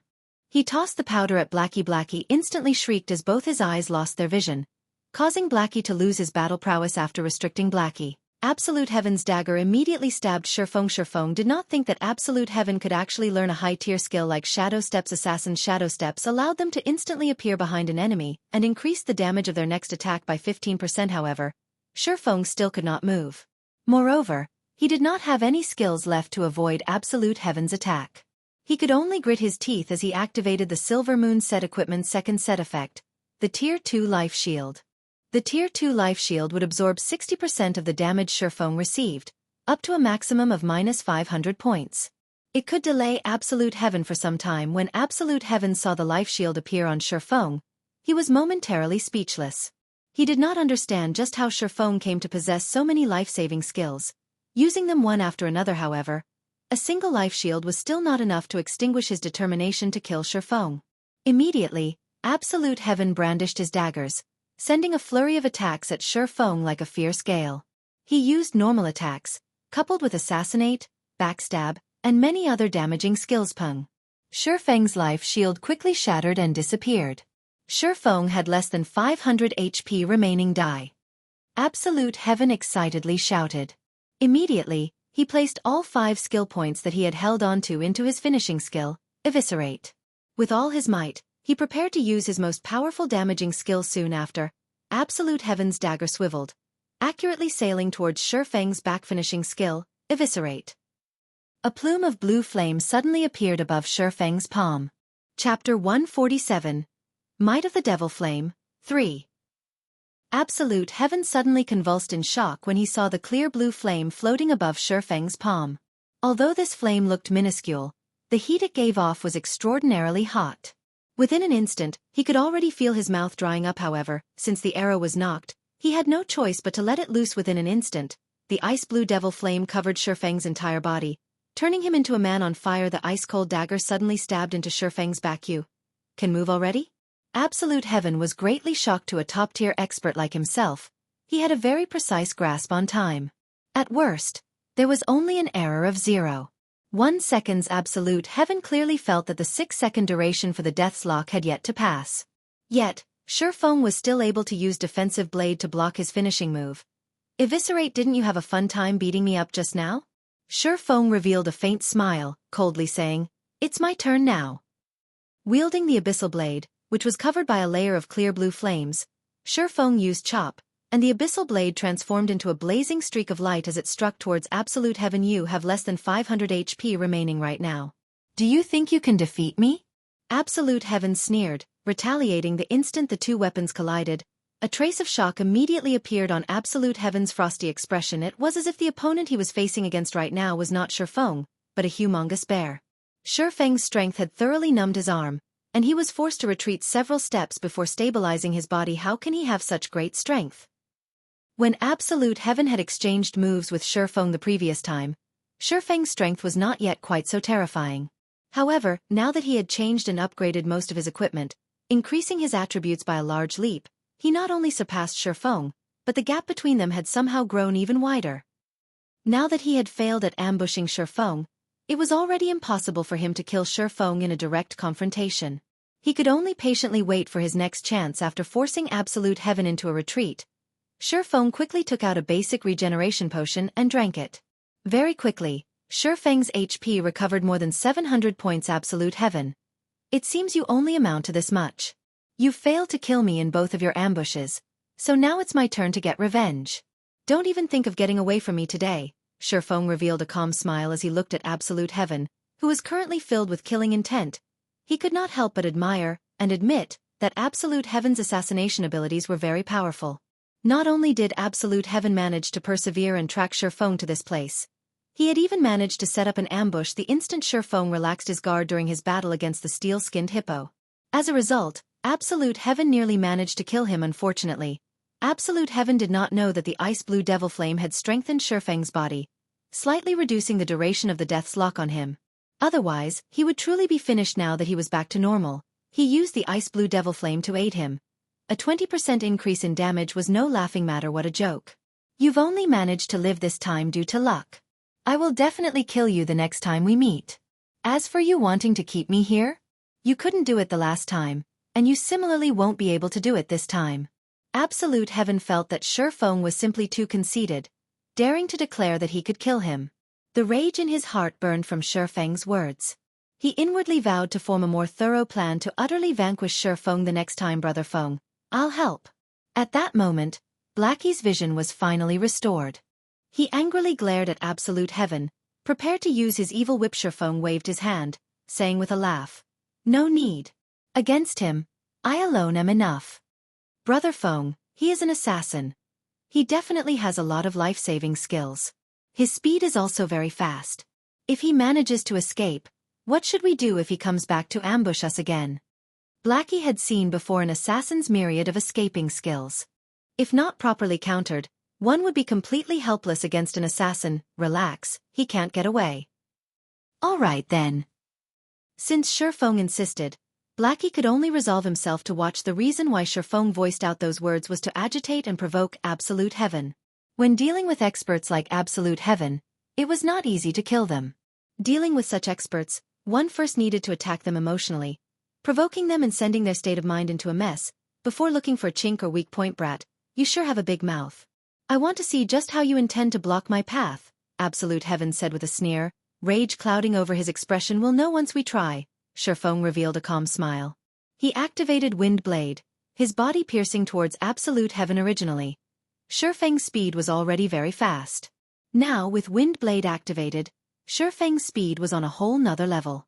He arrived in front of Absolute Heaven within an instant, 6 sword images immediately stabbing towards Absolute Heaven's vital points so fast. Absolute Heaven was awe-shocked, hurriedly using his daggers to block the attacks. Pang, pang, pang. With the added power from the ice-blue devil flame, Ye Feng's attacks were not something that Absolute Heaven could easily block. Immediately, Absolute Heaven was in a disadvantageous position. He desperately blocked and dodged Ye Feng's attacks, and he was forced into a retreat with every consecutive attack. After exchanging several moves without using any skills, Absolute Heaven was struck once by Ye Feng. As a result, Absolute Heaven lost over 300 HP within an instant. Damn. Originally, Absolute Heaven only intended to exchange a few moves with Ye Feng, grinding away Ye Feng's arrogance. Never would he have imagined that he would instead be forced into a constant retreat. Yet, his pride as an expert was unwilling to admit that he had actually lost against Ye Feng in a normal exchange. Seeing as the flaming sword was about to hit him, Absolute Heaven gritted his teeth, using the skill block to defend against this attack. If he was to receive another attack from that flaming sword, then he would very well lose his life. Not good. Time to leave. The gap between our attributes and attack power is just too wide. After coming to grips with Ye Feng, he clearly understood the gap between the two of them. It was especially true for that clear blue flame. Every time his equipment came into contact with it, their durability would continuously fall. Though his secret silver rank dagger was better off, only losing a little durability with each clash, the armor he obtained with much difficulty was only of mysterious iron rank. Just a single stab from Ye Feng's sword had reduced over a quarter of the armor's total durability. If this situation were to continue, then his equipment would all soon turn to waste. Without the attributes provided by his equipment, he would definitely die under Ye Feng's swords. Hence, he immediately turned and ran. You can't escape. Ye Feng gave Absolute Heaven no chances at all, activating Windwalk immediately. As fast as a ghost, Ye Feng caught up with Absolute Heaven in the blink of an eye. He then let loose his most powerful strength, creating 16 sword images in the blink of an eye. The sword images fully surrounded Absolute Heaven, the flames released by them looking as if they intended to devour Absolute Heaven. Absolute Heaven was greatly shocked. There was no way at all for him to stop so many sword images. He then hurriedly activated wind steps, using the 1-second invincibility to block all the incoming attacks. With his speed greatly increased, he immediately entered stealth mode. I said, "You cannot get away." Shi Feng immediately leaped up, the silver lake in his hand, releasing the power of fire and thunder towards Absolute Heaven's path of advancement. Absolute Heaven knew that this move of Shi Feng's was immensely powerful. He immediately used Vanish, the 1-second of invincibility allowing him to avoid the damage and fainted effect of the Thunderflame explosion. After successfully blocking the Thunderflame explosion, Absolute Heaven no longer possessed any life-saving skills in his arsenal. Just like last time, he was prepared to leap up into the trees, shaking off Shi Feng's pursuit. At this moment, he suddenly discovered that he was unable to jump, nor move. Unknown as to when it happened, both his legs had been frozen solid, and even his figure was revealed. I've already said that you cannot escape. Shi Feng was extremely satisfied with the effect of the frost grenade. Once again, he sent a burst of 16 sword images stabbing at Absolute Heaven. This time, Absolute Heaven could only go all out, desperately stopping the incoming attacks with his daggers. 2 swords. 4 swords. 6 swords. By the time Absolute Heaven blocked the 11th sword, he was no longer able to keep up with the remaining sword images. He could only helplessly watch as the sword images stabbed into him, damages of over -300 points, and even -400 points, appearing above his head, one after another. Moreover, the durability of the equipment on his body fell madly. By the time Absolute Heaven's HP reached 0, the equipment on his body was all turned to scrap. Absolute Heaven suffered an incomparable heartache. Gnashing his teeth, all these equipment were gathered by him, one by one, after spending a large amount of time. Yet, they were all destroyed now. The only thing he could rejoice about was that the 2 secret silver-ranked daggers, which were as precious as his own life, were not destroyed. Soon after, Absolute Heaven's dead body fell to the ground. An expression of unwillingness displayed on his face. "I've already said that you won't get away. Your weapon, I'll gratefully accept." Shi Feng looked towards the silver-colored dagger that Absolute Heaven dropped with a smile, picking it up. Chapter 148. Underworld. Absolute Heaven disappeared with the wind. After he died, Shi Feng toyed around with the dagger Absolute Heaven dropped. The edge of the blade seemed capable of slicing air apart. A dagger with such a degree of sharpness was definitely a rarely seen item. Blade of assassination? Shi Feng took a look at the dagger's introduction, discovering that the weapon was actually an exclusive item for assassins. Blade of assassination. Dagger, secret silver rank. Level 8. Attack power plus 51. Strength plus 5. Agility plus 12. Attack speed plus 2. Durability 35/60ths. Additional passive skill dash. Sharp edge. Attacks have a 15% chance to cause an armor break effect, reducing target's defense by 50% for 10 seconds. Non-stackable class restriction. Assassin.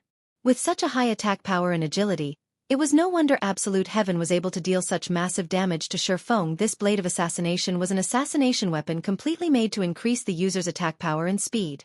It was definitely a favored weapon for the agility-type assassins. Based on Shi Feng's estimations, the blade of assassination was worth at least 1 gold coin. With this death, Absolute Heaven will probably need a very long time before he can recover. Shi Feng looked at the blade of assassination, a smile plastered on his face. Previously, Shi Feng still felt apprehensive towards Absolute Heaven constantly following him around and abruptly ambushing him. Now that Shi Feng used the ice blue devil flame to give Absolute Heaven a thorough beating, not only did Absolute Heaven lose a level, all the equipment on his body was destroyed as well. Absolute Heaven had even dropped his blade of assassination after dying. It would be a long time before it would be possible for Absolute Heaven to come looking for trouble again. Brother Feng. You're just too awesome. You were like the incarnation of the fire god just now. Just looking from afar, I could already feel myself being burned. I didn't think that swordsmen would have such a skill. If I had known about it earlier on, I would have chosen to play as a swordsman as well. If I were to use this skill to pick up chicks in the future, I would definitely catch one with every hook I send. Blackie excitedly ran up to Shi Feng. His eyes filled with endless envy as he looked at the ice blue devil flame covering Shi Feng's body. As for the matter of Shi Feng managing to kill Absolute Heaven, Blackie paid no attention to it at Alan Blackie's eyes. Although Absolute Heaven was indeed an expert, he was still just an elite player of martial union. Shi Feng being able to kill him was all too normal. On the other hand, the elegant-looking clear blue flame surrounding Shi Feng was the truly shocking matter. Hearing Blackie describing the ice blue devil flame as a tool to pick up girls, Shi Feng became speechless. He did not understand just what was going through Blackie's mind every day. This flame isn't a swordsman's skill. It is a mysterious flame, and it can increase a player's attack damage. Shi Feng explained mysterious flame? Blackie's face filled with confusion. Although Blackie did not know what a mysterious flame was, but hearing that it was able to increase a player's attack damage confirmed it was definitely an extremely precious item. Seeing that Shi Feng possessed such an item, instead of becoming envious, his heart filled with joy. With the mysterious flame, Shi Feng could become even stronger than before. When the time comes, let's see who still dared to bully them. At this moment, Lonely Snow also hurried over after finishing picking up the loot from the swamp hippos. When he saw that Shi Feng's entire body was covered in flames, giving off a scorching hot temperature, and that Shi Feng was even able to control these brilliantly beautiful clear blue flames, he too became incomparably shocked. He nearly regarded Shi Feng as a hidden class. However, after listening to Blackie's explanation, Lonely Snow as well understood just how precious and powerful was the Ice Blue Devil Flame. The Ice Blue Devil Flame was definitely one of Shi Feng's secrets. If others were to find out about this secret, there would definitely be tons of players wanting to obtain the Ice Blue Devil Flame. Moreover, Shi Feng being willing to share this secret with them showed just how much he trusted them. Just this piece of trust alone was enough to let Lonely Snow feel that it was worth striving for. Shi Feng, let's not chat for now. We should get rid of the steel-skinned hippo and quickly leave this place. After Absolute Heaven revives, he might tell the other players from Martial Union to come here and surround us. Shi Feng no longer continued to explain, turning around and charging towards the steel-skinned hippo. Blackie knew that they could not stay in this place for too long as well. He started chanting incantations, aiding Shi Feng in attacking and restricting the steel-skinned hippo. Although the steel-skinned hippo had high HP and defense, with its short vision range, it was destined to become an easy kill for Shi Feng. What Shi Feng needed to do now was to charge up and go all out at dealing damage. After bursting out all of his skills, he would then turn to escape. Meanwhile, Blackie would desperately attack from a distance, and as long as Shi Feng finished using all of his skills, Blackie would use Evil Whip to restrict the steel-skinned hippo. Lonely Snow would then use Charge and Break before escaping as well. After Shi Feng was more than 25 yards away from the steel-skinned hippo, the steel-skinned hippo would lose its target, dumbly rushing about. When the cooldown for Shi Feng's skills ended, he would then continue with another round of bombardment, repeating the cycle all over again. This time, Shi Feng did not keep his strength hidden away. He immediately used the Ice Blue Devil Flame, increasing his damage output by 20%. Simultaneously, the power of Ice-type and Fire-type skills was increased by 40%. With such an increase, Shi Feng's damage against the steel-skinned hippo instantly soared. Even his normal attacks could deal around 50 to 60 damage now. As for Thunderflame Explosion, the skill could cause over 400 damage to the steel-skinned hippo. Even if the steel-skinned hippo had high HP, it still frantically decreased under the fierce onslaught. Several minutes later, the steel-skinned hippo let out a blood-curdling shriek as its body fell to the ground with a boom. It dropped 4 items and gave a large amount of EXP after it died. Amongst the 4 items, 2 of them were level 15 bronze equipment, while the remaining items were a tier 1 strength gemstone and a bronze-ranked leatherworking material. The effects of the Shadow's blessing was fully displayed here. Otherwise, aside from giving out a lot of EXP, a level 15 elite would at most give out a piece of equipment and some materials only. Let's go somewhere else to kill swamp hippos. After killing the steel-skinned hippo, Shi Feng brought Blackie and Lonely Snow to another grinding spot. The silent swamp was extremely large in size. Its size was at least 2 to 3 times that of the Gale Valley. Meanwhile, the habitat of the swamp hippos took up 1/10 of the entire silent swamp. Moreover, they were scattered throughout the entire silent swamp. With the 1 to 200 members of Martial Union, it would be hard-pressed for them to locate Shi Feng's party successfully. Moreover, Shi Feng was very familiar with the silent swamp. He had once lived at this place for over 20 days in his previous life, so he knew which locations had the highest number of swamp hippos and also the locations with the fastest respawn rates. Shi Feng also knew the spawn locations for the elite monsters in Silent Swamp. However, with the strength of their party of 3 right now, the only elite monster they could deal with was the steel-skinned hippo, as the other elite monsters did not possess any clear weaknesses. If they were to go against these elite monsters, they would have to risk their lives doing so. Leveling up at this place is just too awesome. Originally, I thought that the leveling speed at Gale Valley was already extremely fast, but after coming to this place for less than 2 hours, I've already managed to reach level 9. If we are to continue in this trend, within 3 hours, I would definitely reach level 10 and be able to enter White River City. At this speed, the elites of those major guilds have probably just reached level 9. Blackie excitedly said. If Cola and the others didn't die and were with us right now, we 6 would be able to enter White River City today, becoming the first party to enter White River City. Lonely Snow nodded, agreeing with Blackie's statement. He too could not help but admit to the invigorating feeling of having Ye Feng power leveling them. This leveling speed was at least 10 times faster than the other players. Even if martial unions surrounded them and killed them once right now, with Ye Feng carrying them, they would quickly recuperate their losses. They did not need to fear having a confrontation with a large guild like Martial Union at All Red Leaf Town. Slum's Absolute Heaven was currently drinking away his sorrows in the enchanted bar. When the others saw Absolute Heaven, they all obediently distanced themselves to a corner, not daring to go near him at all. The reason was due to the waves of killing intent radiating off of Absolute Heaven. There was nobody who was willing to come into contact with that Auradam. I made a huge loss this time. Sooner or later, I will definitely have my revenge. Though Absolute Heaven did not feel heartache over the loss of his levels, it was a different story for the equipment he lost. It was especially true for the Blade of Assassination. As long as he put some time into it, he could easily catch up in terms of EXP. However, it was a different story for equipment. It was especially true for top-tier equipment. Those top-tier equipment were only obtainable through killing monsters or doing high-level quests. They were not something that could be obtained within a short amount of time. The opportunity was also needed to obtain them. Just what is that clear blue flame? After equipping his weapon, he could actually destroy my mysterious iron equipment with such ease, and even greatly reducing the durability of my secret silver weapons. Recalling the ice blue devil flame that surrounded Ye Feng's body, Absolute Heaven could not help but shudder in fear. To every player, the destruction of their equipment was much more terrifying than facing death itself. Just considering the future. Every time he fought Ye Feng, he would once again risk the possibility of all of his hard-earned, top-tier equipment being destroyed. It was truly a nightmare. Brother Absolute Heaven, long time no see. I see that you still love drinking like always. A short-bearded man wearing a black cape said as he sat opposite to Absolute Heaven. South Wolf, why do you have the time to come looking for me?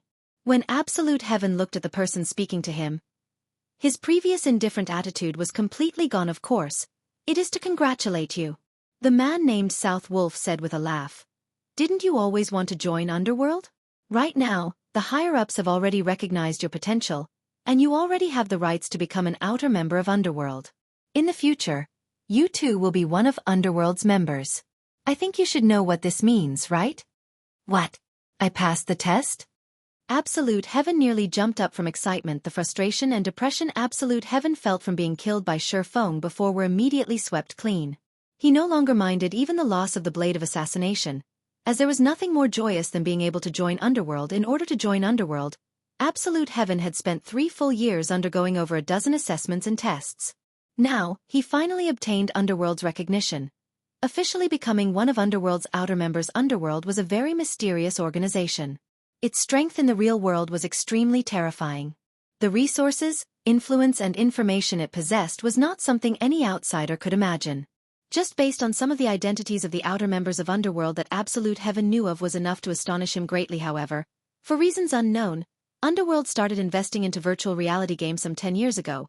In order to join Underworld, the real-world assassin, Absolute Heaven, had also started playing virtual reality games. Right now, Underworld was paying unprecedented attention towards God's domain. Hence why Absolute Heaven decided to fully devote himself into God's domain. Now that he finally managed to become an outer member of Underworld, how could he not be excited? Absolute Heaven, weren't you level 9 the last time I saw you? Why are you level 8 now? You couldn't have been killed by a player, right? The man named South Wolf joked as he downed his drink. He was extremely clear about Absolute Heaven's strength. Absolute Heaven was definitely a top-tier assassin. Moreover, the equipment on him was all of excellent quality, and he even had secret silver weapons. He also learned plenty of rare advanced skills. There were only a scant few players in Red Leaf Town who were capable of directly confronting Absolute Heaven. Moreover, the majority of these players would not have a win rate of over 60%. As for players who would have a win rate of 80% and above, in the entire Red Leaf Town, only the famous Snow Goddess could possibly achieve such a feat. It was absolutely impossible for other players. Moreover, if Absolute Heaven were to put all his might into escaping, even the Snow Goddess would not be able to hold him down. Now that Absolute Heaven lost a level, there was a high possibility that it was due to him accidentally dying while carrying out a high-difficulty quest. However, After hearing South Wolf say so, Absolute Heaven's expression abruptly turned gloomy, his mood turning extremely sour. It can't be, right? Were you really killed by someone? Who did it? Don't tell me you went and provoked the snow goddess, Gentle Snow? You couldn't have been so foolish, right? Daring to provoke even her. Looking at Absolute Heaven's dark expression, South Wolf immediately knew that he guessed correctly. He couldn't help but abruptly spit out all the alcohol in his mouth. Chapter 149. Freezing Shadow.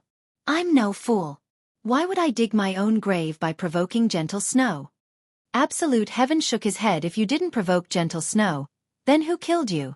I doubt that there is another expert like her in the entire Red Leaf town. South Wolf could not help but become curious based on the information he obtained. The experts in Red Leaf town only numbered so many. If it wasn't a top-tier expert like Gentle Snow, could there possibly be another top-tier expert appearing in Red Leaf town without him knowing?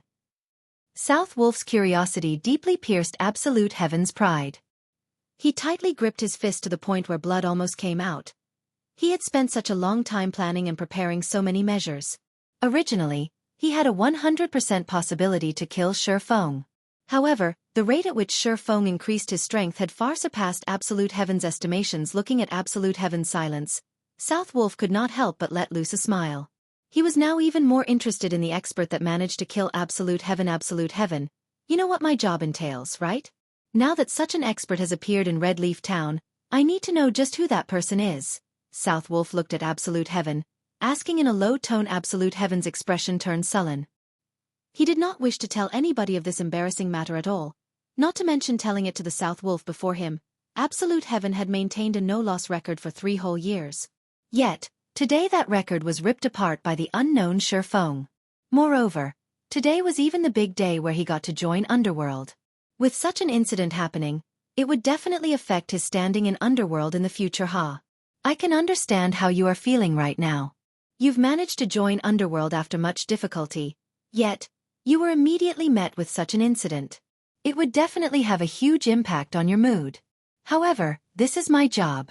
If you do not cooperate, as an outer member, you might even be expelled from the organization. You should think clearly about your decision, South Wolf said strictly. You. Absolute Heaven was extremely aggravated. However, he could not retaliate against South Wolf's words at all. He could only forcefully suppress the burning rage in his heart, saying in a low tone, "The person's a swordsman called Ye Feng." Swordsman Ye Feng? Isn't that the Ye Feng that cleared the hell mode of the Dark Moon graveyard together with Gentle Snow? South Wolf entered into deep thought.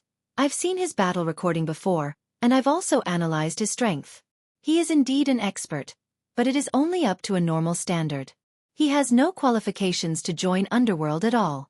Now that he has actually managed to kill you, however, it would seem that he has previously hidden quite a lot of his strength. What hidden strength? It's just dumb luck. I don't know where he got it from, but that flame of his was extremely powerful. It was able to destroy my equipment during battle, and that flame greatly reduced even the durability of my secret silver weapons. If it wasn't for that flame, he would have no chance at killing me at all, Absolute Heaven said in disdain. Flame? It could even destroy equipment, and not even secret silver weapons could block it? South Wolf became even more curious. I recall that swordsmen do not possess such a skill. It should be some sort of special equipment skill. However, if not even a secret silver weapon could block it, the skill is definitely not anything simple. This special equipment quality must be extremely high. It must be a dark gold ranked special equipment or item. However, even dark gold items would not have such a strong effect. There is a substantial possibility that it is an epic ranked item. Epic rank. Absolute Heaven was greatly astonished. It can't be, right? Right now, I haven't even heard the news of someone obtaining a dark gold ranked item. Yet he, as an independent player, could obtain an epic ranked item? What's there to be surprised about? God's domain is filled with mystery. Even if it is only at this stage of the game, there is no surprise at obtaining an epic ranked item. Within Underworld, there has already been more than one person who obtained a dark gold ranked item. But it is indeed my first time hearing about an epic ranked item. However, this is still just a guess of mine. It requires deeper investigation. South Wolf's face was filled with joy. Thinking that he could obtain such information, even if it was only a possibility, he could still receive quite a reward from the higher-ups. If he could confirm this information, he might even be able to increase his standing within Underworld further. I've already passed on all the information about which the Underworld wishes to inform you. I'll now go and investigate about that flame. If it truly is an epic ranked item, as long as Ye Feng hands over that flame, taking into account his techniques, he might be able to become an outer member of Underworld. Within this period, you should avoid seeking him out for trouble. After all, you guys might be colleagues in the future, South Wolf said with a laugh as he departed from the bar. Damn it.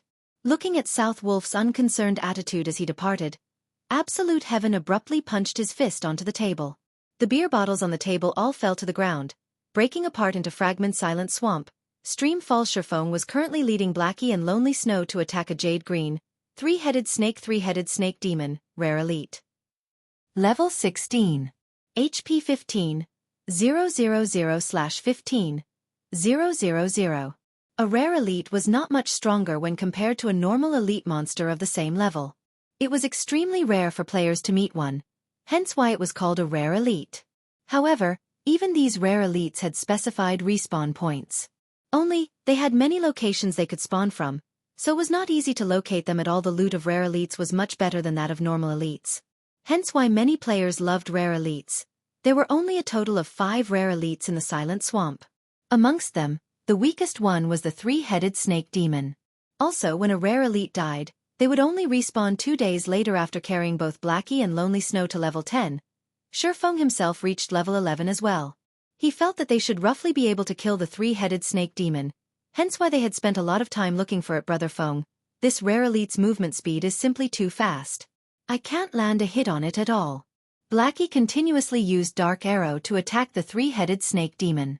However, the snake demon was extremely swift in its movements. It was able to dodge all the dark arrows that flew at it easily, no problems. You just need to use Curse to weaken the three-headed snake demon's speed and strength, Ye Feng said in the party chat previously. They obtained many good items from grinding the swamp hippos. Amongst those items was the Weakening Curse skill book for Cursemancers.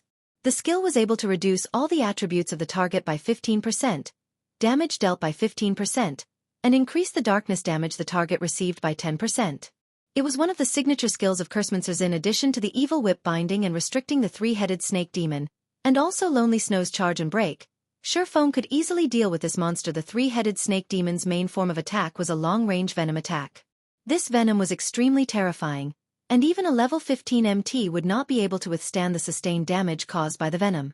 Moreover, basic antidotes were completely ineffective against it. On the bright side, the three-headed snake demon had very low physical damage. Moreover, the three-headed snake demon had much less defense when compared to the steel-skinned hippo. Just Ye Feng's normal attacks alone could deal over -150 damage to the snake demon. In addition to the damage amplification effect from Thundering Strike, each of Ye Feng's normal attacks could deal close to -200 damage. If he were to use a skill, then the damage dealt would exceed 300 to 400 points. With only 15,000 HP, the three-headed Snake King stood no chance at all against Ye Feng's frightening damage. After 10 minutes or so, the three-headed snake released a pained cry, its body smashing down into the stream. It also dropped 5 pieces of items. Brother Feng, your luck recently is getting better and better. It's even better than mine now. Looking at the large number of good items dropping from the monster Ye Feng killed, Blackie could not help but curiously comment. According to his memories, Ye Feng's luck before was not very good. Even if Ye Feng killed elite monsters, at most he would get 1 piece of bronze equipment. Now, he would get at least 3 pieces of bronze equipment, and even rare materials or skill books. It was truly unfathomable, ha ha ha. It's a secret. Ye Feng smiled. He naturally would not reveal that it was due to the contribution of the Shadow's blessing. The effect of the 3 points in luck was not something with which Blackie could catch up. Ye Feng then picked up the loot, discovering a very familiar item.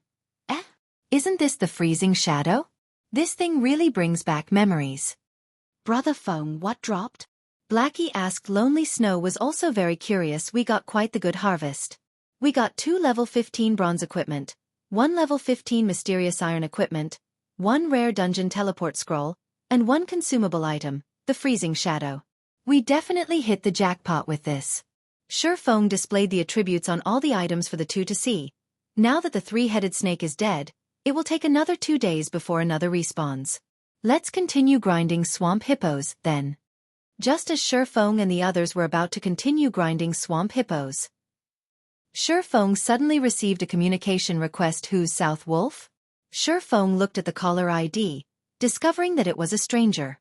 Moreover, there was no such person in his memories. Since it is someone I don't know, let's just reject it then. Saying so, Shi Feng rejected the call. Chapter 150. Star River Valley. After Shi Feng rejected the call, he continued searching for swamp hippos he actually rejected.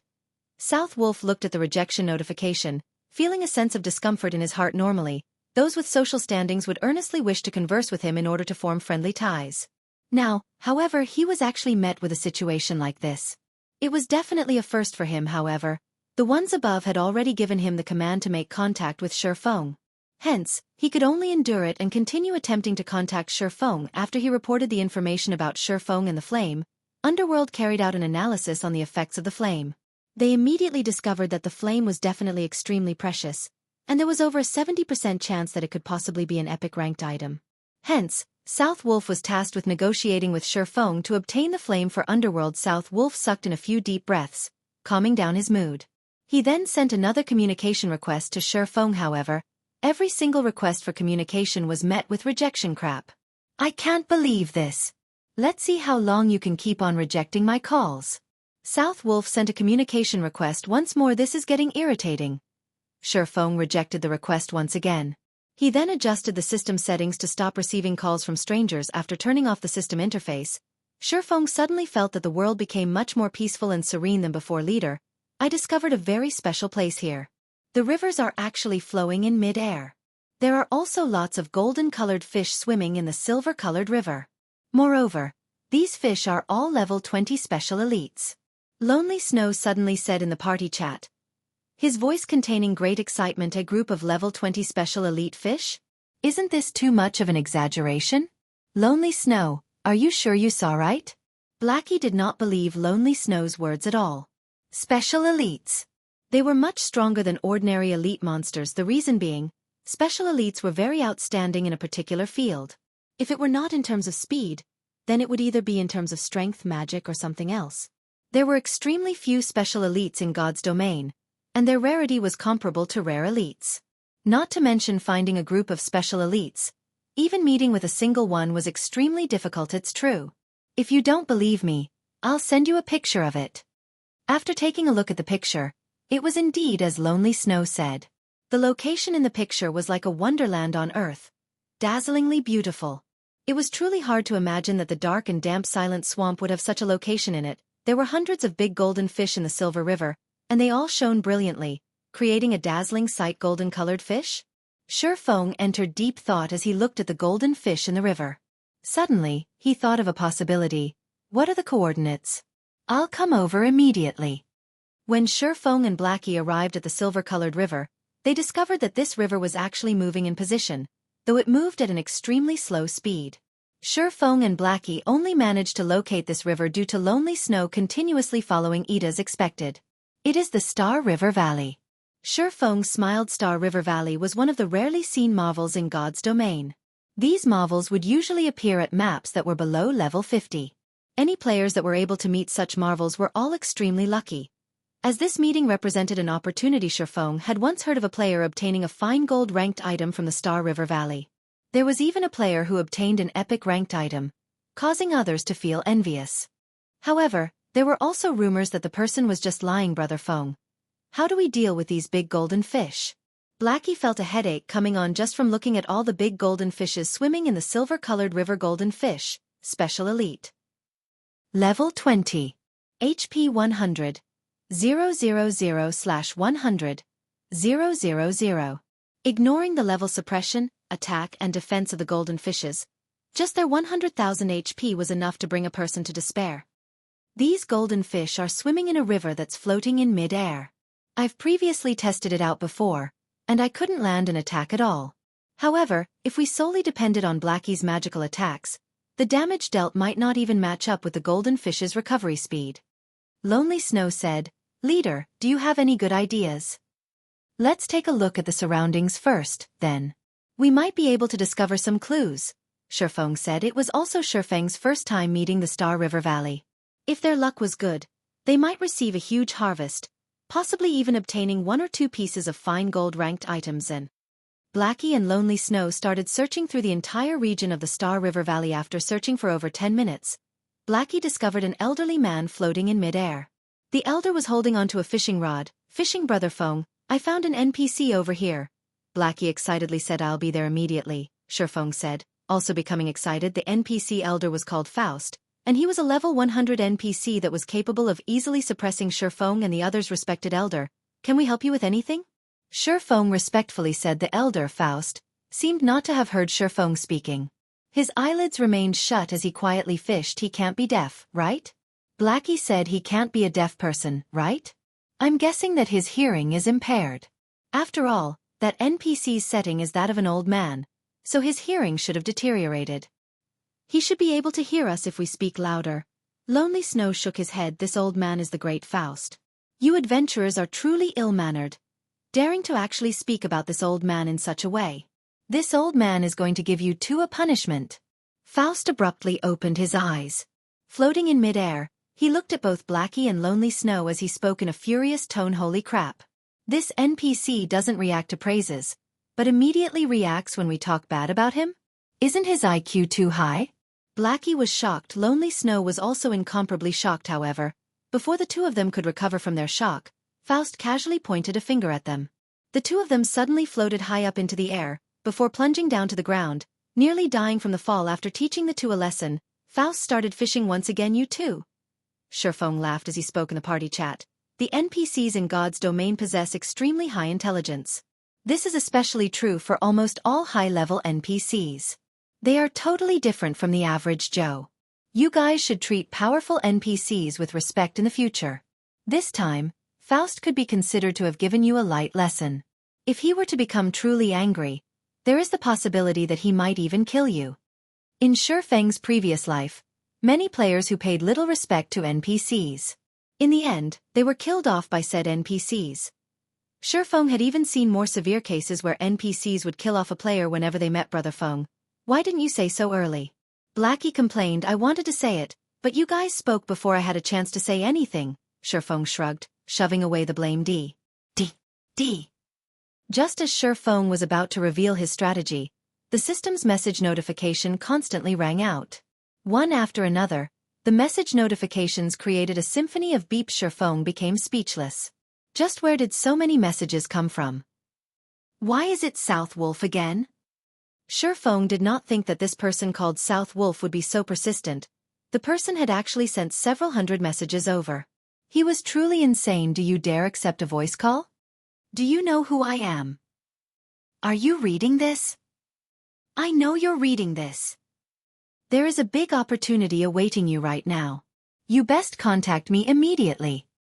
Looking at these messages, speaking from a certain perspective, this person called South Wolf was indeed a very awesome person. Shi Feng was extremely curious about why this person was trying to look for him. He also could not continue involving himself with this person, so he readjusted the system settings to allow calls from strangers again. Chapter 151. Come if you can. Very quickly, South Wolf's communication request arrived. Who are you? If you have something to say, then say it quickly.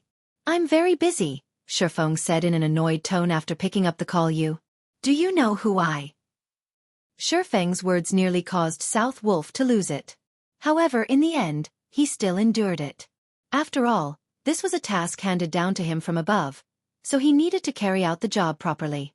If it were any other person who dared speak to him in such a way, they would definitely face a tragic end. If you have nothing to say, then I'm hanging up, Shi Feng said. South Wolf furiously said. Why would I look for you if I have nothing to say? Then speak of it quickly. I'm very busy, Shi Feng said, annoyed. There was a huge opportunity right before his eyes, so where would he find the time to bicker with a stranger? South Wolf nearly burst out in rage once again at Shi Feng's words. A loose expert like Shi Feng dared to speak to him in such a way. However, after giving it some thought, South Wolf realized that Shi Feng only dared to speak to him in such a way due to not knowing his real identity. I need to calm down. Calm down, South Wolf consoled himself, saying, as long as he knows my identity, he will definitely be shocked witless. I am the spokesperson for Underworld. I assume that you have never heard of the name of Underworld, right? That's because Underworld is a gigantic hidden organization. If a person does not reach a certain degree of standard, they will have no qualifications for knowing about our existence at all. As for the strength of Underworld, I can tell you about it right now. Even if it is an assassination expert like Absolute Heaven, after striving for 3 years, only now did he manage to obtain the qualifications to become an outer member of Underworld. Until now, he was just an existence at the very bottom. What? Absolute Heaven is just an outer member of Underworld? Ye Feng was slightly shocked indeed. He had never heard of the name of Underworld before. He also did not know how powerful it was. However, if a top-tier assassin like Absolute Heaven was just an outer member, it could be seen just how unfathomable a background Underworld possessed. Ye Feng also did not think that South Wolf was speaking a lie. After experiencing so many things in God's domain, Ye Feng was rather proficient at determining whether a person was lying or not. Moreover, the way South Wolf spoke carried the hint of someone speaking down from high above, like an emperor overlooking commoners. This was not an action that could be faked. They can't be wanting to take revenge because I killed Absolute Heaven, right? Ye Feng inwardly guessed. Previously, he had not discovered any guild emblem on Absolute Heaven's person. Hence, he always thought that Absolute Heaven was a hidden expert working as a solo assassin. He did not think that Absolute Heaven would have such backing. Hearing Ye Feng's shock, South Wolf felt slightly satisfied. Actually, this isn't anything special. Underworld also possesses an unimaginable influence in the real world. The resources and information we possess far exceed your imagination. Even as an outer member, the strength you possess could cause even a major corporation in a city to tremble. Even the snow goddess, Gentle Snow, that you're very familiar with, has to treat an intermediate member of Underworld with respect, not to mention the upper management of Underworld. South Wolf laughed proudly, saying, "By telling you all this information, I am not trying to brag about Underworld, but instead, I am telling you just how powerful of a background Underworld possesses. If you don't believe me, you can go ask Gentle Snow. Without sufficient strength, one would not even have the qualifications to know about the existence of Underworld. I'm contacting you to tell you that you have already received the attention of Underworld. You now possess the qualifications to join Underworld. Is it because I killed Absolute Heaven?" Ye Feng calmly asked, "And you can put it that way. If you did not have the strength to kill Absolute Heaven, then you really would not be able to catch the attention of Underworld." South Wolf was slightly astonished. Ye Feng was actually not the least bit excited after hearing his words. If others were to receive a similar message, they would normally be ecstatic, wishing they could join immediately. After all, by joining Underworld, one could have many chances to become acquainted with a group of large characters. Carrying out tasks in the future would also become much more convenient. The information Underworld possessed far exceeded what one could imagine, and it would have an unimaginable benefit towards one's future development. So you're saying, as long as I agree, I can become an outer member of Underworld immediately? Ye Feng had long since weathered through plenty of storms. He was no longer that immature youth in his early 20s. Hence, he reacted extremely calmly. In Ye Feng's previous life, as the guild leader of Shadow, he had never heard of the existence of Underworld. However, Ye Feng did not find it strange either. After all, Shadow was only a second-rate guild. In the eyes of first-rate guilds, they were but an ant on the road, not worthy to be mentioned at all. You can put it that way as well. However, it would not be easy if you wish to join Underworld. Right now, you only possess the qualifications to join. Moreover, in Underworld we have always believed that, if you wish to obtain something, then you need to pay an equivalent price for it. Only when you can afford the price to join Underworld, would you be able to officially become an outer member. Can you tell me what sort of price I need to pay? The price to join Underworld is a considerable amount. Even Absolute Heaven spent 3 years to join. However, you are extremely lucky. From my previous investigations, I discovered that there is a certain flame in your possession that is able to greatly increase your attack and destructive power.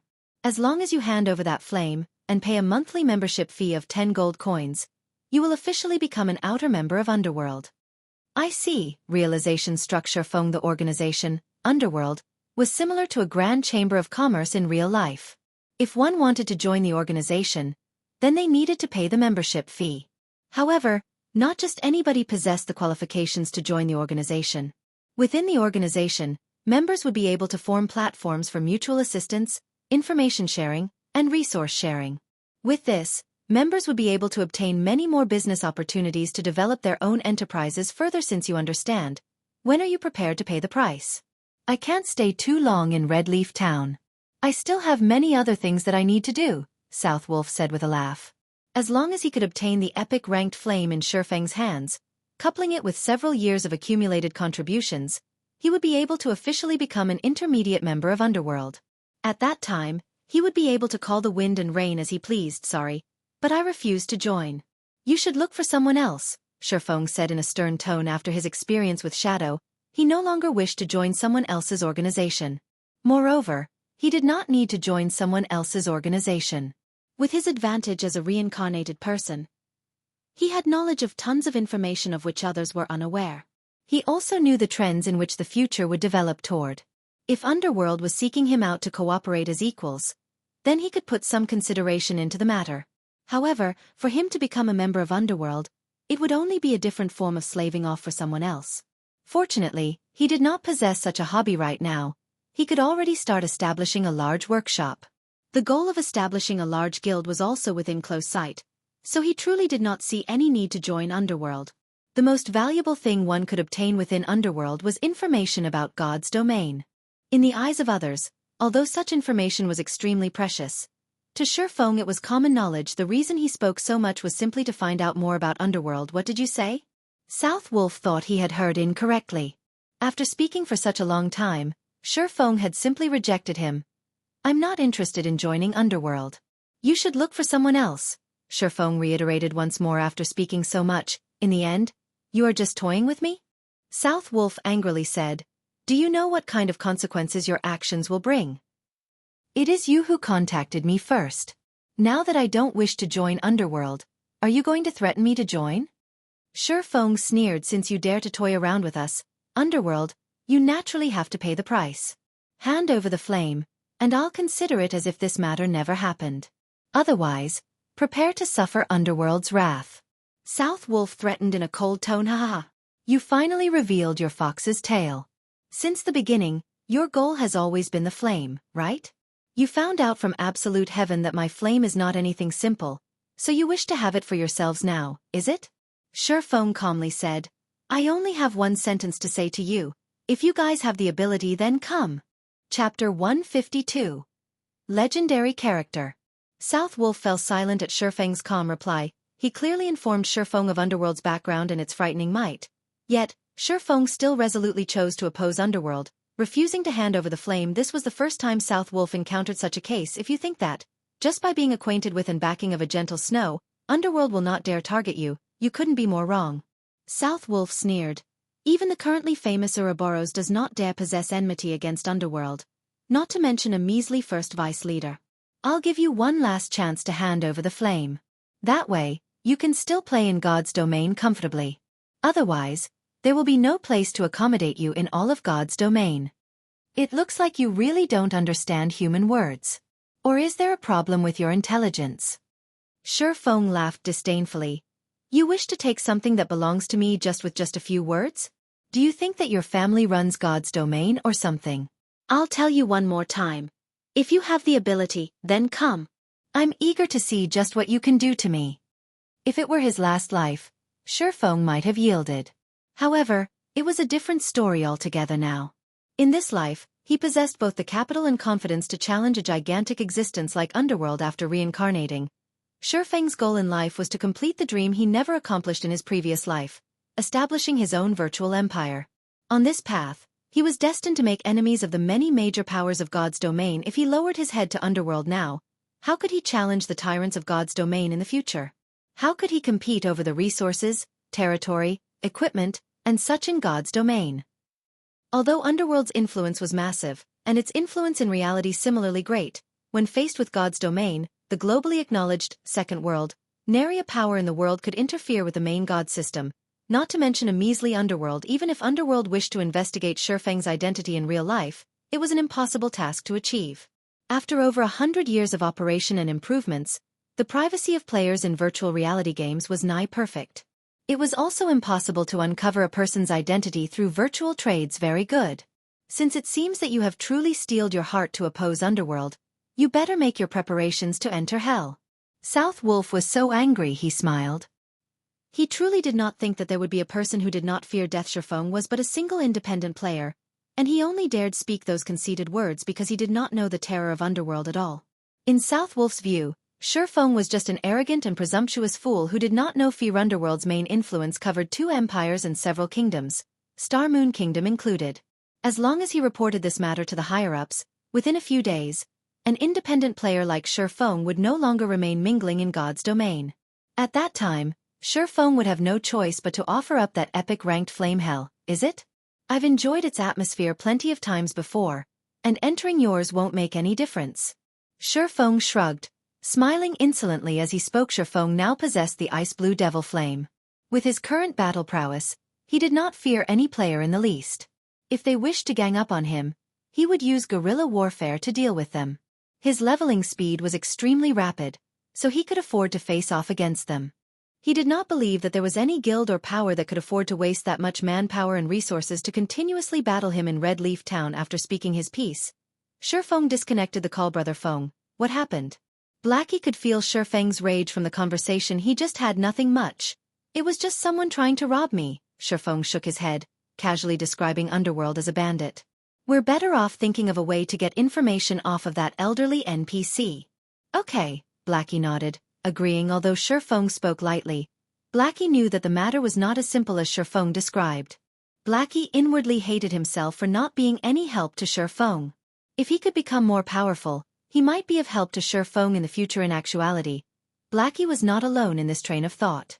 Lonely Snow also detected the abnormality in Ye Feng's tone, and he similarly hated himself for being so weak and helpless. I must work harder to improve my technique and strength.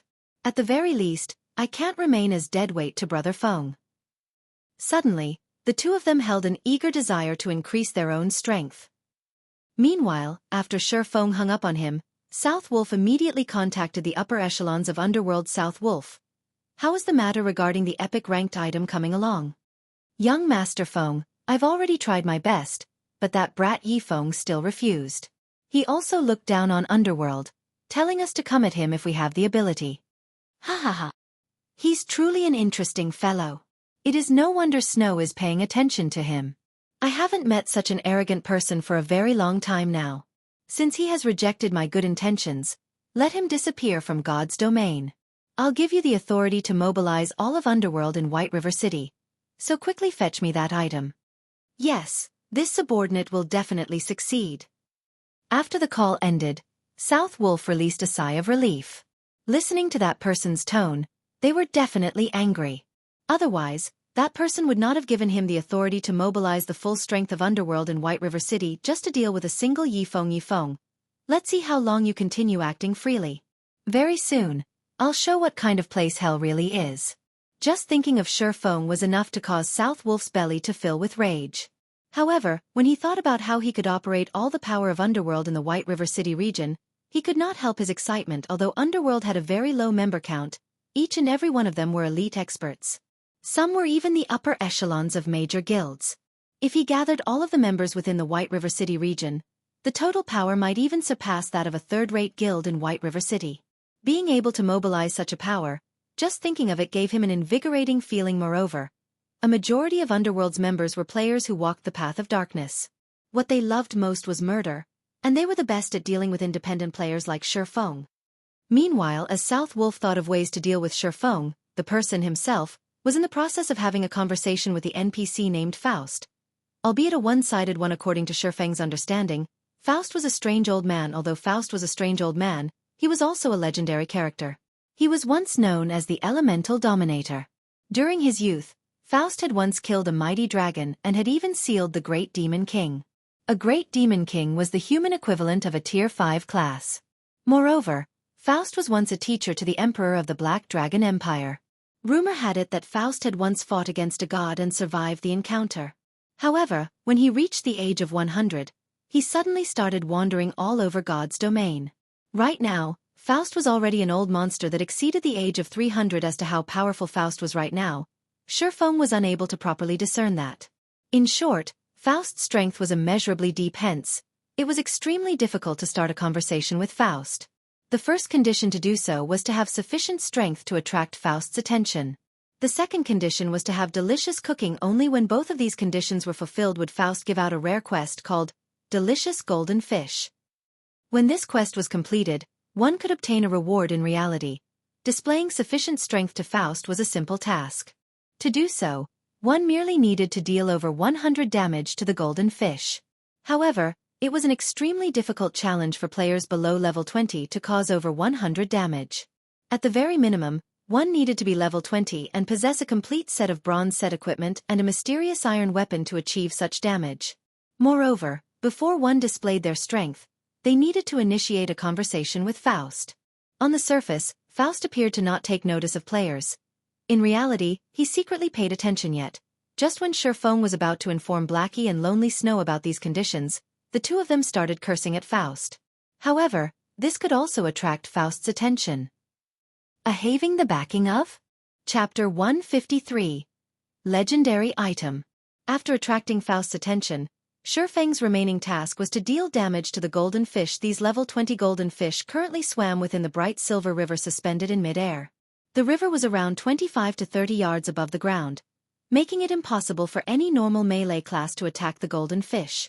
Moreover, the golden fish had scales as hard as diamonds, and it was nigh impossible for players below level 20 to cause them over 100 damage in a single attack. The golden fish possessed a very high magic resistance as well, reducing the magic damage they received by 40%.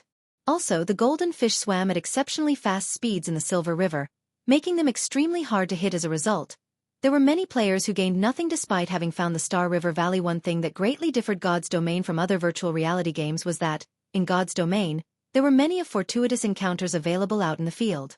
These encounters could allow a player to soar to fame and power overnight, and Ye Feng had seen many such examples before. However, even though there were plenty of fortuitous encounters available in God's Domain, encountering one did not necessarily guarantee any harvests. Whether one could obtain anything from such an encounter depended on one's abilities. Blackie, Lonely, you two take this. Ye Feng took 2 basic frost grenades from his bag, passing them to the two previously. To obtain the ice blue devil flame, he used a lot of the frost grenades he stocked up. Right now, there were less than 20 remaining, and they were not enough to deal with all the golden fish in the Silver River. Aren't these frost grenades' effects too powerful? These are godly tools for PK and grinding. If we could use them without limit, then our leveling speed would be absolutely heaven-defying. Blackie said, shocked, after taking a look at the frost grenades' introduction. Just imagine if they used these frost grenades to grind on groups of level 30 monsters. They might even level up once every minute. At that time, what would martial union amount to them? Just the level suppression alone would be enough to oppress them to death. It would be fantastic if we could get more of these. In the future, if pikers surround us, we wouldn't even have to use a single skill to deal with them. Just by throwing a dozen or so of these frost grenades, they would definitely fall dead. However, with effects as good as these, I'm guessing that these items should be extremely rare and precious. Lonely Snow lamented. Indeed. Not to mention using them for grinding and PK. Just having a few of these tools of massacre as lifesavers would be good enough. The longer Blackie looked at the frost grenade in his hand, the more he could not bear to part with it. With this item in hand, he could use it to save his life at the most crucial of moments. Ye Feng only revealed a smile at the two's reactions. He took out another frost grenade for himself, turning to look at the golden fish in the suspended river, saying, "Stop chatting. In a moment, I'll count down to 3, and we'll all throw our frost grenades at the golden fish together." Blackie and Lonely Snow looked at the frost grenades in their hands, reluctance filling their eyes. Brother Feng, using the frost grenades to deal with these golden fish is just too wasteful. The golden fish have 100,000 HP each. The 200 damage from these frost grenades will not make any difference. Moreover, these items can be used at a crucial moment to save our lives. Using them right now is simply a waste. That's right, leader. Blackie and Lonely Snow both tried to persuade Ye Feng. His actions right now were simply that of a wastrel. Ye Feng was dumbfounded and speechless at the two's persuasion. Previously, he had used these frost grenades to grind to level 9. Just use them with ease. I still have plenty of them in my possession. Later, I'll give every member of the party 30 of these frost grenades, Ye Feng said with a laugh. Blackie and Lonely Snow were immediately shocked, even thinking that they had heard wrong. A frost grenade was such a precious item. Yet, Ye Feng planned to give each of them 30 in the future? This was simply madness. In the future, if they met those bastards from Martial Union, with the frost grenades in hand, Couldn't they utterly massacre them? With Ye Feng's assurance, the two of them followed Ye Feng's instructions, throwing their frost grenades at the golden fish suspended in mid-air. Boom. The frost grenades exploded in the midst of the Silver River. Even though the golden fish were adept at dodging, the explosion radius of the frost grenades was extremely wide. Some of the golden fish that did not manage to escape immediately froze solid, damages of over -100 points appearing above their heads. Faust, sitting suspended in mid-air, stroked his white beard. He nodded his head saying, "Not bad. It seems that you guys have some ability to actually cause some damage to these golden fish." "Esteemed Lord Faust, we are only here to catch some golden fish to cook. We hope that our brutish actions did not disturb you." Ye Feng acted courteously as he said, "Oh, I didn't think that you guys would be interested in cooking these golden fish." When Faust heard the word cook, a flash immediately appeared in his eyes. "Since you guys wish to catch the golden fish, I wonder if you can help me catch some live ones as well? My strength is too strong, and I will simply kill these golden fish if I am not careful. This dilemma has left me with no choice but to slowly fish here." "This," Ye Feng said with a hesitant expression, "relax. I won't mistreat you all. As long as you can obtain a satisfactory amount of golden fish for me, I can trade some items for them. How about it?"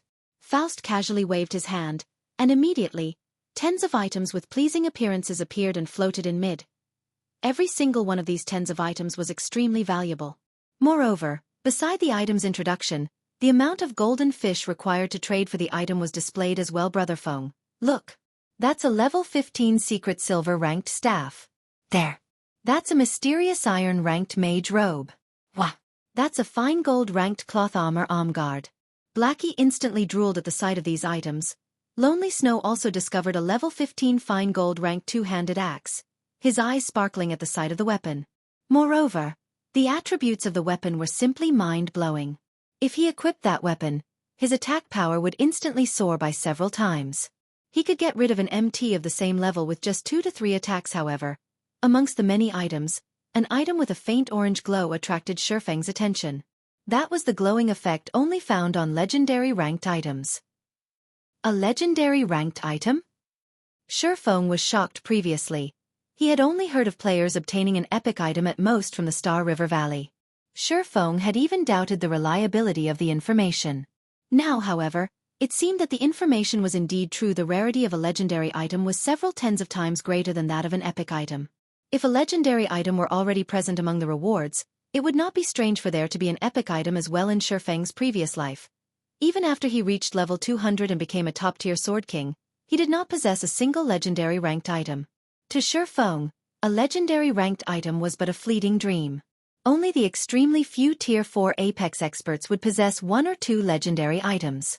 It was obvious just how rare a legendary item was. Meanwhile, these players who possessed 1 or 2 legendary items, even if they were only at the peak of Tier 4, their battle prowess would not be any weaker than a Tier 5 player that did not possess any legendary items. It was apparent just how much of an improvement a legendary item provided to a player's strength. Ye Feng did not think that, in this life, he would bear witness to a legendary ranked item. This situation was no different than a dream. It was not just Ye Feng who discovered the legendary ranked item.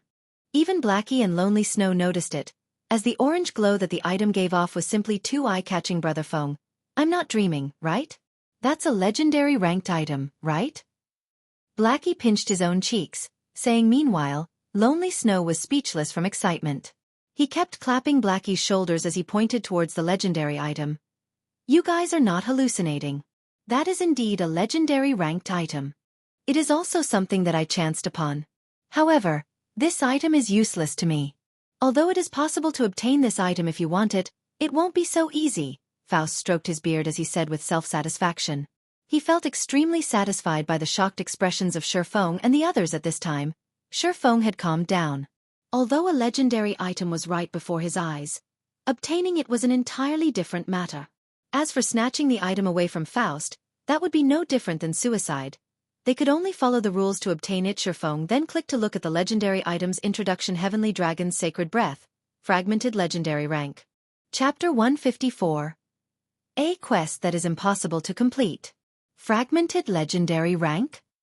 Ye Feng was slightly surprised, but he still felt that it was reasonable. In Ye Feng's previous life, the statistics showed that, after operating for over 10 years, There were no more than 3,000 legendary ranked items discovered in God's domain right now. However, God's domain had only recently started operation. So, how would it be possible for a legendary item to appear here so easily? Just a fragment alone was already a miracle in and of itself. Blackie and Lonely Snow were dumbfounded after seeing that the item was only fragmented legendary rank. They got all excited over something that was completely different from what they imagined. As a result, their fiery, passionate hearts instantly cooled. Isn't this just a scam? Didn't you say that it was a legendary item? Why is it only a fragment? Blackie complained to Faust. It was no wonder the strange old man was so generous as to take out a legendary ranked item. In reality, it was only a fragment. It was not even close to a legendary item at all. You little brats. Aren't you being too greedy here? Do you think that legendary ranked items are like cabbages? Do you think you can just find one in any random place? Faust, flabbergasted, scolded. Moreover, do you think that you brats can successfully obtain it? You're better off looking for something else. I'm not trying to belittle you all, but with your current abilities, it is an absolutely impossible goal. Don't waste your energy on such thoughts. I will cast a spell to strengthen you all, give you the ability to float in mid-air, and deal increased damage to the golden fish. As long as you severely injure the golden fish, for a short time, the golden fish will enter a crippled state and won't be able to move. At that time, use these magical nets to catch them. Following which, Faust took out 3 golden-colored magical nets, handing them over to Ye Feng's group. He then chanted some incantations, providing Ye Feng's group with over a dozen buffs, greatly increasing the three's attributes. Their attributes multiplied by almost 3 to 4 folds, and at the same time, they could ignore up to 15 levels. Who says we won't obtain? With such powerful attributes, the heavenly dragon's breath will definitely be ours. Looking at his increased attributes, Blackie's confidence instantly grew by over 100-fold. Lonely Snow nodded in agreement as well. He could not help but wish he could begin his assault on the golden fish immediately. Regarding Ye Feng's strength, the two of them held an almost blind faith in it. Ye Feng had simply shown them too many miracles. His battle techniques were even matchless. Ha ha ha. Young folk being so confident is a good thing indeed. However, you should first look at the exchange quantities. Faust stroked his white beard as he laughed. He did not mind Blackie's words at all. The three of them immediately checked the exchange quantities. Level 15 bronze ranked item, and level 20 bronze ranked item required 1 to 2 golden fish. Level 15 mysterious iron ranked item, and level 20 mysterious iron ranked item required 3 to 5 golden fish. Level 15 secret silver ranked item, and level 20 secret silver ranked item required 10 to 15 golden fish. Level 15 fine gold ranked item, and level 20 fine gold ranked item required 30 to 50 golden fish. Level 15 dark gold ranked item, and level 20 dark gold ranked item required 100 to 200 golden fish. Fragmented legendary ranked item required 1,000 golden fish. There were a lot of golden fish in the entire Silver River. At a single glance, one could tell that there were several thousand golden fish in the river. Blackie and Lonely Snow could not help but smile. Here I thought you required some astronomical amount. Isn't it just 1,000 golden fish? We'll quickly gather them up for you. Blackie laughed. Ye Feng also felt that it would not be difficult for them to obtain 1,000 golden fish. Only, it would require a lot of time to do so. However, to obtain a fragmented legendary rank item, even spending several days would be worth it. Just as Ye Feng and the other two were about to take action. Before you all start, I need to give you a small reminder. The Star River Valley will not remain in the Silent Swamp for too long. At most, it will disappear from the Silent Swamp in 4 to 5 hours. I too will disappear with it. If you do not hand the golden fish to me before that happens, you won't receive any rewards. Faust revealed a slight smile as he spoke. System. Rare quest, delicious golden fish accepted. Within the allocated amount of time, catch as many golden fish as you can and hand them over to Faust. The more you catch, the better the rewards will be. Although there was a time limit, Blackie and Lonely Snow still brimmed with confidence. Even if they could not obtain other equipment, it would be enough if they obtained the heavenly dragon's breath. 4 to 5 hours, is it? Ye Feng looked at Faust's smiling figure, inwardly feeling that the matter was not as simple as it appeared. Otherwise, why would Faust be so generous as to show off a fragmented legendary rank item for exchange? However, time was of the essence. The three of them immediately started catching the golden fish. At this moment, Ye Feng's communication notification rang up again. The call's requester was Gentle Snow. Miss Snow, I truly have to thank you for your support last time. Otherwise, those internet trolls would have painted me as a scammer, Ye Feng jokingly said. In his heart, Gentle Snow was definitely someone worth his friendship, and all her care and aid towards him had clearly proven this matter. At least you still have a good heart, Gentle Snow laughed sweetly. More importantly, I'm contacting you this time just to ask you about a single matter. What happened? Shi Feng inwardly felt that Gentle Snow behaved somewhat strangely today. Did you come into contact with people from Underworld? Gentle Snow suddenly asked. That's right, they contacted me, Shi Feng nodded his head, saying. Hearing Shi Feng's acknowledgement, Gentle Snow could not help but ask in curiosity, just what happened between you? Nothing much. They just wanted something from me, and I refused to give it to them, Shi Feng calmly said. How could this be? Although I don't know what actually happened, don't try to trick me. If it is only a small matter like this, that person from Underworld would not specifically send me a message, telling me not to get involved. What exactly happened between you two? If you tell me the truth right now, I might be able to offer some help. Underworld's strength is definitely not something an unrated guild like Martial Union could compare to. Just its strength in White River City alone is probably more than 10 times that of Martial Union. There are also plenty of top-tier experts amongst their ranks that walk the path of darkness. If they go all out to deal with you, it might not even be safe for you to stay within the confines of the town. Gentle Snow's tone turned grave as she spoke. A hint of fear towards Underworld's power also colored her tone. She simply could not understand how an independent player like Shi Feng could anger Underworld to such a degree. It was truly unbelievable. It's true. Why would I lie to you? They only wish to obtain something that I possess. I simply refused them and told them to bring it on if they can. There really isn't anything else, Shi Feng said with a bitter smile. You call that nothing else? I truly admire you right now. You are the first one to actually dare provoke Underworld in such a way. Gentle Snow nearly choked when she heard Shi Feng's words. Fortunately, your matter isn't too severe. I'll try to explain to the management of Underworld and see if this matter can be settled. Hopefully this event will become bygones. Shi Feng did not particularly mind the matter of Underworld trying to deal with him. In any case, adding one more to his list of enemies wouldn't make much of a difference. However, seeing Gentle Snow earnestly trying to help him, he couldn't just not give her face and reject her kind intentions. Thank you. No need for that. We're friends after all, and it is only natural for friends to help each other. Just don't forget to sell me any high-level equipment that you don't need in the future. Gentle Snow revealed a faint smile before hanging up soon after. Shi Feng joined Blackie and Lonely Snow's fishing party. However, before Shi Feng had even reached the golden fish and attacked them, he quickly discovered a problem. After his attributes increased, Blackie was comparable to a powerful level 20 Cursemancer equipped with a complete secret silver set equipment and a fine gold weapon. However, even then, Blackie's attacks dealt less than 400 damage to the golden fish. Moreover, the movement speed of the golden fish was extremely quick in the Silver River. Even if Blackie's techniques improved by quite a lot, out of 10 dark arrows he sent out, only 5 managed to find their targets. As a result, Blackie's damage output was greatly reduced. The golden fish's 100,000 HP was like a huge mountain. Meanwhile, on Lonely Snow's side, he felt even more helpless. The golden fish only dodged and did not attack. Not mentioning whether a melee class could land a hit, to begin with, just trying to chase after the golden fish was a big problem. In addition, the golden fish's physical defense was simply too high. Lonely Snow's normal attacks only dealt around 200 damage, and his overall damage output could not even compare to Blackie's. To strike a golden fish down to critical health, the two of them, with their strengths combined, needed to spend over 4 minutes concentrating their attacks. The total quest duration was only around 4 to 5 hours. At this rate, they could only catch around 70 golden fish within 5 hours. They would not even hit 1/10 of the required 1,000 golden fish. Chapter 155. Devour once more. After spending a long amount of time, Blackie and Lonely Snow finally managed to catch a golden fish. At this moment, they both realized that they had greatly underestimated the difficulty of the challenge. Not to mention a fragmented legendary ranked item. Even a dark gold ranked item was a fanciful delusion. This old man has already said that your strengths are just too weak. Stop thinking about the heavenly dragon's breath and be more realistic.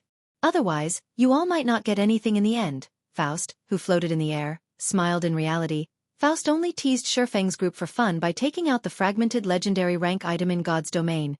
Even a fragmented legendary rank item was an incomparably precious item. Its value was over 10 times that of an epic ranked item. If one were lucky, one might even restore the legendary fragment into a true legendary ranked item. So, who would be willing to give it away? This was why Faust had set such an unreasonable and unattainable amount for exchange, that damned old man. He is clearly just toying with us. Blackie cursed in the party chat leader. What do we do now? Should we just give up on the fragmented legendary and dark gold ranked items and just go for a fine gold ranked item? Lonely Snow had already given up on an unattainable item. Shi Feng shook his head, saying, "You guys focus on catching the golden fish. I'll try by myself." It was impossible for Shi Feng to give up on the fragmented legendary rank item. Who knew when he would have another chance to meet with a fragmented legendary ranked item? Moreover, the difficulty of obtaining one at that time would definitely be much higher than now. If he couldn't even obtain a fragmented legendary ranked item, how could he secure a legendary ranked item in the future? Soon after, with his attributes now greatly increased, Shi Feng rushed towards a golden fish that currently swam in the Silver River. Chop. A black light slashed at the golden fish's soft-sided abdomen. He struck the golden fish before it could even react, a damage of over -1,400 points appearing above its head. Immediately after, Shi Feng sent a normal slash at the golden fish, causing over -800 damage, following which, Shi Feng brandished the silver lake in his hand. 3 electric arcs wove across 8 golden fish. Instantly, damages of -1,056, -1,384, and -1,758 appeared above their heads in the blink of an eye. The golden fish lost over 6,000 HP. The frightening damage surprised Faust. "Not bad," Faust praised as he stroked his white beard. However, he still did not hold a thread of belief that Shi Feng could procure the heavenly dragon's breath. On the other hand, there was a large possibility for him to secure a dark gold ranked item. Brother Feng. Leader.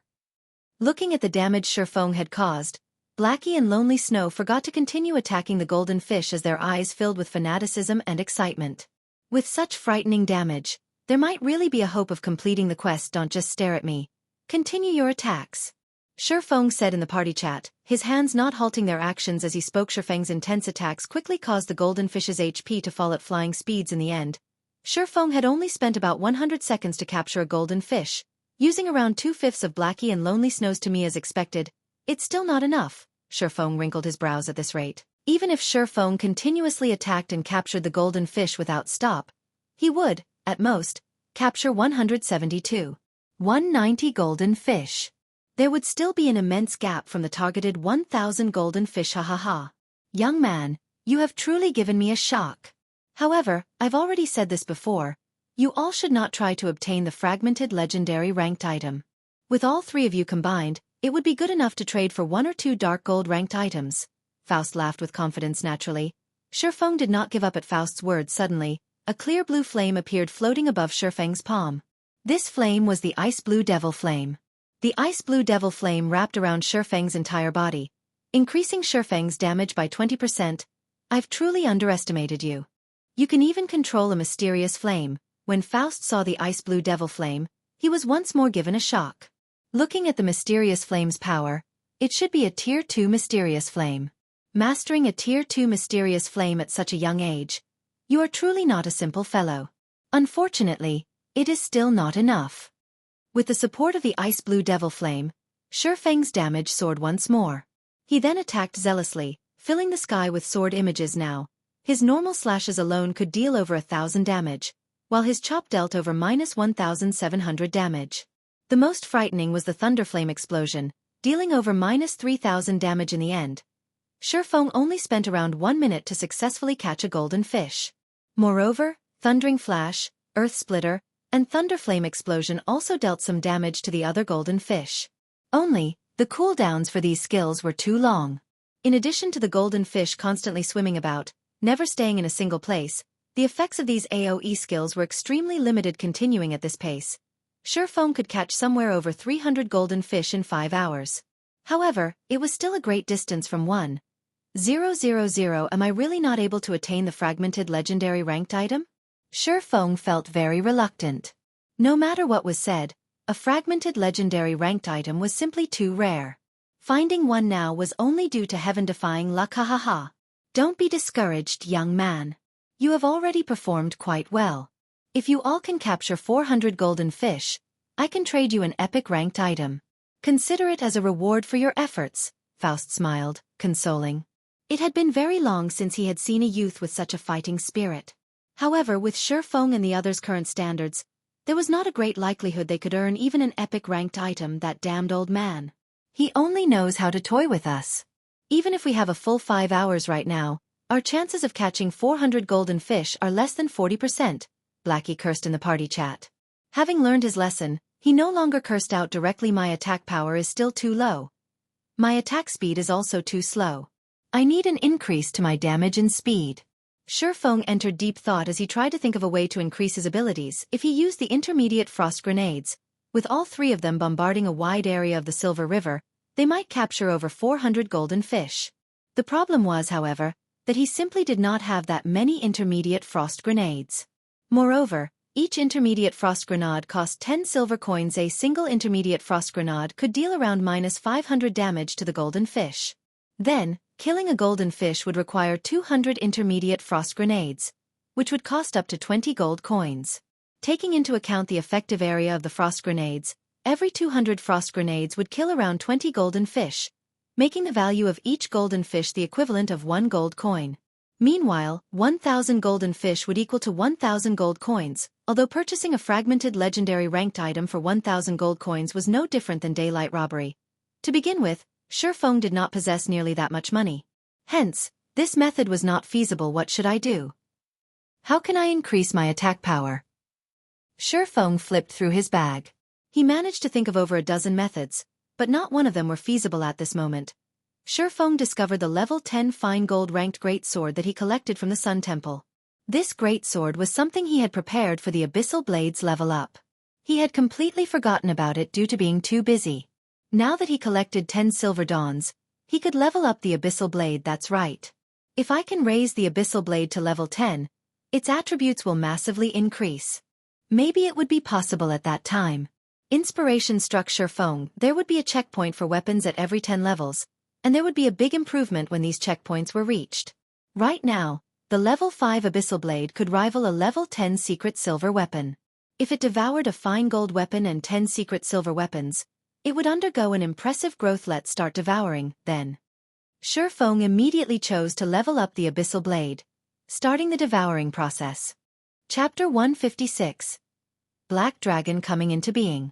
At a glance, the Kabulu wilderness was comprised mainly of silt and gravel.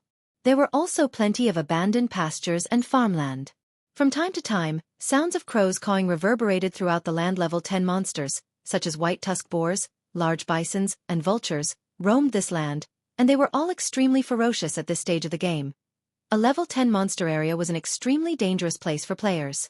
However, in a certain pasture in the Kabulu wilderness, a 20-man team currently grinded on white-tusked boars. We almost finished clearing out the monsters over here.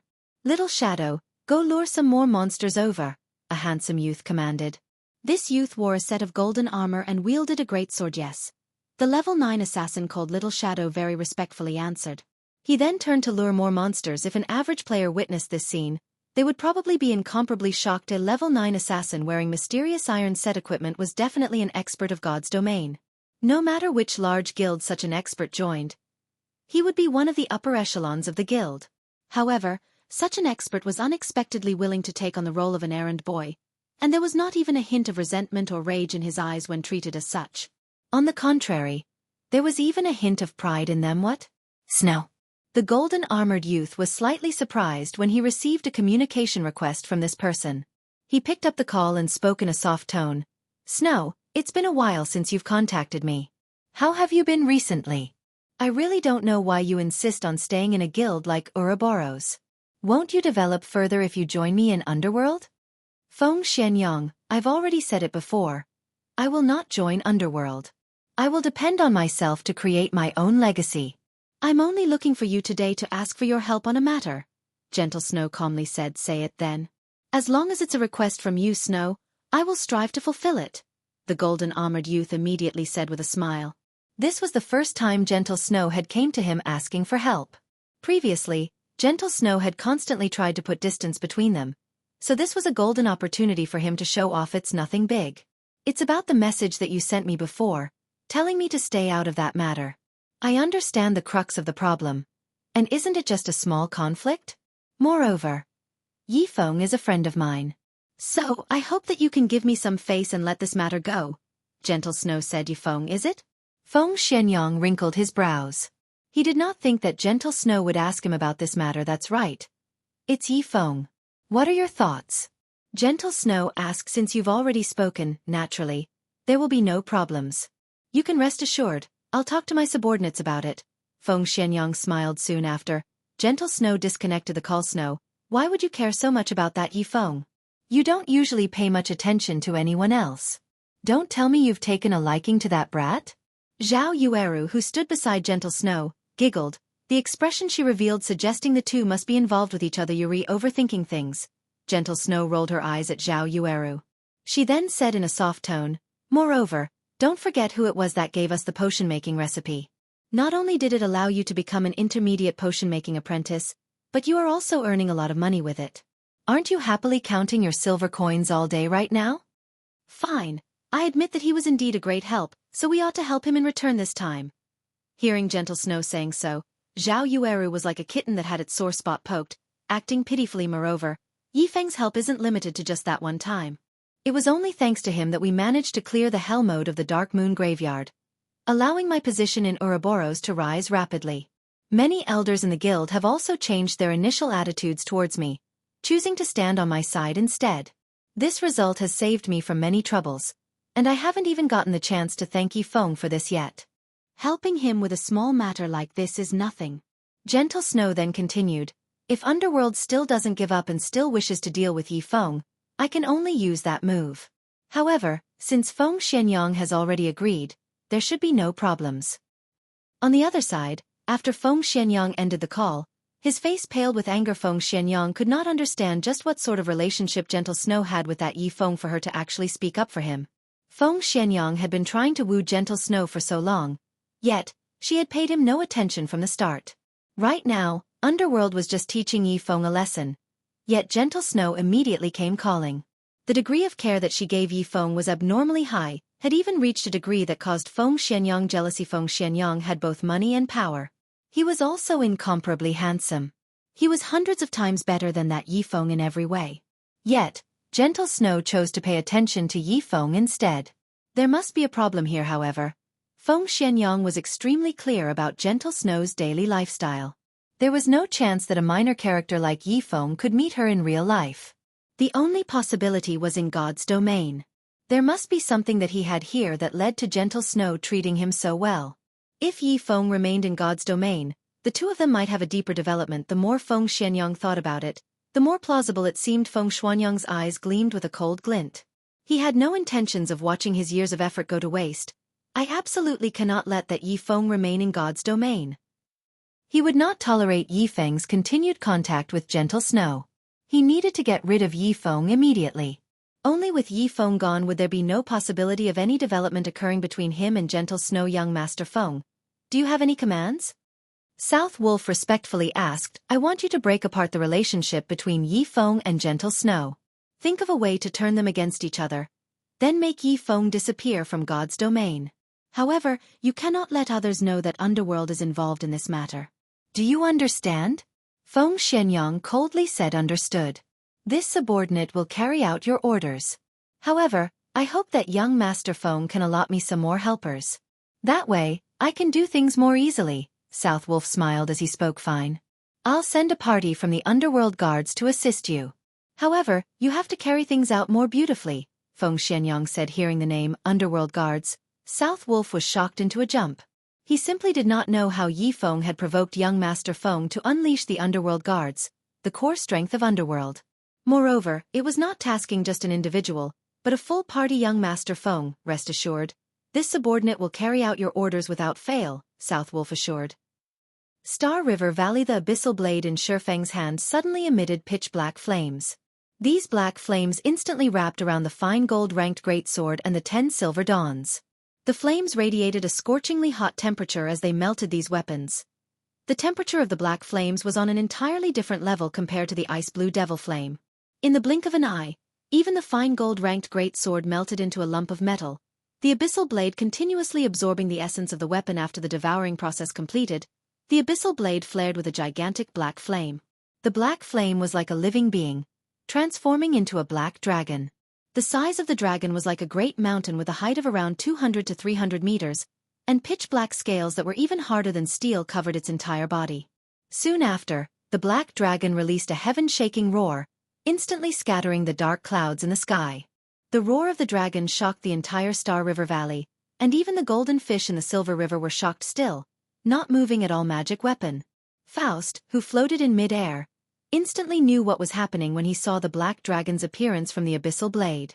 His constantly calm expression before even showed signs of shock right now. How is this possible? A young fellow like you actually controls a magic weapon and haven't felt its curse yet. Chapter 157. Battle Prowess dramatically rises. The appearance of the black dragon instantly sent Blackie and Lonely Snow into shock. Just standing on the ground and feeling the roar that rang through the skies was enough to cause one to tremble with fear. As for the flames surrounding the black dragon, the temperature it radiated increased the temperature throughout Star River Valley by more than 10 degrees. The black dragon had thoroughly frightened them stiff. The black dragon glanced at its surroundings, its sight stopping on Faust momentarily before shifting to Ye Feng. It isn't trying to kill me, right? This was the first time Ye Feng had personally witnessed a dragon in God's domain. Dragons were the symbol of power and destruction. It was obvious just how terrifying dragons were. Not to mention, the dragon before him right now was a king amongst dragons. The Black Dragon King. Young man, relax. It died long ago, and this is merely a phantom of its past. It cannot hurt anybody at all. It has only materialized itself now because you allowed the magic weapon to devour and obtain new power. Faust could see the worry in Ye Feng's eyes. Hence, he explained with a smile as expected. The Black Dragon King before Ye Feng simply stared him, taking no other actions. However, even if it were just a phantom, it was still enough to frighten a person greatly. If the actual body of the Black Dragon King were here right now, it might have instantly turned the entire Star River Valley into a sea of flames, a living hell. Ye Feng and the others would not have remained standing there, safe and sound. After a moment, the shadow of the Black Dragon King dissipated, turning into black flames as it returned into the abyssal blade. Immediately, the abyssal blade began its transformation. Unknown silver-colored runes suddenly appeared on the pitch-black blade in Ye Feng's hand. The abyssal blade itself gave off a faint illusion of being surrounded by black flames. There was also a dragon coiling around the hilt of the sword now. A single glance was enough to tell that the abyssal blade was no ordinary item. Is this the new power of the abyssal blade? As Ye Feng held the abyssal blade, he felt the misconception of two minds connecting with each other. It felt as if the abyssal blade were becoming another part of his body, and moving it was no different than stretching his own arm. Aside from this misconception, the attributes of the abyssal blade also underwent an earth-shaking transformation. Abyssal blade, one-handed sword, magic weapon. Attack power plus 96. All attributes plus 22. Attack speed plus 6. Ignore levels plus 7. Attacks have a 30% chance of causing 200% damage, 10% chance to cause 300% damage, 20% chance to induce doom curse, reducing all attributes by 40%, lasting 30 seconds if wielder belongs to any swordsman job, all skill levels plus 3. Increase free ability points received by 2 points for every increase in level. Equipment level 10. Can be leveled up. Devour 10 level 15 mysterious iron equipment and 1 level 15 secret silver equipment to level up to level 15. Can be evolved, unknown. Additional skill 1. Phantom kill. Instantly creates a doppelganger. You can control this doppelganger. Doppelganger will have 50% of original body's attributes and all skills. At the same time, doppelganger and the original body can be swapped. Duration of 40 seconds cooldown. 5 minutes. Additional skill 2. Abyssal bind. Binds enemies and prevents movement, reducing defense by 100%. Duration of 3 seconds cooldown. 1 minute. Additional skill 3. 9 dragons slash. Instantly create 9 phantoms of the abyssal blade for the wielder's use. Each phantom sword is capable of dealing up to 30% damage. Duration of 28 seconds cooldown. 5 minutes. Additional skill 4. Dark violent dance. 40% of the total damage dealt spreads in a cone-shaped area towards targets within a distance of 12 yards for 30 seconds cooldown. 1 minute. The abyssal blade was personally created by Master Smith Ulysses using the Black Dragon King's fangs as material. It is one of 36 famed swords, and it is ranked 31st. However, this sword has been cursed by the Black Dragon King. Aside from providing the wielder with immense strength, there will be a backlash every period of time. However, after being remodeled by Jack using a star crystal, the strength of the backlash has been greatly reduced. If the wielder is unable to suppress the backlash, the wielder will receive the curse of the Black Dragon King, permanently reducing all attributes by 50%. Unable to be dropped, unable to be traded. It looks like, if the Abyssal Blade devours better quality weapons, the resulting improvements are also greater. Ye Feng was extremely satisfied by the Abyssal Blade's improvements right now. The Abyssal Blade's attack power has reached the standard of a level 10 Dark Gold rank 2-handed weapon. Not to mention its frightening attributes. Just the chances of causing a double damage critical hit increasing to 30% was a frightening improvement. Not to mention the chances of inflicting the Doom Curse increasing to 20%. As long as the target was cursed, all their attributes would be reduced by 40%. It was a fatal power. Let's test out the new power. Ye Feng tightened his grip on the Abyssal Blade as he looked towards the thousands of golden fish swimming in the Silver River. The Heavenly Dragon's breath will definitely be mine. Young man, you are still better off giving up. Although you have greatly increased your weapon's prowess, it is still impossible for you to obtain the fragmented legendary ranked item, Faust said with a smile. It was not that he looked down on Ye Feng. Rather, he was extremely clear about the difficulty of the challenge he had set. If Ye Feng reached level 20 right now and possessed a complete set of level 20 fine gold set equipment, in addition to a level 20 magic weapon, he would then have a chance of completing this quest. However, it was clear that Ye Feng had yet to reach such a standard. Moreover, he was still far from achieving it. On the other hand, there was a great possibility that he could earn an epic ranked item now. What if I use this? Ye Feng suddenly took out the Freezing Shadow he previously obtained. Freezing Shadow, Dart-type consumable item. Usage count, 10,000/10,000. Causes 120% frost damage towards a target. Only effective towards enemies that are level 30 and below. No cooldown at a glance. Even Blackie and Lonely Shadow, who were familiar with Ye Feng, might not understand this item. The Freezing Shadow darts could only attack a single target at a time. Compared to using a skill to cause damage, it was much weaker, so how could it possibly reach the target of 1,000 golden fish? Faust could not help but shake his head, silent as he turned back to his fishing. Blackie, Lonely Snow, come over here and help me capture the golden fish. Ye Feng flew up to the Silver River as he spoke to his companions. Although the two did not know what Ye Feng was trying to do, they still chose to trust him unconditionally. Let's start, then. After the two of them made their preparations to capture the golden fish with the magical net, Ye Feng also finished his own preparations. Immediately after Ye Feng activated the Ice Blue Devil Flame, he rushed towards the group of fish with the Abyssal Blade in one hand and the Freezing Shadow in the other. Ye Feng then slashed the Abyssal Blade towards the spot with the highest concentration of golden fish. Thundering Flash. Instantly, 3 electric arcs weaved across over 20 golden fish, inflicting frightening damages of -1846, -2389, and -3201.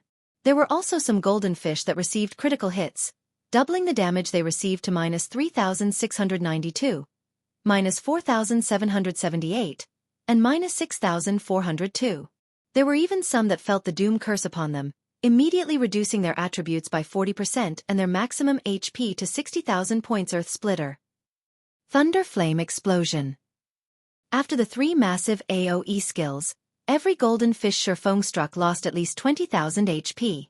The ones that received critical strikes lost over 30,000 HP, while those that received the Doom Curse instantly lost close to half of their HP. Seeing these damages, Blackie and Lonely Snow were both dumbfounded. They even thought that they were dreaming. Scatter and Go, Dark Violent Dance. After using the 3 massive AoE skills, he wielded the Freezing Shadow as he activated the Dark Violent Dance. Xiao. Xiao. Xiao. Instantly, more than 10 Freezing Shadow darts pierced the golden fish inflicted with the Doom Curse.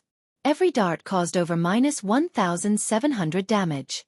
Simultaneously, the damage spread effect of the Dark Violent Dance caused over -600 damage to each of the surrounding golden fish in the blink of an eye.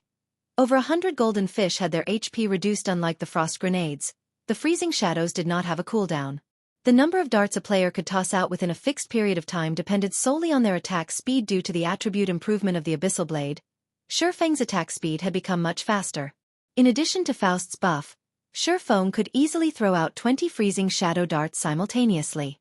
However, in an attempt to pursue stability and accuracy, Ye Feng limited the number of darts he tossed out to 12 at a time. Due to Ye Feng's unrestrained damaging, the HP of the golden fish afflicted by the Doom Curse madly reduced. Very quickly, The 60,000 HP of these golden fish fell to a critical level, forcing them into a crippled state. Chapter 158. The Final Violent Dance. Lonely, I'm not dreaming, right?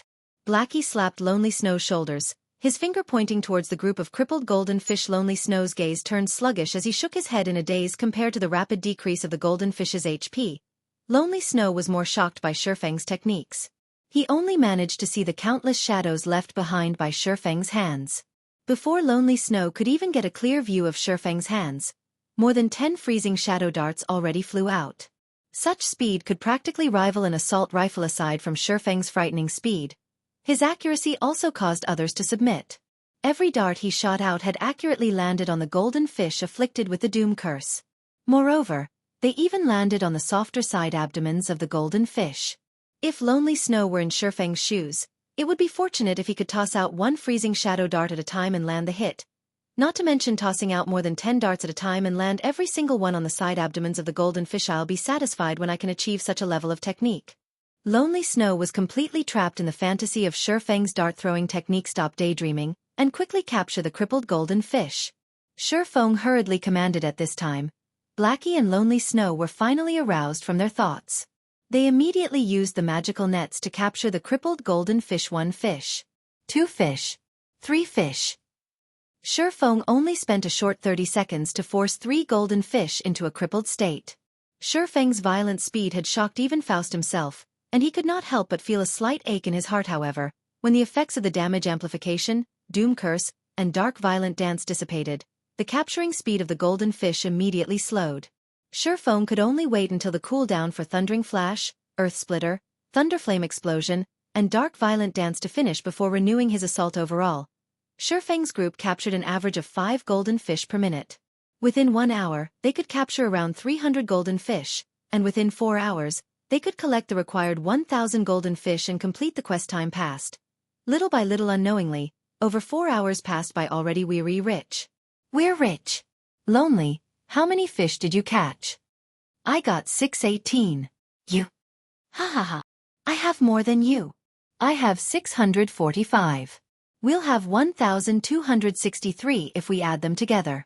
We've already reached the targeted 1,000 to trade for the fragmented legendary ranked item. Leader, hang in there. We should still have some time remaining. We might even gather another 100 or so golden fish to trade for a dark gold ranked item. Blackie and Lonely Snow captured the golden fish in exhilaration. As they watched the number of golden fish continuously grow in their bags, they could not suppress even a smile on their faces. The only misfortune in this situation was that Feng could not raise his skill proficiency by attacking these golden fish. He also did not obtain a single point of experience from his efforts. If he killed this many level 20 special elites in a normal situation, the 3 of them would have long since risen by 2 or 3 levels. However, Feng did not feel much from this. It was only Blackie and Lonely Snow who did not know of the rarity of a fragmented legendary ranked item. They might not get another chance to secure one for a very long time. To obtain the fragmented legendary ranked item, the Heavenly Dragon's Breath, right now, even spending 1 to 2 days would be worth it. Not to mention spending only several hours. Feng's strength would soar if they possessed a fragmented legendary ranked item. As long as he equipped it, even when faced with apex experts, he would still suppress them with overwhelming strength. In God's domain, there were none willing to follow a weakling. Players would only revere the strong. If Feng wanted to establish his own virtual empire, he first needed to empower himself. Only then could attract others to follow him. During the early stages of God's domain, players like Feng, who had yet to start up their own workshops, had 0 chances of competing against the various large guilds. In God's domain, there were plenty of high-leveled field bosses that dropped valuable loot. There were even some that would drop dark gold ranked items. If lucky, players might even encounter a High Lord ranked monster. Although High Lord ranked monsters were incomparably powerful, they possessed a small chance to drop an epic ranked item. As for the usefulness of an epic ranked item to a guild, that was obvious. Not only could it increase a player's personal strength, allowing them to kill even more powerful monsters, they would also attract plenty of famous players to join the guild, further increasing the guild's overall prowess. In regards to dealing with high-level monsters or High Lord ranked monsters, large guilds could simply use numbers to overwhelm them. Although they would have to pay a heavy price, everything would be worth it if they could obtain top-tier equipment. Meanwhile, small guilds and workshops did not have such capabilities, and such a situation would allow the large guilds to have a much easier time procuring top-tier equipment. As more time passed, the gap between the two would continue to grow larger and larger, and soon, the small guilds would have no chance to compare to large guilds at all. Although developing a guild with a massive amount of members was an easy task, it was a long and arduous process to fully persuade these players to willing stay in the guild and share in the wealth and woe together. Time was necessary for the members to improve their cooperation with each other. A guild also needed a core framework that could properly manage the guild members. Aside from that, a guild needed sufficiently attractive incentives and treatment to attract new members. It also needed to have a massive space for improvements and wonderful future prospects. Meanwhile, having wonderful future prospects meant having a powerhouse as a leader. None of these points could be missing. Otherwise, the recruited members would easily choose to leave the guild for guilds like Martial Union, Assassin's Alliance, and Ouroboros. They had long since formed a sturdy foundation. They were also led by apex powerhouses. Hence, the moment they entered a new virtual reality game, they would very quickly develop themselves. They also continuously recruited a large number of players. Hence, even if they suffered massive setbacks, they would very quickly rise again. Meanwhile, for startup guilds like Shadow, they did not even possess a proper welfare system. If they wished to recruit a large number of players within a short period, they might cause an adverse effect, entering a period of stagnation and maybe even a period of declination. Thus, Ye Feng chose to go down the road of the elite. He planned to first form a powerful team as the guild's foundation. He would then improve it steadily, gradually increasing the guild's member capacity. He would not follow in the footsteps of Shadow, where the guild appeared superb on the outside, but in reality, it was riddled with holes, unable to withstand even a single blow. If Ye Feng wished to form a sturdy foundation, powerhouses were a definite must, even more so for a newly established guild and workshop like Zero Wing. Without strength that surpassed others, how could they suppress those other experts and recruit them into the guild? Only with great strength would Zero Wing show others the possibilities of advancement in their guild. Meanwhile, the fragmented legendary ranked item was unquestionably a great source of strength for Ye Feng. Time is almost up. I should start the final spurt, then. After battling at full power for over 4 hours, Ye Feng was drenched in sweat. Be it mentally or physically, he was exhausted near to collapsing. If it were not for the attraction of the fragmented legendary ranked item, he would have long since fainted into a deep sleep. Soon after, Ye Feng took out all the frost grenades he had in his possession and all of the Tier 1 magic scrolls he had. He then distributed them to Blackie and Lonely Snow. These items are very precious. We'll use them together. Absolutely do not waste them, Ye Feng sternly said in the party chat. Brother Feng, rest assured. I'm a curseman, sir, so it will not be a problem for me to release these Tier 1 magic scrolls. Leave it to me. Blackie and Lonely Snow could also feel the weight of these items. Not mentioning the frost grenades, just the value of such a large quantity of Tier 1 magic scrolls was immeasurable. If any accidents occurred, their losses would be abnormally huge. Attack that group of golden fish with me. Ye Feng tossed out an intermediate frost grenade, solidifying a group of golden fish in place. He then used Thundering Flash, inflicting a damage amplification effect and the Doom Curse on them. Soon after, he unfurled a Fire-type Tier 1 magic scroll, blasting an attack at the group of golden fish. Blackie and Lonely Snow also tossed out their frost grenades at the same time, freezing all the golden fish. They then followed up by using the Tier 1 magic scrolls, immediately starting violent bombardment. A series of explosions resounded throughout the Silver River, giving rise to layers upon layers of waves. The shocking damages caused the HP of the group of golden fish to roll downwards frantically. Compared to Ye Feng's initial burst, this burst was much more powerful. Watching this, Faust could not help but wipe away the cold sweat that formed on his forehead. Are these young lads trying to snatch even my family inheritance away? Chapter 159. The Forgotten History. The power of Tier 1 magic scrolls far surpassed the capabilities of the magic of players at this stage of the game. The might of Fire-type and Ice-type magics that Ye Feng wielded was especially frightening. A Tier 1 AoE scroll, Flame Explosion, instantly caused over -6,000 damage to the golden fish, while another Tier 1 AoE scroll, Cold Wind Blowing, caused over -5,000 damage. With all 3 members of Ye Feng's group attacking simultaneously, the golden fish had nowhere to hide due to being frozen by the frost grenades. The golden fish were unable to move at all. Tier 1 magic scrolls bombarded them with magical attacks, one after another, rapidly reducing the golden fish's HP and sending them into a crippled state. After an all-out burst lasting more than 10 minutes, Ye Feng completely exhausted all of the attack-type Tier 1 magic scrolls he obtained from the Moonlight Forest. They had also fully depleted the frost grenades he bought from the Blackwing city. If totaled, the value of all of the items used was at least 20 gold coins. This loss could bankrupt a normal guild. However, their harvest during these 10 minutes or so was bountiful.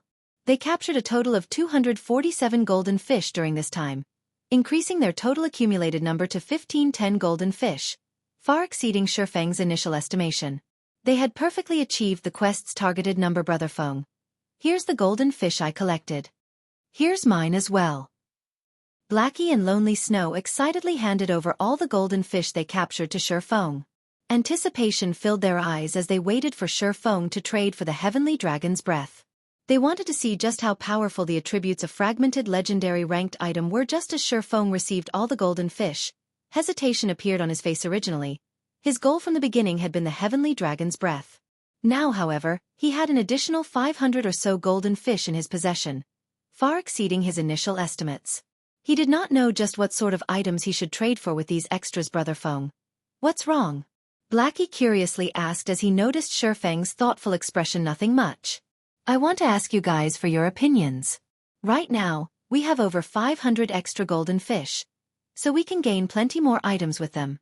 If we trade them for dark gold equipment, we can get 2 to 3 pieces.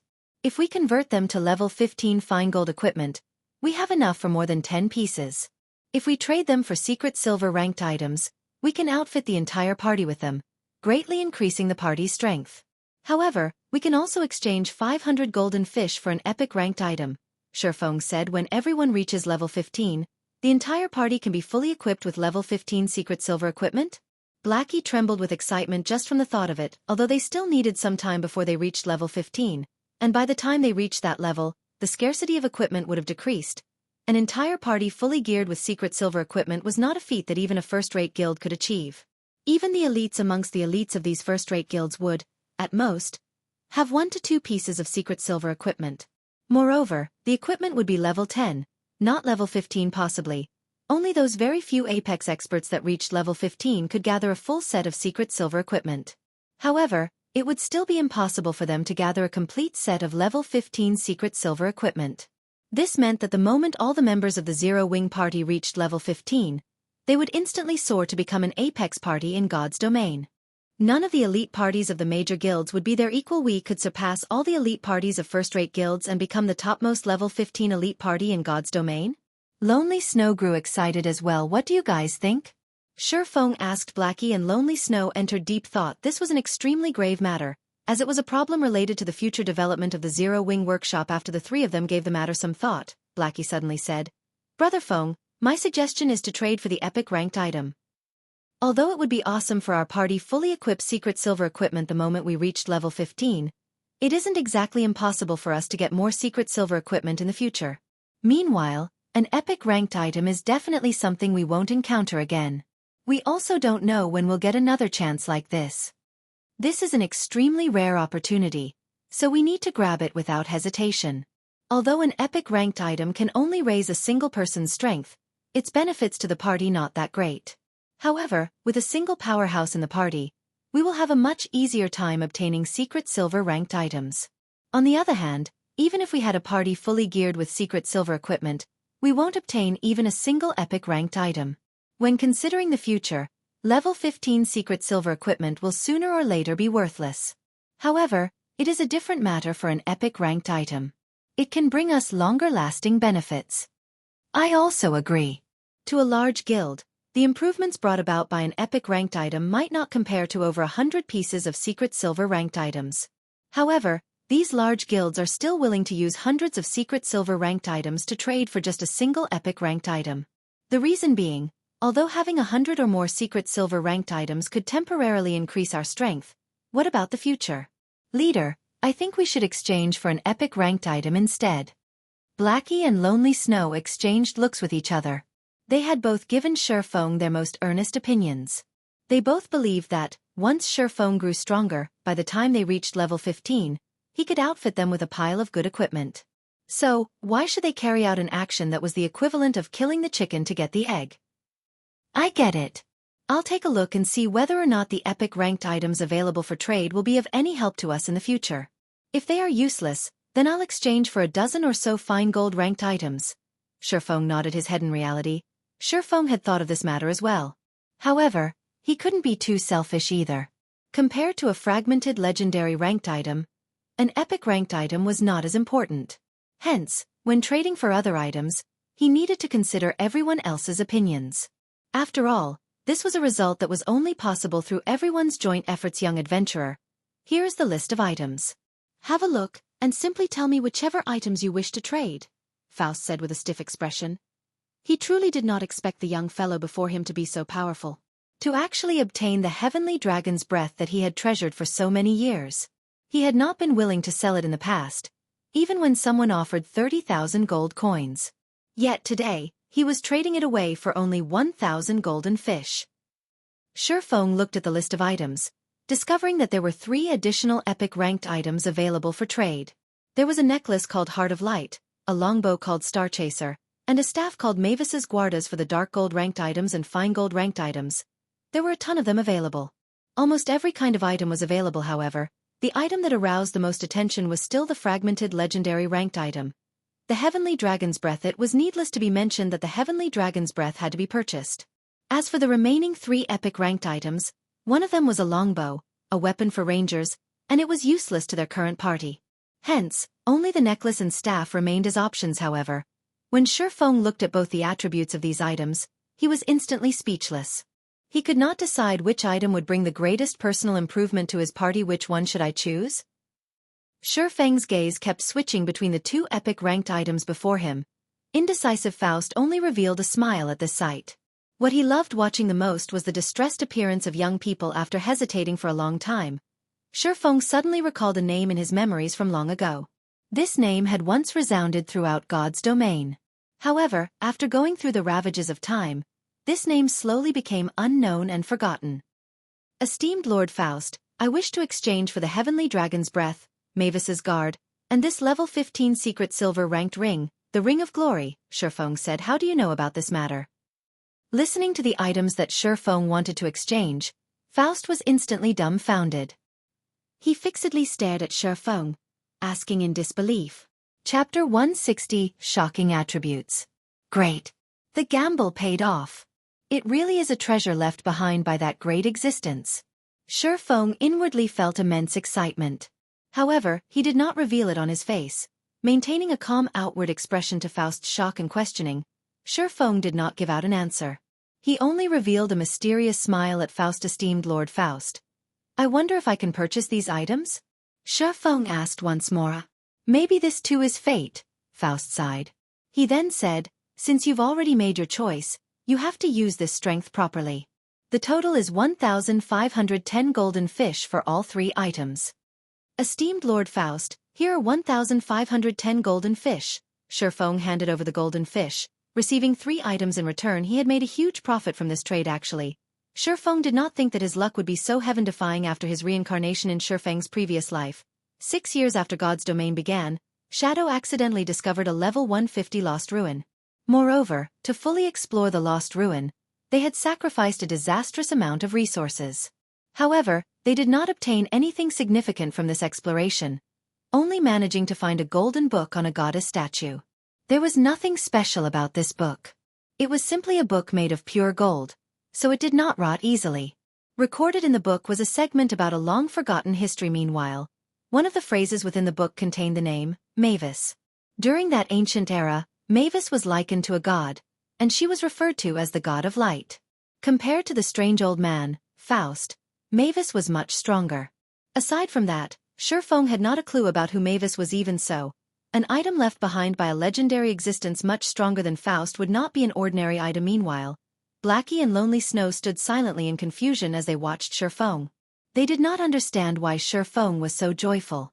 However, listening to Faust's words, they faintly felt that they had gained a great advantage from the trade. Young man, seeing that fate has allowed us to meet, let me give you a warning. The magic weapon in your hand is extremely terrifying.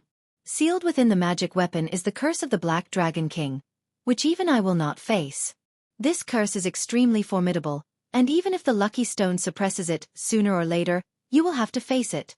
Faust's caution was grim. He then continued, saying, while you allow your magic weapon to absorb more power, you also strengthen the curse suppressed within the weapon. Remember that a magic weapon is a double-edged sword. If you wish to obtain extraordinary strength, your will must be extraordinary as well. Otherwise, strength will, soon or later, devour you whole. Maybe this is also fate. Although the Heavenly Dragon's Breath is only a fragmented item, it could still, more or less, aid you in resisting your magic weapon's backlash. If you can fully restore the Heavenly Dragon's Breath, it will bring you unimaginable benefits. Strive harder, young man. Finished speaking, Faust's body vanished, while the entire Star River Valley gradually faded from existence as well. System. Rare quest, Delicious Golden Fish, completed. Rewarding 300,000 EXP. Reputation in White River City plus 10. Ye Feng instantly rose to level 12. A golden glow enveloping his body immediately after. A golden glow also coated Blackie and Lonely Snow, both of them reaching level 11. This quest is too awesome. It instantly gave me 150,000 EXP. Blackie said, entranced. Lonely Snow also nodded, saying with a smile, I also received 140,000 EXP. With this, our Zero Wing party dominates the top 3 positions of White River City. If others know of this, our Zero Wing workshop will become famous. We might be more than famous. Those other players from major guilds might even be dumbfounded. Those bastards from Martial Union would regret becoming enemies with us. The next time we meet them, I will teach them a good lesson. Confidence about the future filled Blackie's heart. Now that his level was so high, and his equipment was excellent, even if he encountered several experts from Martial Union, he could still kill them all. While Blackie fantasized, the Star River Valley had completely disappeared. Only the dark silent swamp and dying forest remained around them. Brother Feng, that strange old man looked so shocked just now. Just what did you obtain from him? Blackie curiously asked. Nothing much. I got the fragmented legendary ranked item, the Heavenly Dragon's Breath, an epic rank staff, Mavis's Guard, and a secret silver ranked ring, the Ring of Glory. Ye Feng shared the information of the items with the other 2. Heavenly Dragon's Breath, ring, fragmented legendary rank. Equipment requirement: Strength 200, Agility 200, Intelligence 120. Strength plus 40%, Agility plus 40%, Intelligence plus 30%, Endurance plus 30%, Movement speed plus 20%, Attack speed plus 30%, Ignore levels plus 10. All item level requirements reduced by 10 levels. Additional skill 1. Dragon's Authority. Suppress all enemies in the surroundings with the might of the Heavenly Dragon, inflicting the fear status onto enemies within a 30-yard distance, reducing their attack power by 20%, attack speed by 20%, and movement speed by 20% for 1 minute cooldown, 3 minutes. Additional skill 2. Dragon Breath. Inflicts 6x damage in a 305-yard line in front of you. There is a 20% chance to induce the fainted state for 2 seconds cooldown, 5 minutes. Additional skill 3. Heavenly Dragon's Power. Allows the user to temporarily possess the power of the Heavenly Dragon, increasing HP by 300%, strength by 100%, and defense by 300%, and grants immunity to all controlling effects for 2 minutes cooldown, 3 hours. The Dragon Slayer Mekaseru once owned the Heavenly Dragon's Breath. It was originally a legendary ranked item possessing the suppressed strength of the Dragon tribe. Due to damage resulting from a war between gods, its might has greatly decreased. However, the Heavenly Dragon's Breath possesses an incomparably strong magic power and possesses the potential to restore itself. Its past glory may be restored with 3 magic stars and 1 dragon's heart. Current restoration, 0/4. Mavis's Guard, Staff, Epic Rank. Level 1. Level 60. Equipment requirement. Intelligence 80. Attributes adjust according to user's level. Magic damage plus 20%. Maximum mana plus 20%. Mana consumption minus 10%. Ignore levels plus 10. All magic type skills plus 2 levels. All item level requirements reduced by 10 levels. Additional passive skill. Spear of Light. There is a 15% chance to trigger this skill when attacking, launching a spear of light at the target and causing 200% magic damage. Additional skill 1. Guardian of Light. Grants a target immunity to all magic damage, reduces physical damage by 80%, and recovers 5% HP every second for 20 seconds cooldown, 20 minutes. Additional skill 2. Stars of Light. Deals 500% magic damage to targets within a 5-yard radius, or deals 300% magic damage to targets within a 20-yard radius. The damage scales up by 10% every second for 15 seconds cooldown. 30 minutes. Mavis's guard was once a staff blessed by the god of light, Mavis. It possesses incomparably powerful magic. However, due to the limited materials used to make the staff, it is unable to display its full might. Its maximum level can increase to level 100 if a master forger uses 5 radiant god steel to reforge the staff. Ring of Glory, Ring, Secret Silver rank. Level 15. Equipment requirement. Intelligence 40. Intelligence plus 24, Vitality plus 15, Endurance plus 10, Strength plus 8, Agility plus 8. Increases damage of all light-type magic by 15%. These are a fragmented legendary ranked item and an epic rank item? Aren't they too OP? Blackie and Lonely Snow's eyes nearly popped out of their sockets when they saw the attributes of the 3 items previously. They thought that the attributes of a secret silver weapon were already powerful. Only now, after seeing these attributes, did they understand that no matter how strong you were, there would always be someone stronger than you. In the face of fragmented legendary ranked items and epic ranked items, secret silver ranked items were simply trash. Chapter 161. Frightening damage. Seeing these items' attributes, even Ye Feng himself was greatly shocked. It was the first time he had witnessed the attributes of a fragmented legendary ranked item. In his previous life, the attributes of fragmented legendary ranked items were all kept secret by their respective owners, so others could only guess the actual attributes. He truly did not think that the heavenly dragon's breath would be so powerful. Instead of increasing a fixed amount of attributes, it had a percentage-based increase of the user's attributes. Was no wonder the powerhouses who possessed legendary ranked items claimed that only a powerhouse could use the full potential of such items. Even if a weakling obtained one, the bonuses would not be significant. If Ye Feng could equip the heavenly dragon's breath right now, with his current attributes, he could easily kill a level 20 elite player.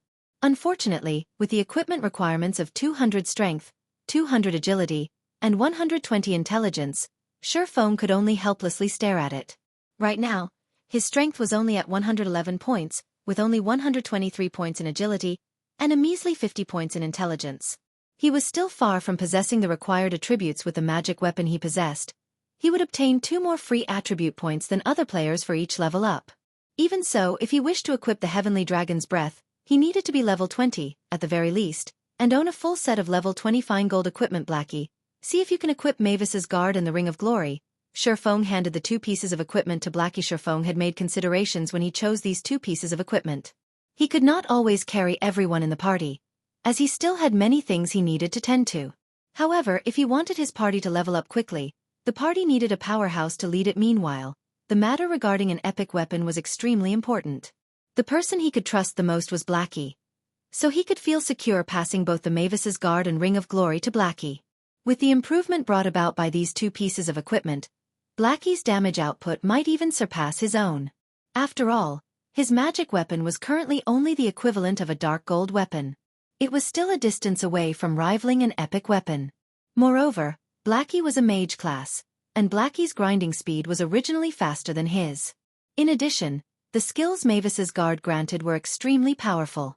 Blackie would have a much easier time leveling up the party than he would this. Alright, then. At first, Blackie hesitated. He felt that he did not possess the qualifications to wield this epic weapon in the least. However, looking at Ye Feng's serious attitude and trust, he nodded his head earnestly. Although the requirement of 80 intelligence was very high, Blackie was already level 11. His character's attributes massively increased. He also had a few pieces of secret silver equipment. After he added all his attribute points he received from leveling up into intelligence, he just barely reached the staff's requirement, managing to equip Mavis's Guard. Right now, Mavis's Guard was a level 11 epic ranked staff. The staff increased numerous attributes. There was also an additional critical attribute that gave a 20% chance of magical attacks achieving a critical hit. It was much more powerful than Blackie's original goal. Mavis's Guard also reduced the level requirement for equipment by 5 levels. After Blackie equipped the Ring of Glory and the previously obtained level 15 mage class mysterious iron equipment and bronze equipment, he was completely born anew. He now gave others a faint oppressive feeling. This isn't real, right? My intelligence has reached 186 points. Blackie exclaimed, Looking at his attribute panel compared to before, the 186 intelligence was more than double what he had before, not to mention the increase in his magic damage. His overall attributes had exceeded even the currently most powerful mage class by at least twofold. He could possibly one-shot a properly geared level 10 MT2 powerful. Lonely Snow gazed at Blackie's dazzling attributes with admiration. Even so, he would not feel jealousy over Blackie. After all, this was a natural matter as he had only recently joined Zero Wing Workshop. Just the aid he received in leveling up and the amount of secret silver equipment were already unimaginable, not to mention receiving an extremely important item such as an epic ranked item. On the other hand, it would be extremely strange if he received an epic ranked item that he could use right now. Moreover, when Lonely Snow looked at Ye Feng's carefree reaction as he gave Blackie the epic ranked item, he knew that, as long as he performed well in Zero Wing Workshop, there was bound to be a day where he could obtain his very own epic ranked item as well. Hence, he did not need to be jealous over Blackie. An epic weapon is as frightening as expected, Ye Feng said with a smile. Looking at Blackie's attributes normally, an epic ranked item's level would grow along with its user. Only when Blackie reached level 60 could he display the true potential of Mavis's protection. The potential displayed by the level 11 Mavis's guard was but the tip of the iceberg. Moreover, Ye Feng knew of plenty of locations which had epic ranked items. However, he did not have the ability to retrieve them right now. He also did not have a powerful team, so he had no way of obtaining those epic ranked items at the moment. He could only wait until his workshop developed before setting out to claim them. Brother Feng, let's go kill some elite monsters. I want to see the awe of an epic weapon. Blackie looked at Ye Feng, restless with anticipation. Fine, let's go look for some then, Ye Feng replied with a smile. During that year when he held his first epic ranked item, he too was as excited as Blackie right now. He had been extremely eager to test out his strength on powerful monsters very quickly. Under Ye Feng's leadership, the trio located a level 17 rare elite, the Swamp Lizard, rare elite. Level 17. HP 200, 000/200, 000. I'll lure it over. Lonely, try to restrict it as it attempts to spit out gray fog and use caution. Blackie, pay careful attention while you kite it. Make sure you maintain your distance from it. Ye Feng spoke in the party chat. The Swamp Lizard was the most challenging rare elite in the Silent Swamp. If it was not for reaching level 12, the Abyssal Blade having upgraded to level 10, and Blackie's possession of Mavis's guard now, he would not have chosen to fight this monster at all. The Swamp Lizard was a physical melee-type monster. However, it could deal a lot of damage. With a single claw attack, it could take away more than half of a normal level 15 MT's HP. Its attacks also carried an additional petrification effect that slowed the target. Moreover, the Swamp Lizard's movement speed ranked at the very top of all the monsters found in the Silent Swamp. If a normal level 15 party met it, the usual result would be a party wipe soon after. Ye Feng circled the Swamp Lizard. Without holding back, he activated the Ice Blue Devil Flame. He then used Wind Blade, his swords piercing towards the back of the Swamp Lizard. Two damages of -288 and -224 points appeared above the Swamp Lizard's head compared to when Ye Feng dealt with the three-headed snake demon. His damage had greatly increased. However, to the Swamp Lizard, which possessed 200,000 HP, such damage was negligible. With an angry bellow, the Swamp Lizard slashed its claws at Ye Feng. Ye Feng dodged to the side, sending a level 7 chop slashing towards the Swamp Lizard's waist. A damage of -1058 popped up above the Swamp Lizard's head. The Swamp Lizard immediately released a pained wail. Its steel-like tail turned into a black shadow as it swiped at Ye Feng. Ye Feng quickly reacted. He leaped into the air and dodged the attack, distancing himself from the Swamp Lizard at the same time. Lonely Snow took this chance to use charge on the Swamp Lizard, interrupting the Swamp Lizard's follow-up attack. He then sent a violent strike at the Swamp Lizard's back, causing -28 damage. Lonely Snow nearly spat out blood when he witnessed this damage. However, he was utterly helpless about it. Not mentioning the level suppression, the Swamp Lizard's physical defense was extremely high. Moreover, Lonely Snow could only deal this amount of damage due to reaching level 11 and wielding a secret silver weapon.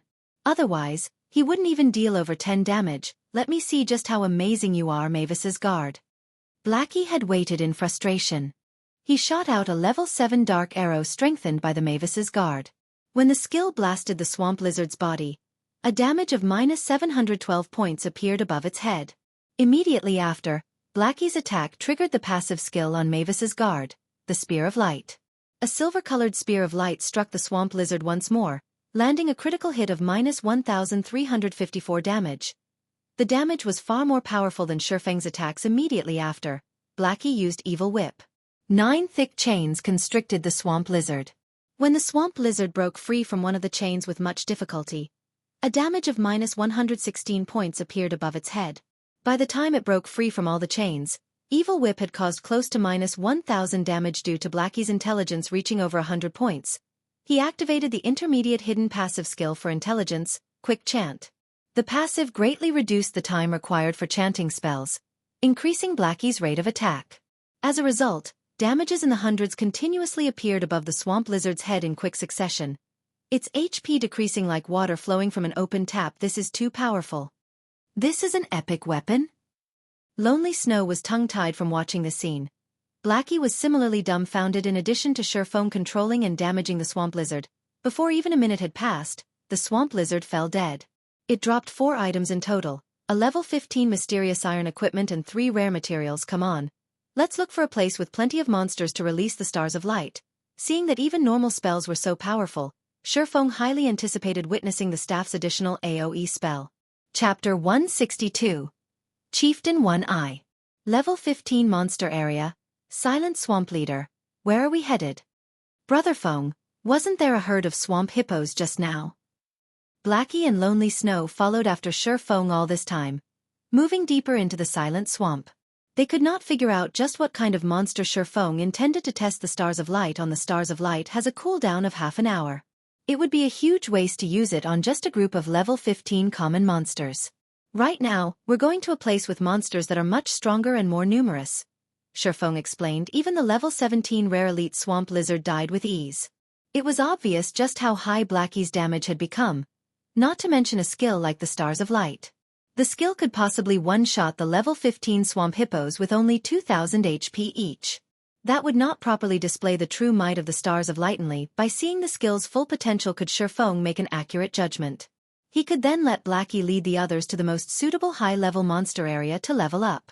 That way, be it Martial Union or Underworld, neither could locate Blackie and the others, much less surround them under Ye Feng's lead.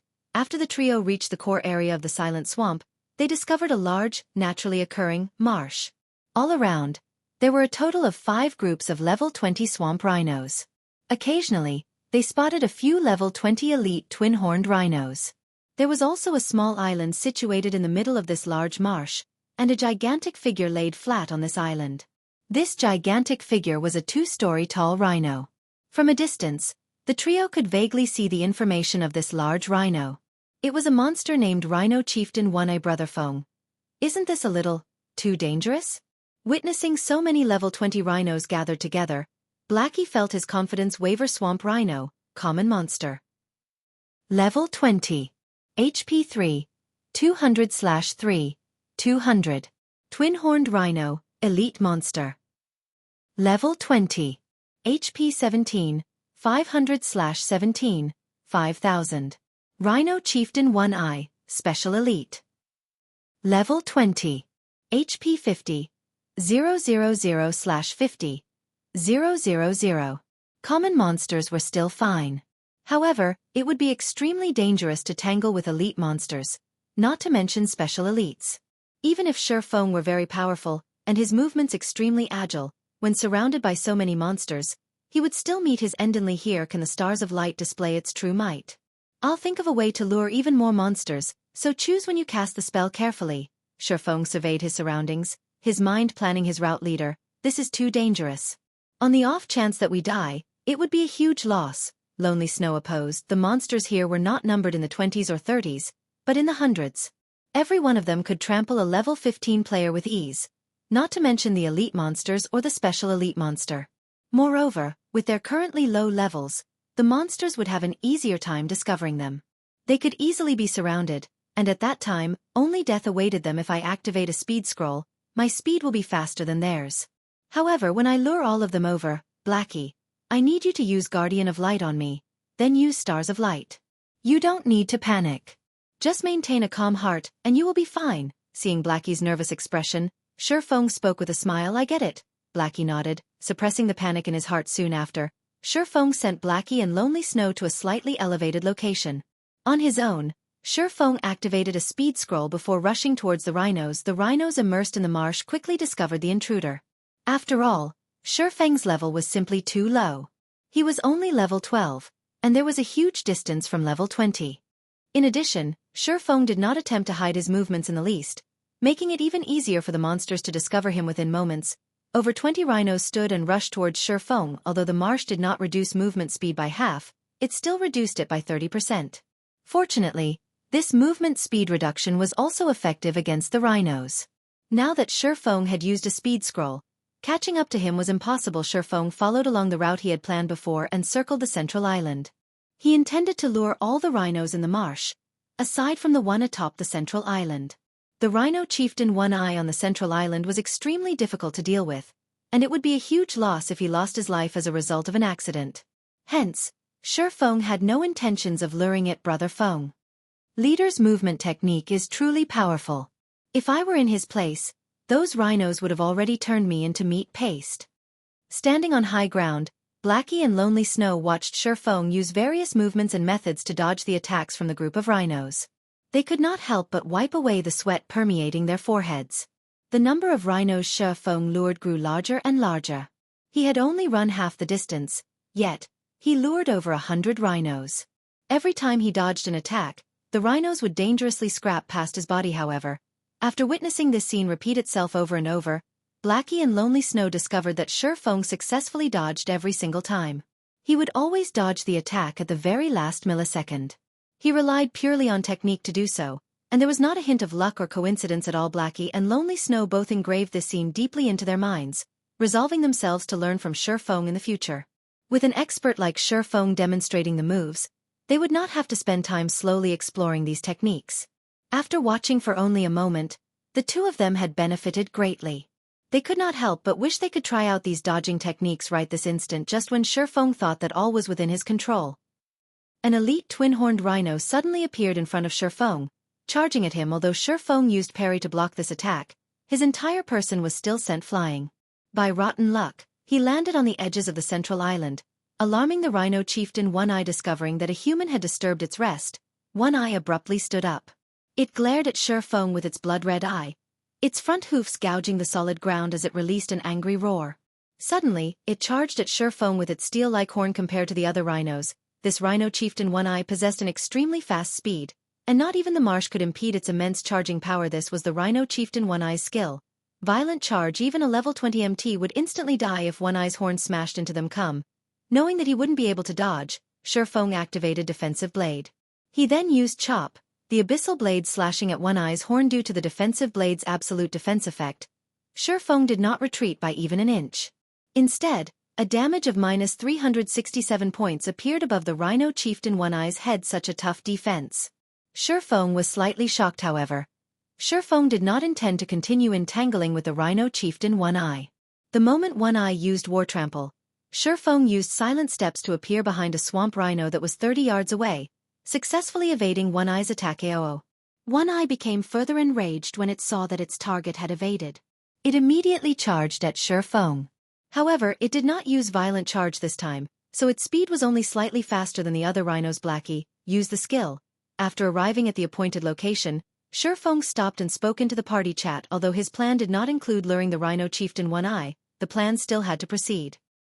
He simply had to be more careful now. Leave it to me. Blackie had long since waited with anticipation. Immediately, a golden brilliance descended upon Ye Feng's form. This was the effect of the first additional skill of Mavis's Guard, Guardian of Light. For 20 seconds, Ye Feng became immune to all magic damage. He also enjoyed 80% physical damage reduction and 5% HP recovery every second, following which, Ye Feng activated the Tier 2 Life Shield. His maximum HP soaring. Over 200 rhinos surrounded Ye Feng. If it were a level 20 MT standing in place of Ye Feng, that MT would have long since been trampled to death. However, Ye Feng could hold on. Through evading alone, Ye Feng managed to dodge over 60% of the attacks sent at him. In addition to Guardian of Light recovering 5% of his HP every second, he was able to hold on to his life almost. Shine out, Stars of Light. When Blackie saw all those monsters grouped together, he used Mavis's Guard's other skill, Stars of Light. After chanting the final verse of the incantation, Blackie lost half of his mana in an instant immediately after. Blackie pointed his staff towards the sky. The dark clouds hovering above the large marsh were instantly pierced and disappeared. The sky trembled, and suddenly, a gigantic golden magic circle appeared in the sky, shining down on the core of the silent swamp. Chapter 163. Mad Leveling. This is... Ye Feng looked towards the sky, discovering that this magic circle was much more powerful than he imagined it to be. Even a tier 2 spell wasn't as mighty as this. The magic circle actually shook the sky. This was definitely not something a tier 2 spell was capable of, although Ye Feng did not know exactly how powerful the Stars of Light was. As long as its might surpassed that of a tier 2 spell, it would be enough to deal with the rhinos chasing after him. Such a powerful magic power. Blackie looked at the sky, towards the light element that madly gathered in the magic circle, with eyes filled with disbelief. This was the most powerful magic he had seen since he started playing God's Domain. As the magic circle in the sky gathered an endless amount of magic, the rhinos on the ground panicked. They started sieging Ye Feng desperately from all corners in an attempt to dispel the fear in their hearts. As a result, Ye Feng had to deal with the simultaneous attacks from over a dozen swamp rhinos.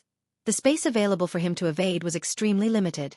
Fortunately, he had a physical damage reduction of 80%, and he could generate 5% of his HP every second. Faced with no chances of dodging the incoming attacks, Ye Feng abruptly leaped into the sky and activated the ice-blue devil flame. The clear blue flame instantly covered his body, while the power of thunder and fire gathered around the abyssal blade thunderflame explosion.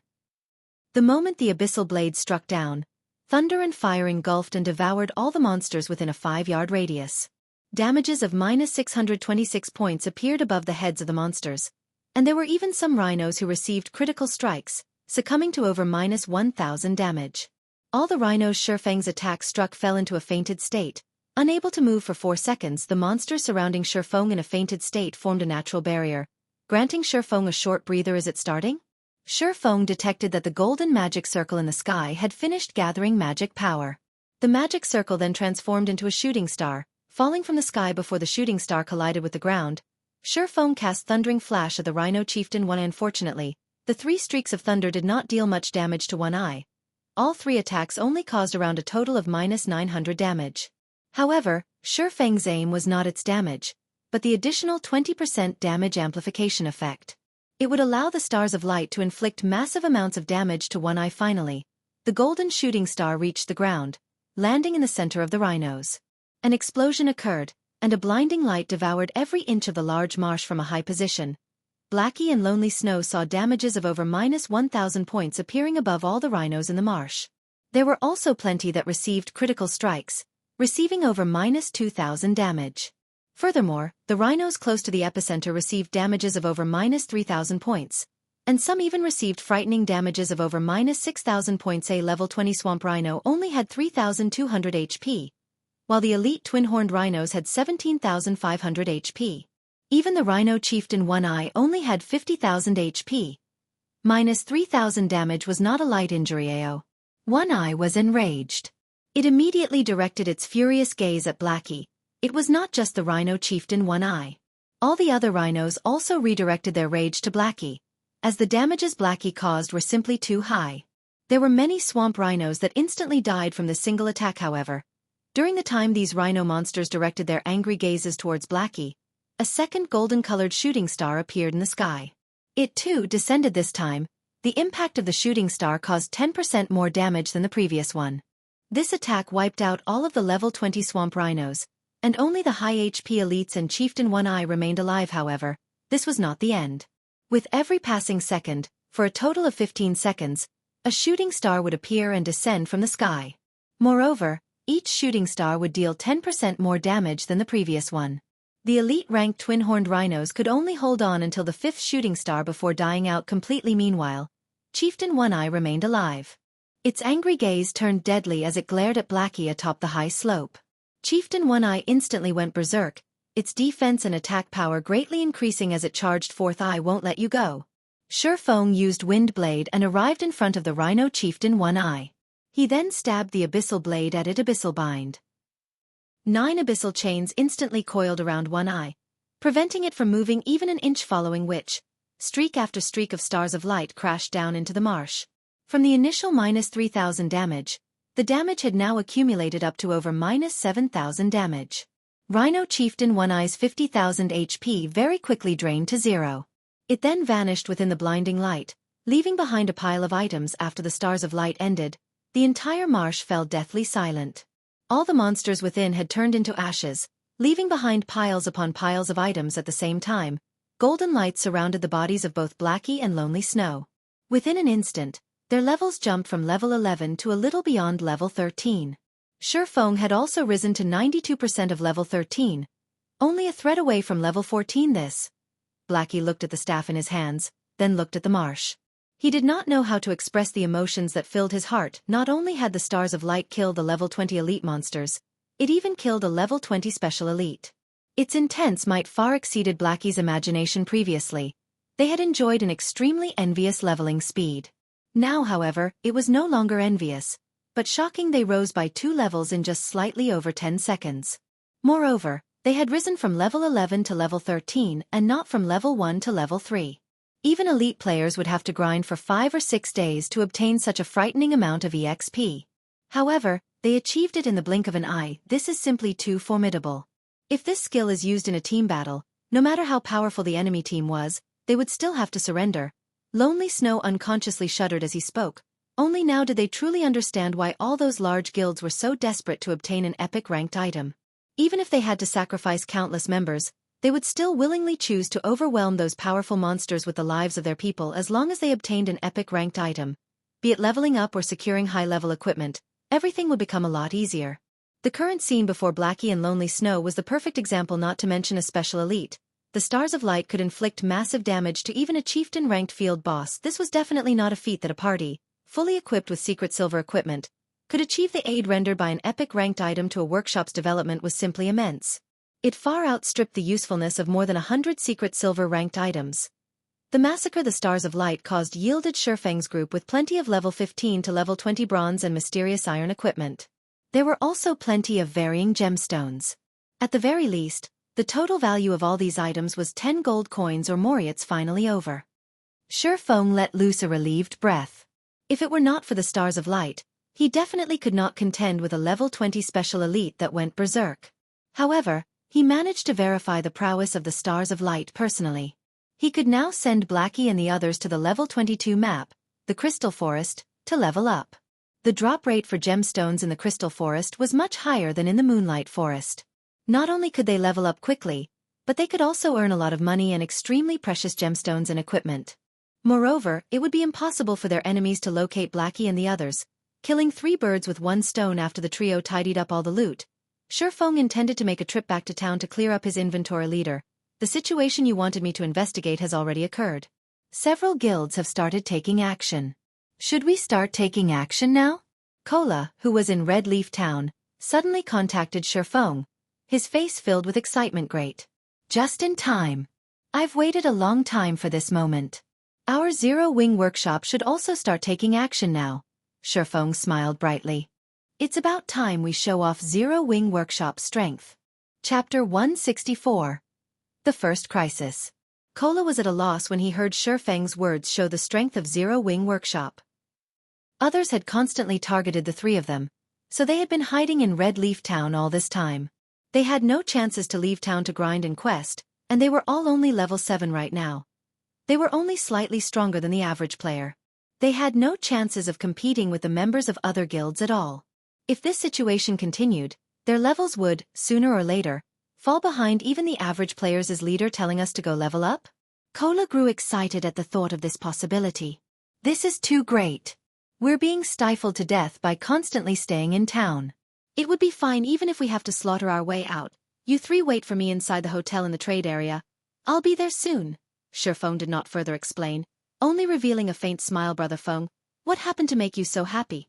Blackie curiously asked, seeing Ye Feng's joyous smile. Something good. You too. Stay here and continue leveling up. I'll bring Kola and the others later on. After you carry them to level 10, go to White River City to do some high-level quests, Ye Feng said. Brother Feng, rest assured. Now that I'm fully geared in level 15 bronze and mysterious iron equipment and possess Mavis's protection, carrying Kola and the others will be a breeze, Blackie assured his leader. He was level 13 right now and even had an epic ranked staff. If he could not carry Cola and the others to level 10 quickly, he might as well revert to playing with mud rather than play God's domain. When Cola and the others see our levels, they will be shocked. And when they see Blackie's epic ranked staff, the Mavis's protection, they will be stunned speechless. I am even eager to see their expressions. Lonely Snow joked. That's right. Cola and the others could not possibly imagine that. Within just a short few hours, we went from hiding from Martial Union's pursuit to reaching to level 13. We've taken the top 3 rankings within the Star Moon Kingdom and even possess an epic weapon now. Compared to before, it is like the difference between heaven and earth. If I were in their shoes, even I wouldn't believe it. Blackie grew even more joyful at the thought of the shocked expressions of Cola and the others. You guys. Ye Feng helplessly smiled at the sight of his 2 teammates. Soon after, he took out a return scroll, teleporting to Red Leaf Town. At this moment, there were a lot of changes occurring in Red Leaf Town as well. The number of players purchasing equipment in the trade area grew larger and larger, and an endless stream of shouts for purchase filled the air of the trade area. There were many new players walking around and looking at the stalls set up throughout the street, looking for required items and equipment. Meanwhile, inside the hotel at the trade area. I've previously asked you guys to collect hard stones, so just how many have you actually collected? Why is the number of wet stones still 0? Unstable Devastation's expression turned grim as he asked. He abruptly stood up after taking a look at his subordinate's report. Boss Unstable, under your commands, we desperately tried to purchase all the hard stones available. However, we're not sure why, but hard stones are extremely scarce on the market right now. Moreover, they're very expensive.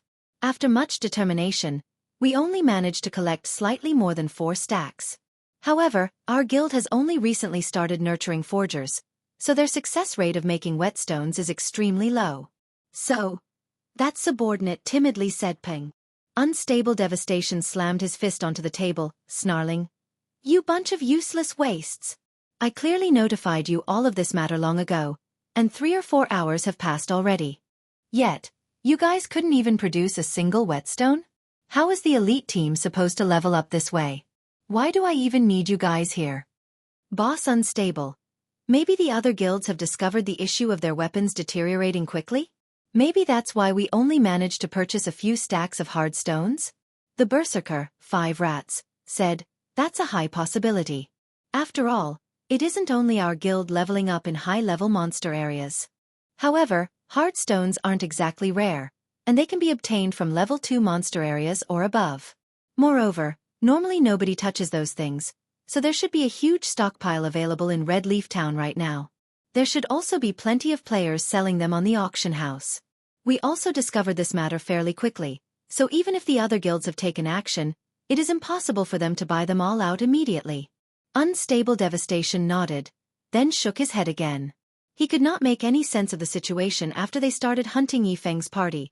They discovered that the durability of their weapons fell extraordinarily fast. In the beginning, they paid no attention to it, only focusing on leveling up in their search for Ye Feng's party. However, before they found Ye Feng, their equipment and weapons were already close to scrap. Without a choice, they had to give up their search for Ye Feng, returning to town to repair their equipment. Although the journey back wasted a lot of time, the elite team's equipment was extremely precious. If they did not repair it all in time, resulting in their equipment turning into scrap, the guild would suffer an irrecoverable loss. Moreover, without the equipment, they would also have no way to grind and level up. Thus, they needed to return and repair their equipment. After repairing their equipment, Unstable Devastation began hearing complaints from his subordinates. The repair fees were too expensive, they said. The cost of repairs had nearly depleted all the money they had. As for classes that wore plate armor, they were even forced to borrow money from others for the repair fees. This situation dumbfounded Unstable Devastation. These players were all elites amongst elites.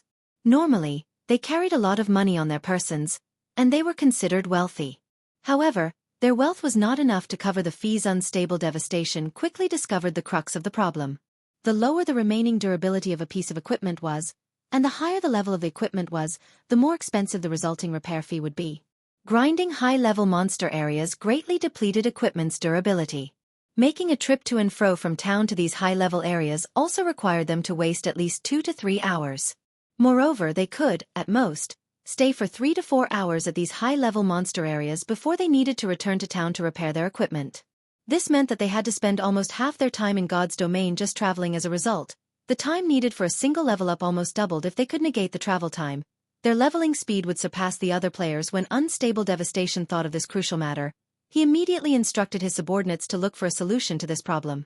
The resulting solution was the whetstones. Although this item could only repair a small amount of durability of a weapon, even that small amount was enough. Compared to equipment used for protection, a weapon's durability decreased at a much greater rate. If they used whetstones to repair their weapons, the total cost would be much less than repairing it at the smithy. Hence, unstable Devastation quickly ordered his subordinates to purchase whetstones. However, they quickly discovered that forgers did not normally create this item as its cost was simply too high. Moreover, whetstones normally did not sell at all. Unstable Devastation could only take a step back once again, and instead, choose to purchase hardstones, the materials required to make whetstones. Hardstones were also relatively cheap items. They were mainly used to create whetstones and certain engineering components. Each stack was only around 30 copper coins, and there were 20 in a stack, which meant that they could make 20 whetstones from a single stack of hard stones. However, unstable Devastation had received even more shocking news. If they could not purchase whetstones directly, then so be it. However, how could hard stones be difficult to purchase as well? In reality, it wasn't just Martial Union who had discovered this problem. The other guilds had also discovered this issue. By the time they tried to purchase hard stones, they suddenly discovered that, be it the auction house or the stalls in town, there were only scarce amounts of hard stones remaining. It was far from enough for the forgers in their own guilds to create whetstones with. Elsewhere, Ye Feng had just set foot on the main street of the trade area. He watched as the various large guilds tried to purchase hard stones at a high price. They purchased each stack for 80 copper coins. The price of hard stones had more than doubled. Immediately, Ye Feng felt an intense joy in his heart. The moment he had long awaited had finally arrived. However, this was only the beginning. He still wanted to add oil to the fire, causing the price to soar sky high. Chapter 165. A Foolish Choice. Ye Feng completely ignored the high prices these guilds were willing to pay. He headed to the appointed hotel directly. He had stockpiled hard stones for so long, to the point where he had purchased 90% of the hard stones available in White River City. Thus, he would not reveal his hand just for this little bit of profit right now. The danger of equipment durability was only beginning. Along with the constant increase of players' levels, they would head towards monster areas of a higher level. Very quickly, players would discover the problem regarding their equipment durability and the importance of whetstones. If they did not possess whetstones, it would greatly affect their leveling speed, and as a result, others would increase the gap between them. This result had caused the demand for whetstones to soar. They were as popular as the commonly used regeneration potions and mana recovery potions. Meanwhile, hard stones were required to make whetstones. Along with the growing demand for whetstones, the prices of hard stones would still increase by several folds. In Ye Feng's previous life, hard stones once sold for a maximum price of 3 silver coins per stack. Its price had increased by 10-fold from the original.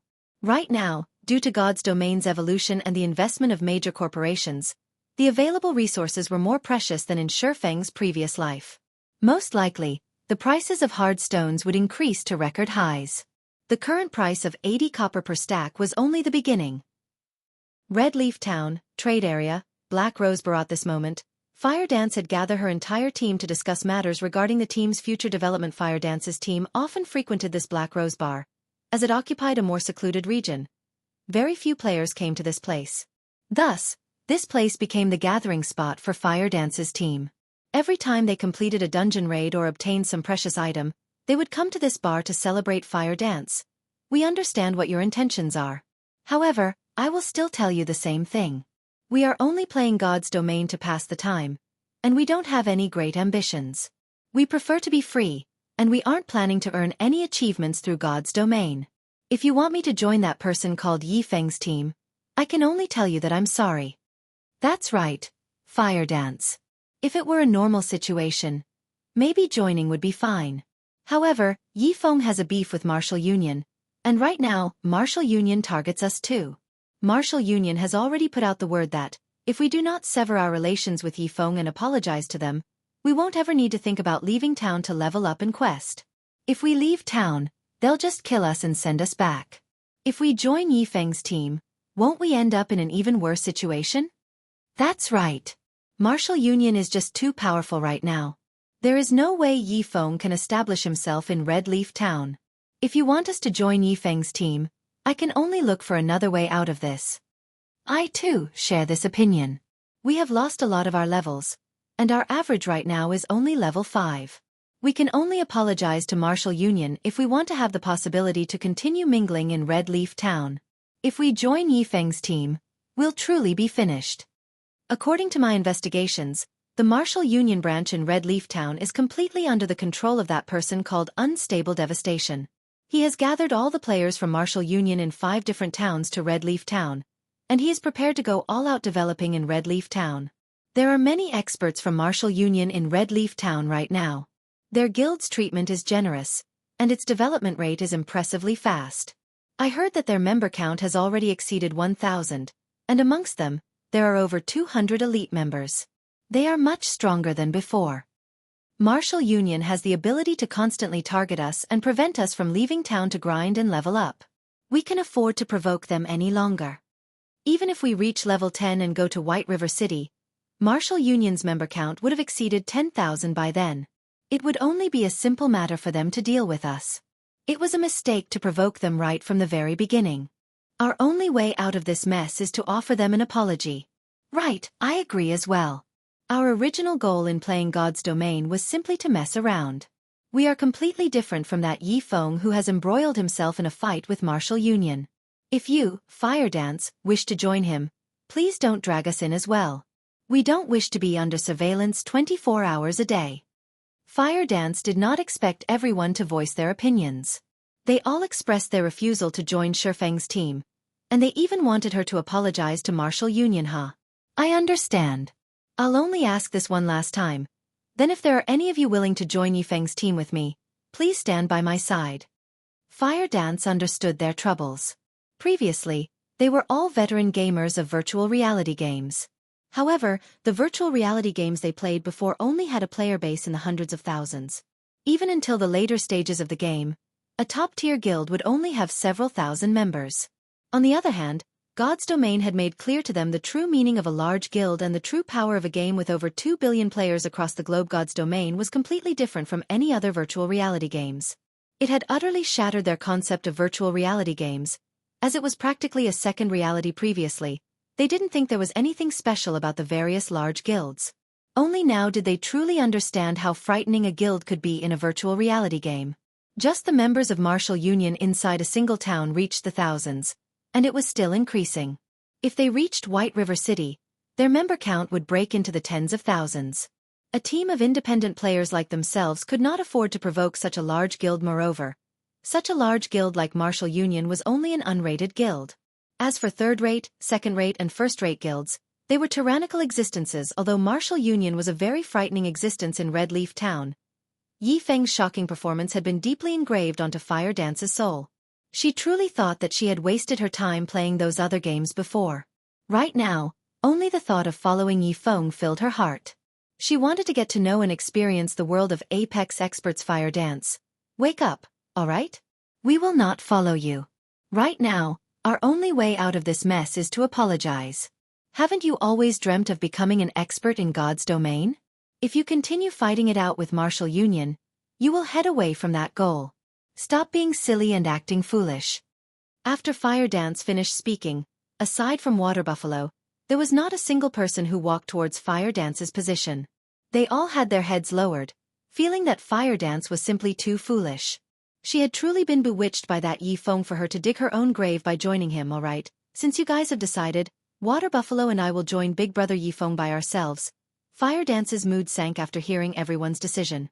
They had joined each other after much difficulty, dreaming of reaching some achievements in God's Domain. Yet, the result was such in the end. Soon after, Fire Dance opened her friends list, selected Ye Feng, and contacted him. Previously, she had told Ye Feng that she would contact him after speaking with her team. Now that everyone had finished their discussion, she had to notify him. Big Brother Ye Feng, I'm done on my side, Fire Dance said, disappointed. Although she had long since guessed such a result, she originally thought that 3 to 5 others would follow her. Now, however, there were only 2 of them. She was too embarrassed to even speak of this matter. That's great. How many people do you have? If we have enough, we can raid a team dungeon. At this moment, Shi Feng had just finished meeting with Cola and the others. He was prepared to focus fully on establishing a core team for Zero Wing. Before that, he sent Cola and the other two to visit the auction house to purchase some bags with larger capacities, a large amount of mana recovery potions, and some refreshments. He also asked Violet Cloud to join Blackie to grind and level up. However, he did not think that Fire Dance would contact him just in time. Her timing was impeccable. Chapter 166. Initial formation of the team. There are only two, Water Buffalo and myself. Everyone has their own opinions, so I can't demand this of them. Fire Dance nearly choked on her words after hearing Ye Feng's excited tone. Two people? That's not too bad. Shi Feng lightly laughed. Do you guys have anything you need to do right now? If not, you can join me. In reality, Shi Feng did not particularly mind the matter with Fire Dance's teammates. Previously, Fire Dance mentioned that her teammates were not ambitious and that they were only casual players in God's domain. Hence, it was best for Shi Feng if all of these people did not join him. It would save him a lot of trouble. He also did not need to waste time on training them. I don't have anything else to do here. Water Buffalo and I will meet you. Previously, Fire Dance had worried that she would disappoint Ye Feng with the news. However, after listening to his relaxed tone, she could not help but sigh in relief after disconnecting the call. Fire Dance and Water Buffalo bade farewell to everyone else. They did not know when they would meet again. I truly can't understand her. Why is she so obsessed with that guy? An assassin in leather armor said after Fire Dance departed. He could not help but sigh. I'm also very curious about that Ye Feng. Just what is so good about him? If she becomes Martial Union's enemy like this, by the time we enter White River City, she might very well still be in hiding in this town, not daring to leave. Would there even be a meaning to such a gaming life?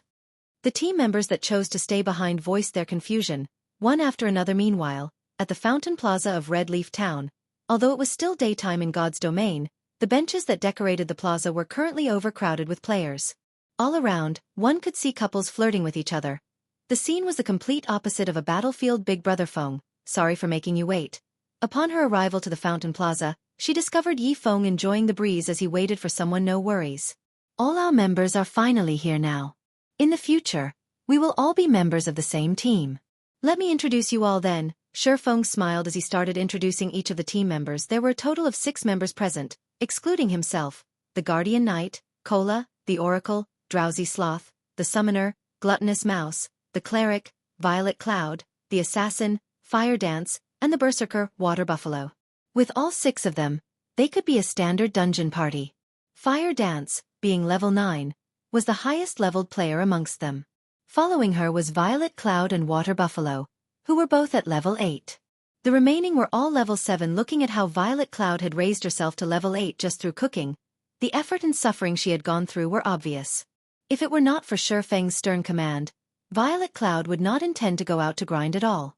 She rather preferred continuously cooking and earning money. When Cola and the others saw Fire Dance's level, admiration filled their hearts. Moreover, she was also a great beauty. They only reached level 8 with Shi Feng's guidance. Even if Martial Union had not killed them, sending them back to level 7, they would only be level 8. They were still far from level 9. Moreover, Fire Dance's equipment was extremely high quality. She also possessed a few pieces of secret silver equipment, while the others were mysterious iron.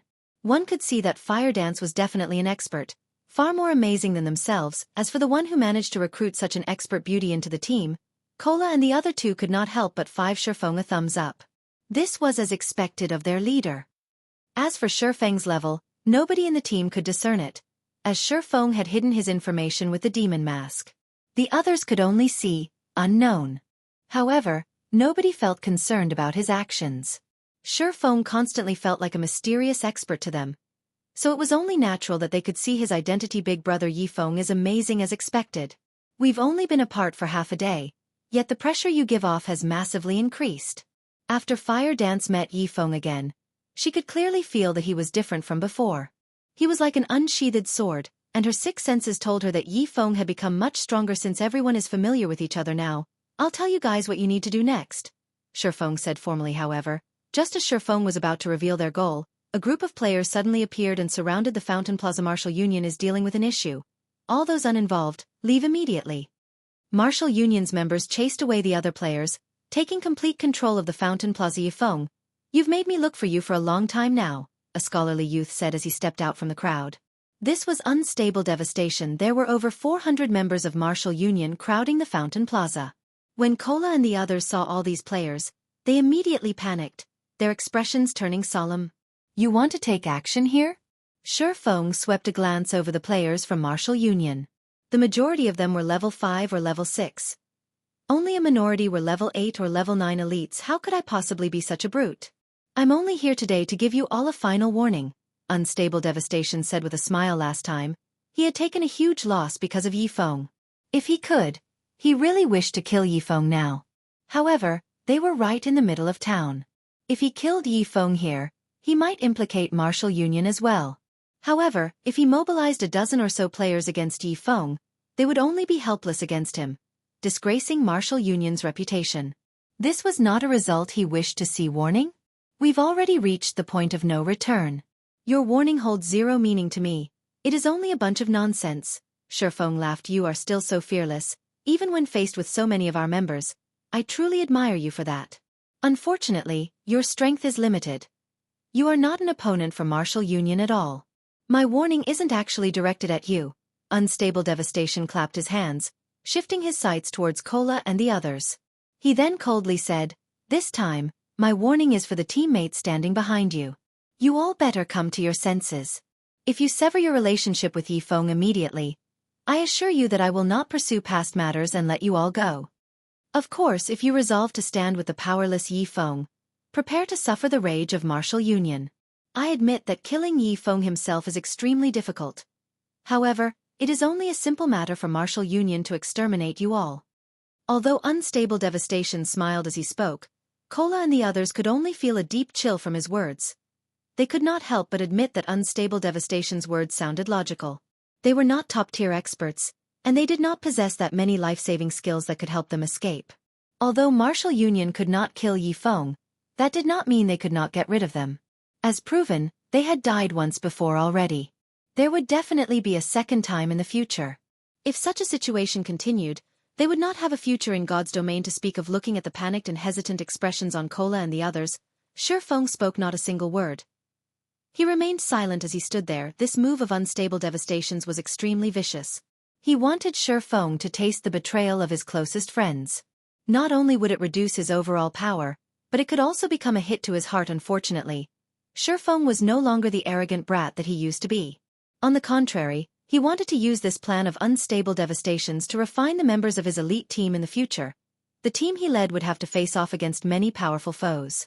If they could not handle the challenge before them right now, how could they succeed in the future?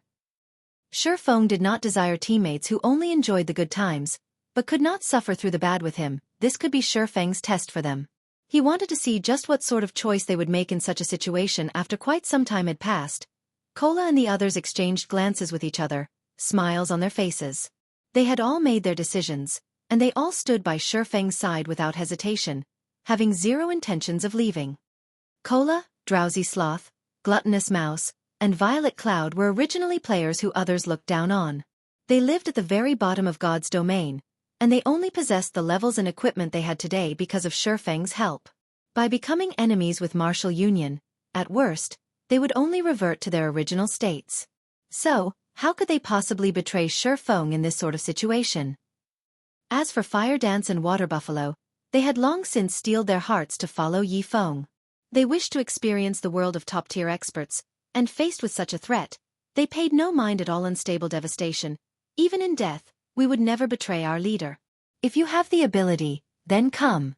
Kola laughed loudly as he looked at Unstable Devastation. Good.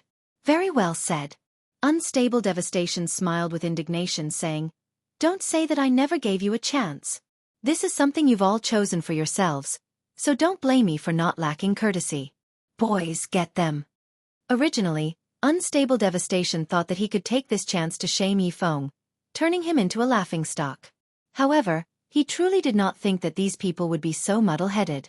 They must have eaten something wrong to follow Ye Feng so steadfastly. Otherwise, Ye Feng must have shown a hopeful fantasy, letting them think that they still had a future. Since he was already here, he would not let Ye Feng and the others escape unscathed. Chapter 167. the disparity between realms. Immediately, more than 400 players in the Fountain Plaza surrounded Ye Feng and the others. They all unsheathed their swords and armed their crossbows as they eyed their prey. However, to Ye Feng's surprise, none of them showed any intentions of rushing forward. Instead, they parted to the sides and opened a path, letting through 20-odd players. When these 20-plus players arrived by Unstable Devastation's side, their complexions were as gloomy as water, and their expressions numbed. These players' levels were not high, only around level 5 or level 6. Their equipment was also nothing special. Compared to the elites of Martial Union, the difference was just too great. They did not seem like players from Martial Union at all. I'll be looking forward to your performances. Unstable Devastation spoke to these newcomers harshly. He then turned his sights towards Fire Dance, revealing a fierce sneer as he looked forward to the start of a good show. These newcomers nodded their heads indifferently. They took out their weapons and walked towards Ye Feng in the distance. Fire Dance and Water Buffalo were immediately stunned when they saw these players. You guys, why are you all with Martial Union? Fire Dance loudly questioned these players. The 20-plus players that walked over were not strangers to Fire Dance. On the contrary, they were the ex-companions with whom Fire Dance shared both bitter and sweet times. At this moment, Unstable Devastation looked at Ye Feng, laughter escaping his mouth as he said, "Ha ha! Ye Feng, I am an extremely generous person. Previously, these players aided you in killing many of Martial Union's members. I've promised them that, as long as they kill you and your companions, I will forgive all of their past transgressions, and Martial Union would no longer seek trouble with them. Ye Feng, don't you think that you should do something for them to compensate their losses?" Unstable Devastation jeered. Ye Feng had embarrassed him greatly last time, so he would not let him off the hook so easily. He eagerly wished to see whether Ye Feng would dare take action or not. As long as Ye Feng took action, the headline on tomorrow's official forums would be, "Publicly acknowledged swordsman expert is an extremely treacherous person. He willingly killed his allies to save himself." At that time, only tatters would remain of Ye Feng's reputation. Unstable Devastation wanted to see just how Ye Feng intended to mingle in God's domain in the future. Unable to endure it any longer, Fire Dance abruptly burst out in rage. Her eyes sent a chill as she glared at Unstable Devastation, yelling loudly, "Unstable Devastation, you despicable little man! These people have all killed your Martial Union members under my commands. If you have the guts, then come at me." Originally, Fire Dance felt extremely joy for being able to join Ye Feng's team. She did not think that she would cause Ye Feng such a mess. If Ye Feng killed all of these people right now, others would gossip, and nasty rumors about him would spread. Ye Feng would be slandered as a merciless person, a person willing to kill even those who had helped him in the past. Although this matter was not of her doing, these people were still her past companions. She was responsible for leading them to kill the members of Martial Union. Now that these people had betrayed her and sided with Martial Union, bringing trouble to Ye Feng, she felt extremely apologetic towards Ye Feng. Fire Dance, we have no choice in this matter. We have to do this if we wish to obtain Martial Union's forgiveness and continue playing in Red Leaf Town. Fire Dance, this is our only way out. We hope that you can understand. That's right. They forced us, left us no way out. Let us kill you just this once. Fire Dance's companions closed the distance as they spoke. Some of the mage classes even started chanting their spells, prepared to launch their attacks. You guys. Fire Dance's complexion turned extremely ugly. She immediately turned towards Ye Feng, apologetically saying, "I'm sorry, big brother Ye Feng. I will definitely give you an account of this matter. Unstable Devastation, you best listen up. I, Fire Dance, will immediately leave the team right now. I will no longer have any relations with big brother Ye Feng, so let me shoulder this debt between us." Fire Dance immediately left the party. After her public declaration, she unsheathed her daggers as she walked forth, towards her companions. She intended to deal with these companions of hers personally. That way, Ye Feng would not experience in any sort of slander. After seeing this, Unstable Devastation's complexion turned pale with anger. He did not think that this woman called Fire Dance would be so determined. Fire Dance, aren't you just making things harder for us? Regardless of the circumstances, we were once companions in the past. How could you treat us like this? That's right. We've gone through life and death so many times together. Are you really going to treat us like this? Fire Dance's previous team voiced their accusations, one after another. These accusations deeply pierced Fire Dance's heart. The laughs and suffering they went through together, all the bonds had simply turned to smoke. The only thing she could do was hold back her tears and kill the emotions in her heart. Fire dance. Are you going to be so heartless as to kill us? A middle-aged assassin wearing gray-colored leather armor asked resentfully. His words had immediately caused Fire Dance to pause. However, immediately after, this middle-aged assassin stabbed his dagger towards Fire Dance's heart. Dang. Before the gleaming dagger could reach its target, a pitch-black sword blocked the attack. Fire Dance. You're not taking me, the team leader, seriously, are you? Since you've already joined my team, you are still a member of our team until this leader decided to kick you out. I will not acknowledge your selfish retirement from the team. Now that you are a member of our team, this team leader has the responsibility of shouldering everything for you. So, in regards to your painful memories, I will help you purge them all. Ever since Ye Feng re-entered God's domain, he no longer cared about what others thought of him. Because only weaklings would mind how others looked at them. Oh, right. I forgot to mention one more thing to you guys. Anyone who joins my team has to keep in mind one important thing. If you constantly mind how others look at you, you will never truly improve your own strength and techniques. You don't have to care how others look at you. It is enough as long as you advance on the path that you wish to take. Only with that can you become a true expert. Ye Feng suddenly appeared in front of Fire Dance.